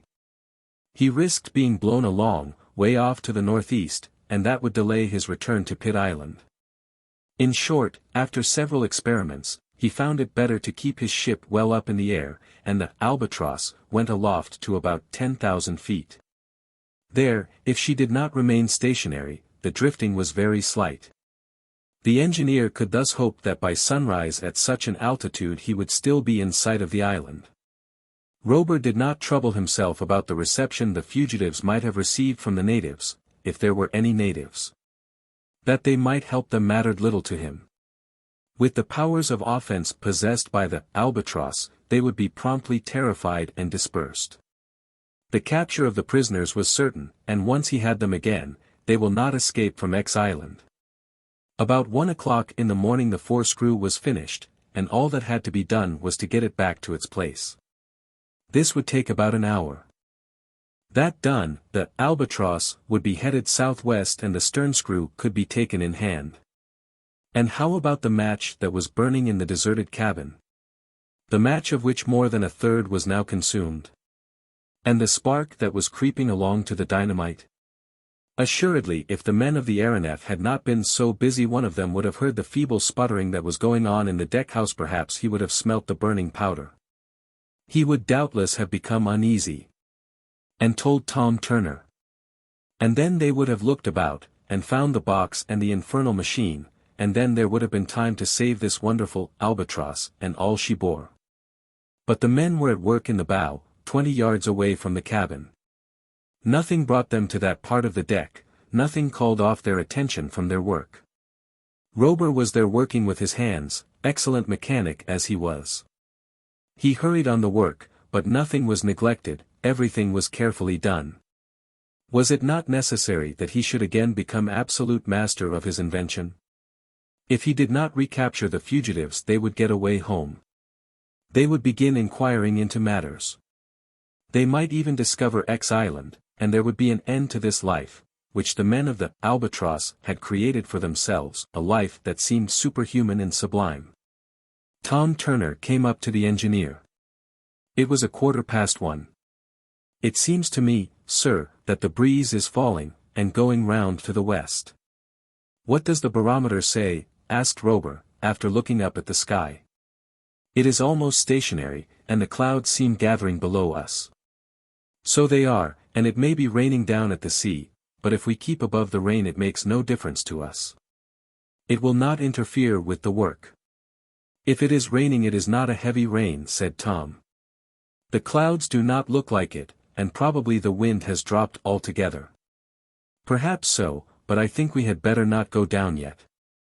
Let us get into going order as soon as we can, and then we can do as we like. At a few minutes after 2 the first part of the work was finished. The forescrew was in its place, and the power was turned on. The speed was gradually increased, and the Albatross, heading to the southwest, returned at moderate speed towards the Chatham Islands. "Tom," said Robur, "it is about 2 hours and a half since we got adrift.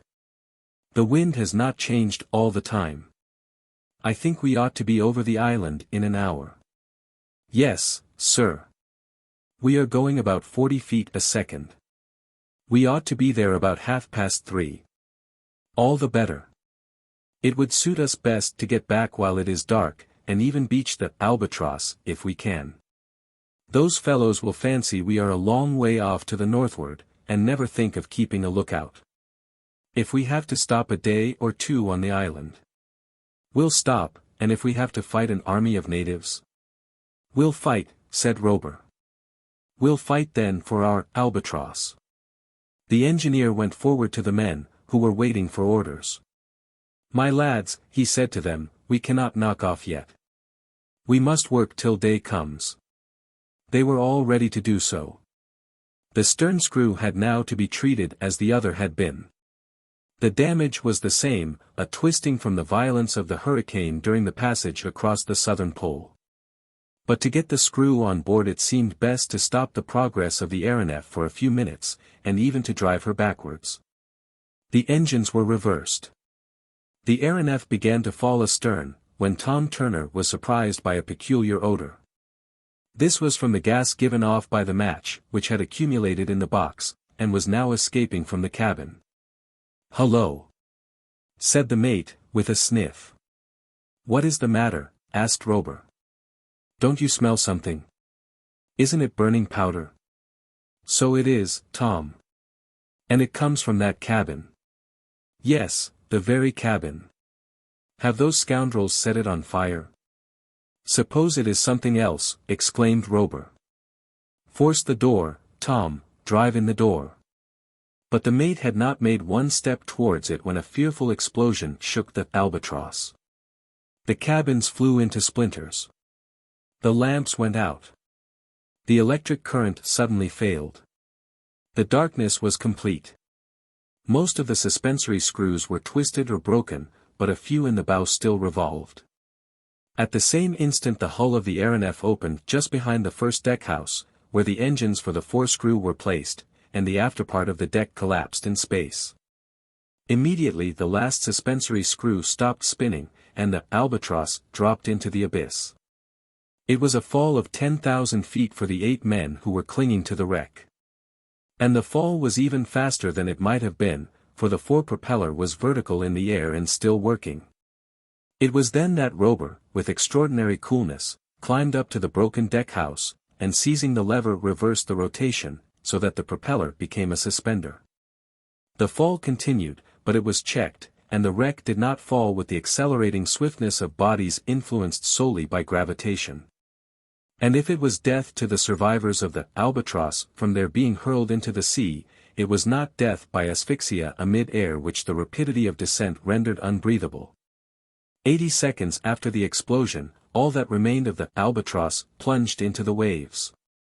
Chapter 21 The Institute again. Some weeks before, on the 13th of June, on the morning after the sitting during which the Weldon Institute had been given over to such stormy discussions, the excitement of all classes of the Philadelphia population, black or white, had been much easier to imagine than to describe. From a very early hour conversation was entirely occupied with the unexpected and scandalous incident of the night before. A stranger calling himself an engineer, and answering to the name of Robur, a person of unknown origin, of anonymous nationality, had unexpectedly presented himself in the clubroom, insulted the balloonists, made fun of the aeronauts, boasted of the marvels of machines heavier than air, and raised a frightful tumult by the remarks with which he greeted the menaces of his adversaries. After leaving the desk, amid a volley of revolver shots, he had disappeared, and in spite of every endeavor, no trace could be found of him. Assuredly here was enough to exercise every tongue and excite every imagination. But by how much was this excitement increased when in the evening of the 13th of June it was found that neither the president nor secretary of the Weldon Institute had returned to their homes? Was it by chance only that they were absent? No, or at least there was nothing to lead people to think so. It had even been agreed that in the morning they would be back at the club, one as president, the other as secretary, to take their places during a discussion on the events of the preceding evening. And not only was there the complete disappearance of these two considerable personages in the state of Pennsylvania, but there was no news of the valet Frycollin. He was as undiscoverable as his master. Never had a Negro since Toussaint Louverture, Soulouque, or Dessalines had so much talked about him. The next day there was no news. Neither the colleagues nor Frycollin had been found. The anxiety became serious. Agitation commenced. A numerous crowd besieged the post and telegraph offices in case any news should be received. There was no news. And they had been seen coming out of the Weldon Institute loudly talking together, and with Frycollin in attendance, go down Walnut Street towards Fairmount Park. Jem Chip, the vegetarian, had even shaken hands with the president and left him with "tomorrow." And William T. Forbes, the manufacturer of sugar from rags, had received a cordial shake from Phil Evans, who had said to him twice, "Au revoir." Au revoir. Miss Doll and Miss Matt Forbes, so attached to Uncle Prudent by the bonds of purest friendship, could not get over the disappearance, and in order to obtain news of the absent, talked even more than they were accustomed to. 3, 4, 5, 6 days passed. Then a week, then 2 weeks, and there was nothing to give a clue to the missing three. The most minute search had been made in every quarter. Nothing. In the park, even under the trees and brushwood. Nothing. Always nothing. Although here it was noticed that the grass looked to be pressed down in a way that seemed suspicious and certainly was inexplicable, and at the edge of the clearing there were traces of a recent struggle. Perhaps a band of scoundrels had attacked the colleagues here in the deserted park in the middle of the night. It was possible. The police proceeded with their inquiries in all due form and with all lawful slowness. They dragged the Schuylkill River, and cut into the thick bushes that fringe its banks, and if this was useless it was not quite a waste, for the Schuylkill is in great want of a good weeding, and it got it on this occasion. Practical people are the authorities of Philadelphia. Then the newspapers were tried. Advertisements and notices and articles were sent to all the journals in the Union without distinction of color. The Daily Negro, the special organ of the black race, published a portrait of Frycollin after his latest photograph. Rewards were offered to whoever would give news of the three absentees, and even to those who would find some clue to put the police on the track. $5,000. $5,000 to any citizen who would. Nothing was done. The $5,000 remained with the treasurer of the Weldon Institute. Undiscoverable. Undiscoverable. Undiscoverable. Uncle Prudent and Phil Evans, of Philadelphia. It need hardly be said that the club was put to serious inconvenience by this disappearance of its president and secretary. And at first the assembly voted urgency to a measure which suspended the work on the go-ahead. How, in the absence of the principal promoters of the affair, of those who had devoted to the enterprise a certain part of their fortune in time and money, how could they finish the work when these were not present? It were better, then, to wait. And just then came the first news of the strange phenomenon which had exercised people's minds some weeks before. The mysterious object had been again seen at different times in the higher regions of the atmosphere. But nobody dreamt of establishing a connection between this singular reappearance and the no less singular disappearance of the members of the Weldon Institute. In fact, it would have required a very strong dose of imagination to connect one of these facts with the other. Whatever it might be, asteroid or aerolite or aerial monster, it had reappeared in such a way that its dimensions and shape could be much better appreciated, first in Canada, over the country between Ottawa and Quebec. On the very morning after the disappearance of the colleagues, and later over the plains of the far west, where it had tried its speed against an express train on the Union Pacific. At the end of this day the doubts of the learned world were at an end.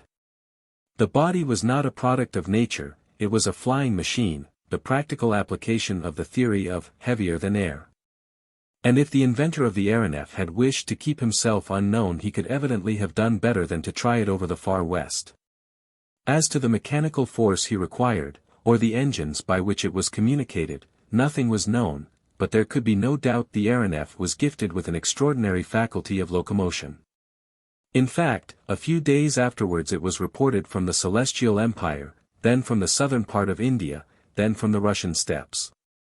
Who was then this bold mechanician that possessed such powers of locomotion, for whom states had no frontiers and oceans no limits, who disposed of the terrestrial atmosphere as if it were his domain? Could it be this Robur whose theories had been so brutally thrown in the face of the Weldon Institute the day he led the attack against the utopia of guidable balloons? Perhaps such a notion occurred to some of the wide-awake people, but none dreamt that the said Robur had anything to do with the disappearance of the president and secretary of the institute. Things remained in this state of mystery when a telegram arrived from France through the New York cable at 11:37 a.m. on July 13. And what was this telegram? It was the text of the document found at Paris in a snuff box revealing what had happened to the two personages for whom the Union was in mourning. So, then, the perpetrator of this kidnapping was Robur the engineer, come expressly to Philadelphia to destroy in its egg the theory of the balloonists. He it was who commanded the Albatross. He it was who carried off by way of reprisal Uncle Prudent, Phil Evans and Frycollin, and they might be considered lost forever. At least until some means were found of constructing an engine capable of contending with this powerful machine their terrestrial friends would never bring them back to Earth. What excitement! What stupor! The telegram from Paris had been addressed to the members of the Weldon Institute. The members of the club were immediately informed of it. 10 minutes later all Philadelphia received the news through its telephones, and in less than an hour all America heard of it through the innumerable electric wires of the new continent. No one would believe it. It is an unseasonable joke, said some. It is all smoke, said others. How could such a thing be done in Philadelphia, and so secretly, too? How could the Albatross have been beached in Fairmount Park without its appearance having been signaled all over Pennsylvania? Very good. These were the arguments. The incredulous had the right of doubting. But the right did not last long. 7 days after the receipt of the telegram the French mailboat, Normandy, came into the Hudson, bringing the famous snuff-box. The railway took it in all haste from New York to Philadelphia. It was indeed the snuff-box of the president of the Weldon Institute. Jem Chip would have done on a day to take some more substantial nourishment, for he fell into a swoon when he recognized it. How many a time had he taken from it the pinch of friendship? And Miss Dahl and Miss Matt also recognized it, and so did William T. Forbes, Truck Milner, Bat T. Finn, and many other members. And not only was it the president's snuff-box, it was the president's writing. Then did the people lament and stretch out their hands in despair to the skies. Uncle Prudent and his colleague carried away in a flying machine, and no one able to deliver them. The Niagara Falls Company, in which Uncle Prudent was the largest shareholder, thought of suspending its business and turning off its cataracts. The Wheelton Watch Company thought of winding up its machinery, now it had lost its manager. Nothing more was heard of the aeronef. July passed, and there was no news. August ran its course, and the uncertainty on the subject of Robur's prisoners was as great as ever. Had he, like Icarus, fallen a victim to his own temerity? The first 27 days of September went by without result, but on the 28th a rumor spread through Philadelphia that Uncle Prudent and Phil Evans had during the afternoon quietly walked into the president's house. And, what was more extraordinary, the rumor was true, although very few believed it. They had, however, to give in to the evidence. There could be no doubt these were the two men, and not their shadows. And Frycollin also had come back. The members of the club, then their friends, then the crowd, swarmed into the president's house, and shook hands with the president and secretary, and cheered them again and again. Jem Chip was there, having left his luncheon's joint of boiled lettuces, and William T. Forbes and his daughters, and all the members of the club. It is a mystery how Uncle Prudent and Phil Evans emerged alive from the thousands who welcomed them. On that evening was the weekly meeting of the Institute. It was expected that the colleagues would take their places at the desk. As they had said nothing of their adventures, it was thought they would then speak, and relate the impressions of their voyage. But for some reason or other both were silent. And so also was Frycollin, whom his congeners in their delirium had failed to dismember. But though the colleagues did not tell what had happened to them, that is no reason why we should not. We know what occurred on the night of the 27th and 28th of July. The daring escape to the earth, the scramble among the rocks, the bullet fired at Phil Evans, the cut cable, and the Albatross, deprived of her propellers, drifting off to the northeast at a great altitude. Her electric lamps rendered her visible for some time. And then she disappeared. The fugitives had little to fear. Now could Robur get back to the island for 3 or 4 hours if his screws were out of gear? By that time the Albatross would have been destroyed by the explosion, and be no more than a wreck floating on the sea. Those whom she bore would be mangled corpses, which the ocean would not even give up again. The act of vengeance would be accomplished. Uncle Prudent and Phil Evans looked upon it as an act of legitimate self-defense, and felt no remorse whatever. Evans was but slightly wounded by the rifle bullet, and the three made their way up from the shore in the hope of meeting some of the natives. The hope was realized. About 50 natives were living by fishing off the western coast. They had seen the AERONEF descend on the island, and they welcomed the fugitives as if they were supernatural beings. They worshipped them, we ought rather to say. They accommodated them in the most comfortable of their huts. As they had expected, Uncle Prudent and Phil Evans saw nothing more of the AERONEF. They concluded that the catastrophe had taken place in some high region of the atmosphere, and that they would hear no more of Robur and his prodigious machine. Meanwhile they had to wait for an opportunity of returning to America. The Chatham Islands are not much visited by navigators, and all August passed without sign of a ship. The fugitives began to ask themselves if they had not exchanged one prison for another. At last a ship came to water at the Chatham Islands. It will not have been forgotten that when Uncle Prudent was seized he had on him several thousand paper dollars, much more than would take him back to America.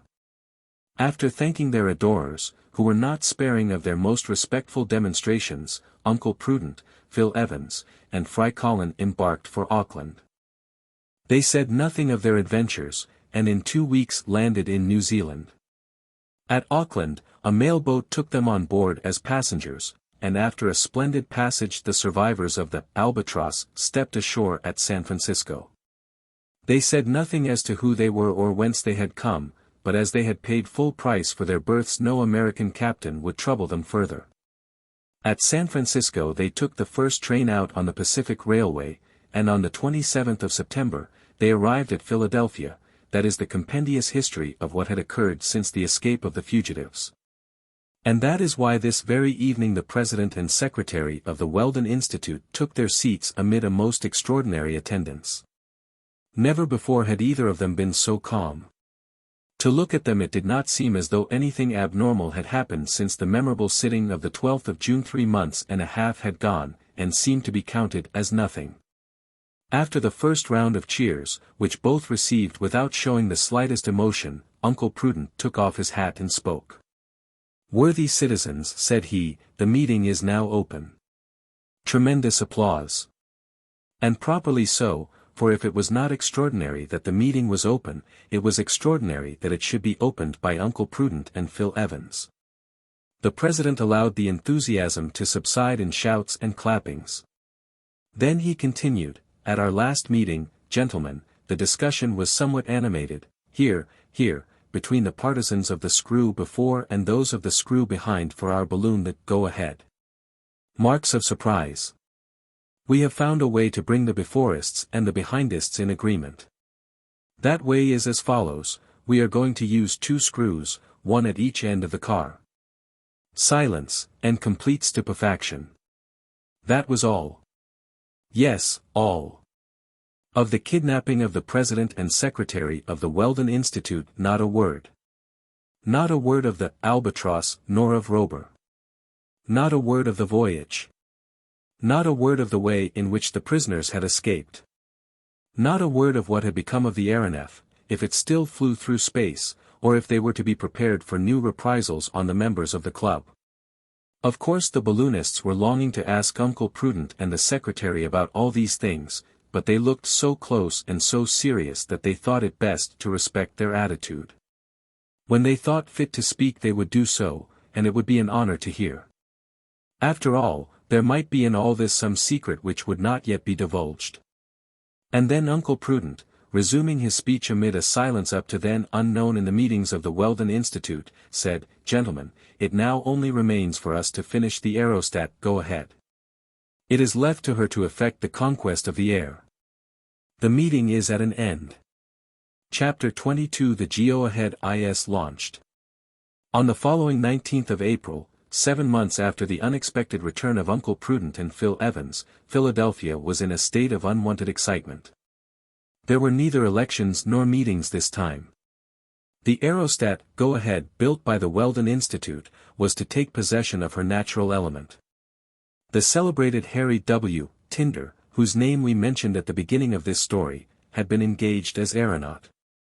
He had no assistant, and the only passengers were to be the president and secretary of the Weldon Institute. Did they not merit such an honor? Did it not come to them appropriately to rise in person to protest against any apparatus that was heavier than air? During the 7 months, however, they had said nothing of their adventures. And even Frycollin had not uttered a whisper of Robur and his wonderful clipper. Probably Uncle Prudent and his friend desired that no question should arise as to the merits of the AERONEF, or any other flying machine. Although the go-ahead might not claim the first place among aerial locomotives, they would have nothing to say about the inventions of other aviators. They believed, and would always believe, that the true atmospheric vehicle was the aerostat, and that to it alone belonged the future. Besides, he on whom they had been so terribly, and in their idea so justly, avenged, existed no longer. None of those who accompanied him had survived. The secret of the Albatross was buried in the depths of the Pacific. That Robur had a retreat, an island in the middle of that vast ocean, where he could put into port, was only a hypothesis. And the colleagues reserved to themselves the right of making inquiries on the subject later on. The grand experiment which the Weldon Institute had been preparing for so long was at last to take place. The go-ahead was the most perfect type of what had up to then been invented in aerostatic art. She was what an inflexible, or a formidable, is in ships of war. She possessed all the qualities of a good aerostat. Her dimensions allowed of her rising to the greatest height a balloon could attain, her impermeability enabled her to remain for an indefinite time in the atmosphere, her solidity would defy any dilation of gas or violence of wind or rain. Her capacity gave her sufficient ascensional force to lift with all their accessories an electric engine that would communicate to her propellers a power superior to anything yet obtained. The go-ahead was of elongated form, so as to facilitate her horizontal displacement. Her car was a platform somewhat like that of the balloon used by Krebs and Renard. And it carried all the necessary outfit, instruments, cables, grapnels, guide ropes, etc., and the piles and accumulators for the mechanical power. The car had a screw in front, and a screw and rudder behind. But probably the work done by the machines would be very much less than that done by the machines of the Albatross. The go-ahead had been taken to the clearing in Fairmount Park, to the very spot where the aeronef had landed for a few hours. Her ascensional power was due to the very lightest of gaseous bodies. Ordinary lighting gas possesses an elevating force of about 700 grams for every cubic meter. But hydrogen possesses an ascensional force estimated at 1,100 grams per cubic meter. Pure hydrogen prepared according to the method of the celebrated Henry Giffard filled the enormous balloon. And as the capacity of the go-ahead was 40,000 cubic meters, the ascensional power of the gas she contained was 40,000 multiplied by 1,100 or 44,000 kilograms. On this 29th of April everything was ready. Since 11 o'clock the enormous aerostat had been floating a few feet from the ground ready to rise in midair. It was splendid weather and seemed to have been made specially for the experiment, although if the breeze had been stronger the results might have been more conclusive. There had never been any doubt that a balloon could be guided in a calm atmosphere, but to guide it when the atmosphere is in motion is quite another thing, and it is under such circumstances that the experiment should be tried. But there was no wind today, nor any sign of any. Strange to say, North America on that day omitted to send on to Europe one of those first-class storms which it seems to have in such inexhaustible numbers. A better day could not have been chosen for an aeronautic experiment. The crowd was immense in Fairmount Park. Trains had poured into the Pennsylvania capital sightseers from the neighboring states. Industrial and commercial life came to a standstill that the people might troop to the showmaster. Workmen, women, old men, children, members of Congress, soldiers, magistrates, reporters, white natives and black natives, all were there. We need not stop to describe the excitement, the unaccountable movements, the sudden pushings, which made the mass heave and swell. Nor need we recount the number of cheers which rose from all sides like fireworks when Uncle Prudent and Phil Evans appeared on the platform and hoisted the American colors. Need we say that the majority of the crowd had come from afar not so much to see the go-ahead as to gaze on these extraordinary men? Why 2 and not 3? Why not Frycollin? Because Frycollin thought his campaign in the Albatross sufficient for his fame. He had declined the honor of accompanying his master, and he took no part in the frenzied declamations that greeted the president and secretary of the Weldon Institute. Of the members of the illustrious assembly not one was absent from the reserved places within the ropes. There were Truck Milner, Bat T. Finn, and William T. Forbes with his 2 daughters on his arm. All had come to affirm by their presence that nothing could separate them from the partisans of lighter than air. About 20 minutes past 11 a gun announced the end of the final preparations. The go-ahead only waited the signal to start. At 25 minutes past 11 the second gun was fired.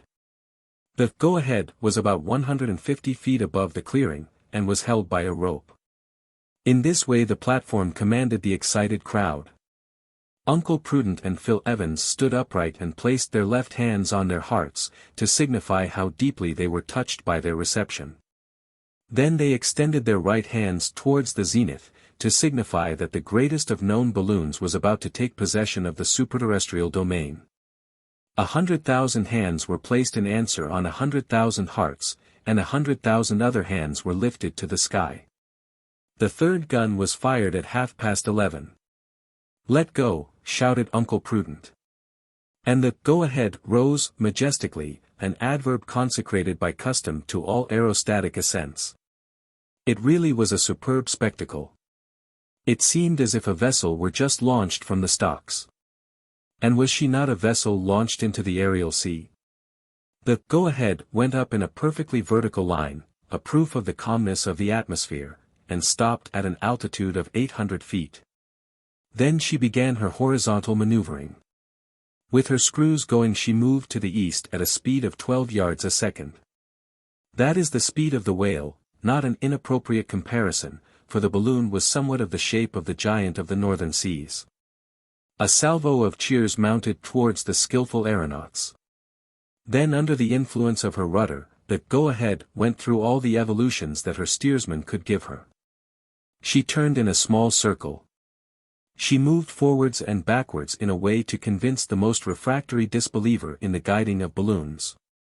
And if there had been any disbeliever there he would have been simply annihilated. But why was there no wind to assist at this magnificent experiment? It was regrettable. Doubtless the spectators would have seen the go-ahead unhesitatingly execute all the movements of a sailing vessel in beating to windward, or of a steamer driving in the wind's eye. At this moment the aerostat rose a few hundred yards. The maneuver was understood below. Uncle Prudent and his companions were going in search of a breeze in the higher zones, so as to complete the experiment. The system of cellular balloons, analogous to the swimming bladder in fishes, into which could be introduced a certain amount of air by pumping, had provided for this vertical motion. Without throwing out ballast or losing gas the aeronaut was able to rise or sink at his will. Of course there was a valve in the upper hemisphere which would permit of a rapid descent if found necessary. All these contrivances are well known, but they were here fitted in perfection. The go-ahead then rose vertically. Her enormous dimensions gradually grew smaller to the eye, and the necks of the crowd were almost cricked as they gazed into the air. Gradually the whale became a porpoise, and the porpoise became a gudgeon. The ascensional movement did not cease until the go-ahead had reached a height of 14,000 feet. But the air was so free from mist that she remained clearly visible.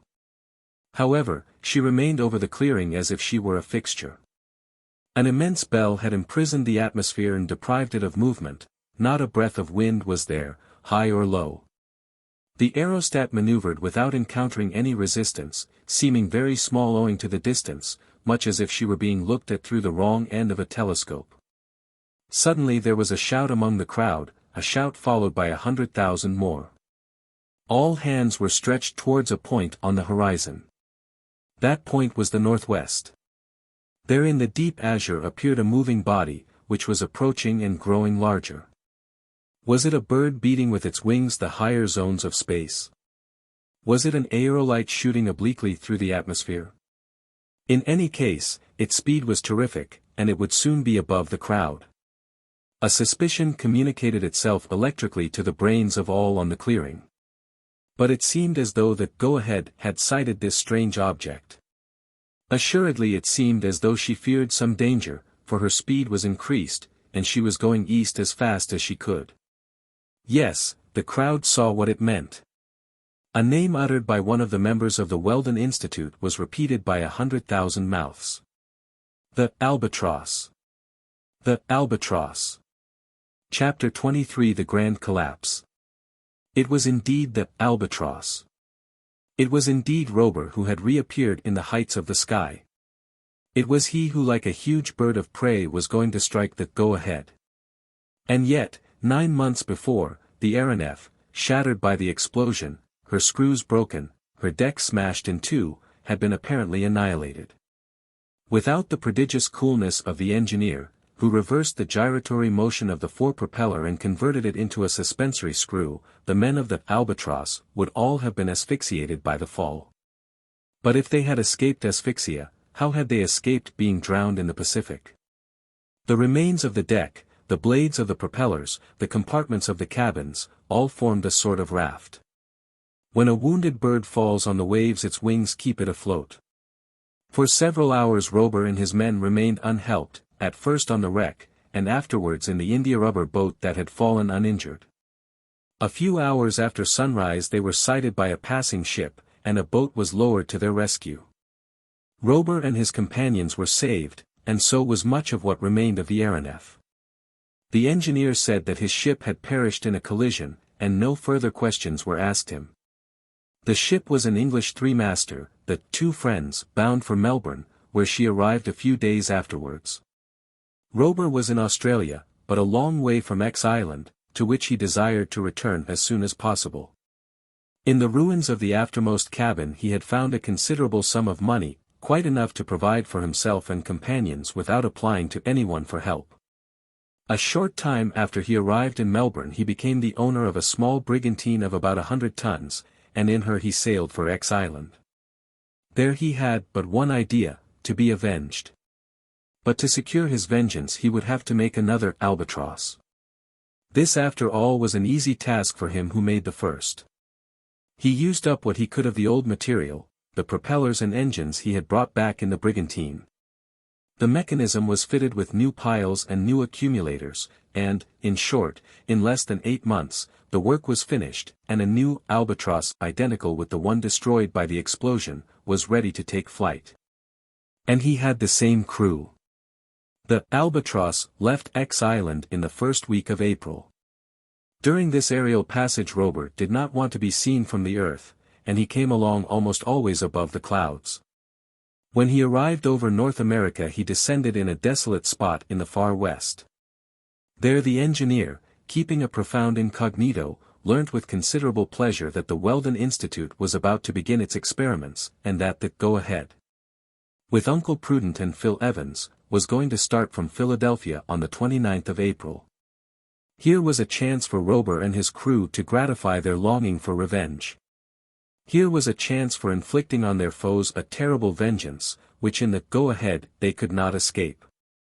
A public vengeance, which would at the same time prove the superiority of the aeronef to all aerostats and contrivances of that nature. And that is why, on this very day, like a vulture from the clouds, the aeronef appeared over Fairmount Park. Yes. It was the Albatross, easily recognizable by all those who had never before seen her. The Go-Ahead was in full flight. But it soon appeared that she could not escape horizontally, and so she sought her safety in a vertical direction, not dropping to the ground, for the aeronef would have cut her off, but rising to a zone where she could not perhaps be reached. This was very daring, and at the same time very logical. But the Albatross began to rise after her. Although she was smaller than the Go-Ahead, it was a case of the swordfish and the whale. This could easily be seen from below, and with what anxiety. In a few moments the aerostat had attained a height of 16,000 feet. The Albatross followed her as she rose. She flew round her flanks, and maneuvered round her in a circle with a constantly diminishing radius. She could have annihilated her at a stroke, and Uncle Prudent and his companions would have been dashed to atoms in a frightful fall. The people, mute with horror, gazed breathlessly. They were seized with that sort of fear which presses on the chest and grips the legs when we see anyone fall from a height. An aerial combat was beginning in which there were none of the chances of safety as in a sea fight. It was the first of its kind, but it would not be the last, for progress is one of the laws of this world. And if the Go-Ahead was flying the American colors, did not the Albatross display the stars and golden sun of Robur the Conqueror? The Go-Ahead tried to distance her enemy by rising still higher. She threw away the ballast she had in reserve. She made a new leap of 3,000 feet, she was now but a dot in space. The Albatross, which followed her round and round at top speed, was now invisible. Suddenly a shout of terror rose from the crowd. The Go-Ahead increased rapidly in size, and the aeronef appeared dropping with her. This time it was a fall. The gas had dilated in the higher zones of the atmosphere and had burst the balloon, which, half inflated still, was falling rapidly. But the aeronef, slowing her suspensory screws, came down just as fast. She ran alongside the Go-Ahead when she was not more than 4,000 feet from the ground. Would Robur destroy her? No, he was going to save her crew. And so cleverly did he handle his vessel that the aeronaut jumped on board. Would Uncle Prudent and Phil Evans refuse to be saved by him? They were quite capable of doing so. But the crew threw themselves on them and dragged them by force from the Go-Ahead to the Albatross. Then the aeronef glided off and remained stationary, while the balloon, quite empty of gas, fell on the trees of the clearing and hung there like a gigantic rag. An appalling silence reigned on the ground. It seemed as though life were suspended in each of the crowd, and many eyes had been closed so as not to behold the final catastrophe. Uncle Prudent and Phil Evans had again become the prisoners of the redoubtable Robur. Now he had recaptured them. Would he carry them off into space, where it was impossible to follow him? It seemed so. However, instead of mounting into the sky, the Albatross stopped 6 feet from the ground. Then, amid profound silence, the engineer's voice was heard. "Citizens of the United States," he said, "the President and Secretary of the Weldon Institute are again in my power. In keeping them I am only within my right. But from the passion kindled in them by the success of the Albatross, I see that their minds are not prepared for that important revolution which the conquest of the air will one day bring. Uncle Prudent and Phil Evans, you are free." The President, the Secretary, and the aeronaut had only to jump down. Then Robur continued. "Citizens of the United States, my experiment is finished, but my advice to those present is to be premature in nothing, not even in progress. It is evolution and not revolution that we should seek. In a word, we must not be before our time. I have come too soon today to withstand such contradictory and divided interests as yours. Nations are not yet fit for union. I go, then. And I take my secret with me. But it will not be lost to humanity. It will belong to you the day you are educated enough to profit by it and wise enough not to abuse it. Citizens of the United States, goodbye. And the Albatross, beating the air with her 74 screws, and driven by her propellers, shot off towards the east amid a tempest of cheers. The two colleagues, profoundly humiliated, and through them the whole Weldon Institute, did the only thing they could. They went home. And the crowd by a sudden change of front greeted them with particularly keen sarcasms, and, at their expense, are sarcastic still. And now, who is this Robur? Shall we ever know? We know today. Robur is the science of the future. Perhaps the science of tomorrow. Certainly the science that will come. Does the Albatross still cruise in the atmosphere in the realm that none can take from her? There is no reason to doubt it. Will Robur, the Conqueror, appear one day as he said? Yes. He will come to declare the secret of his invention, which will greatly change the social and political conditions of the world. As for the future of aerial locomotion, it belongs to the AERONEF and not the aerostat. It is to the Albatross that the conquest of the air will assuredly fall.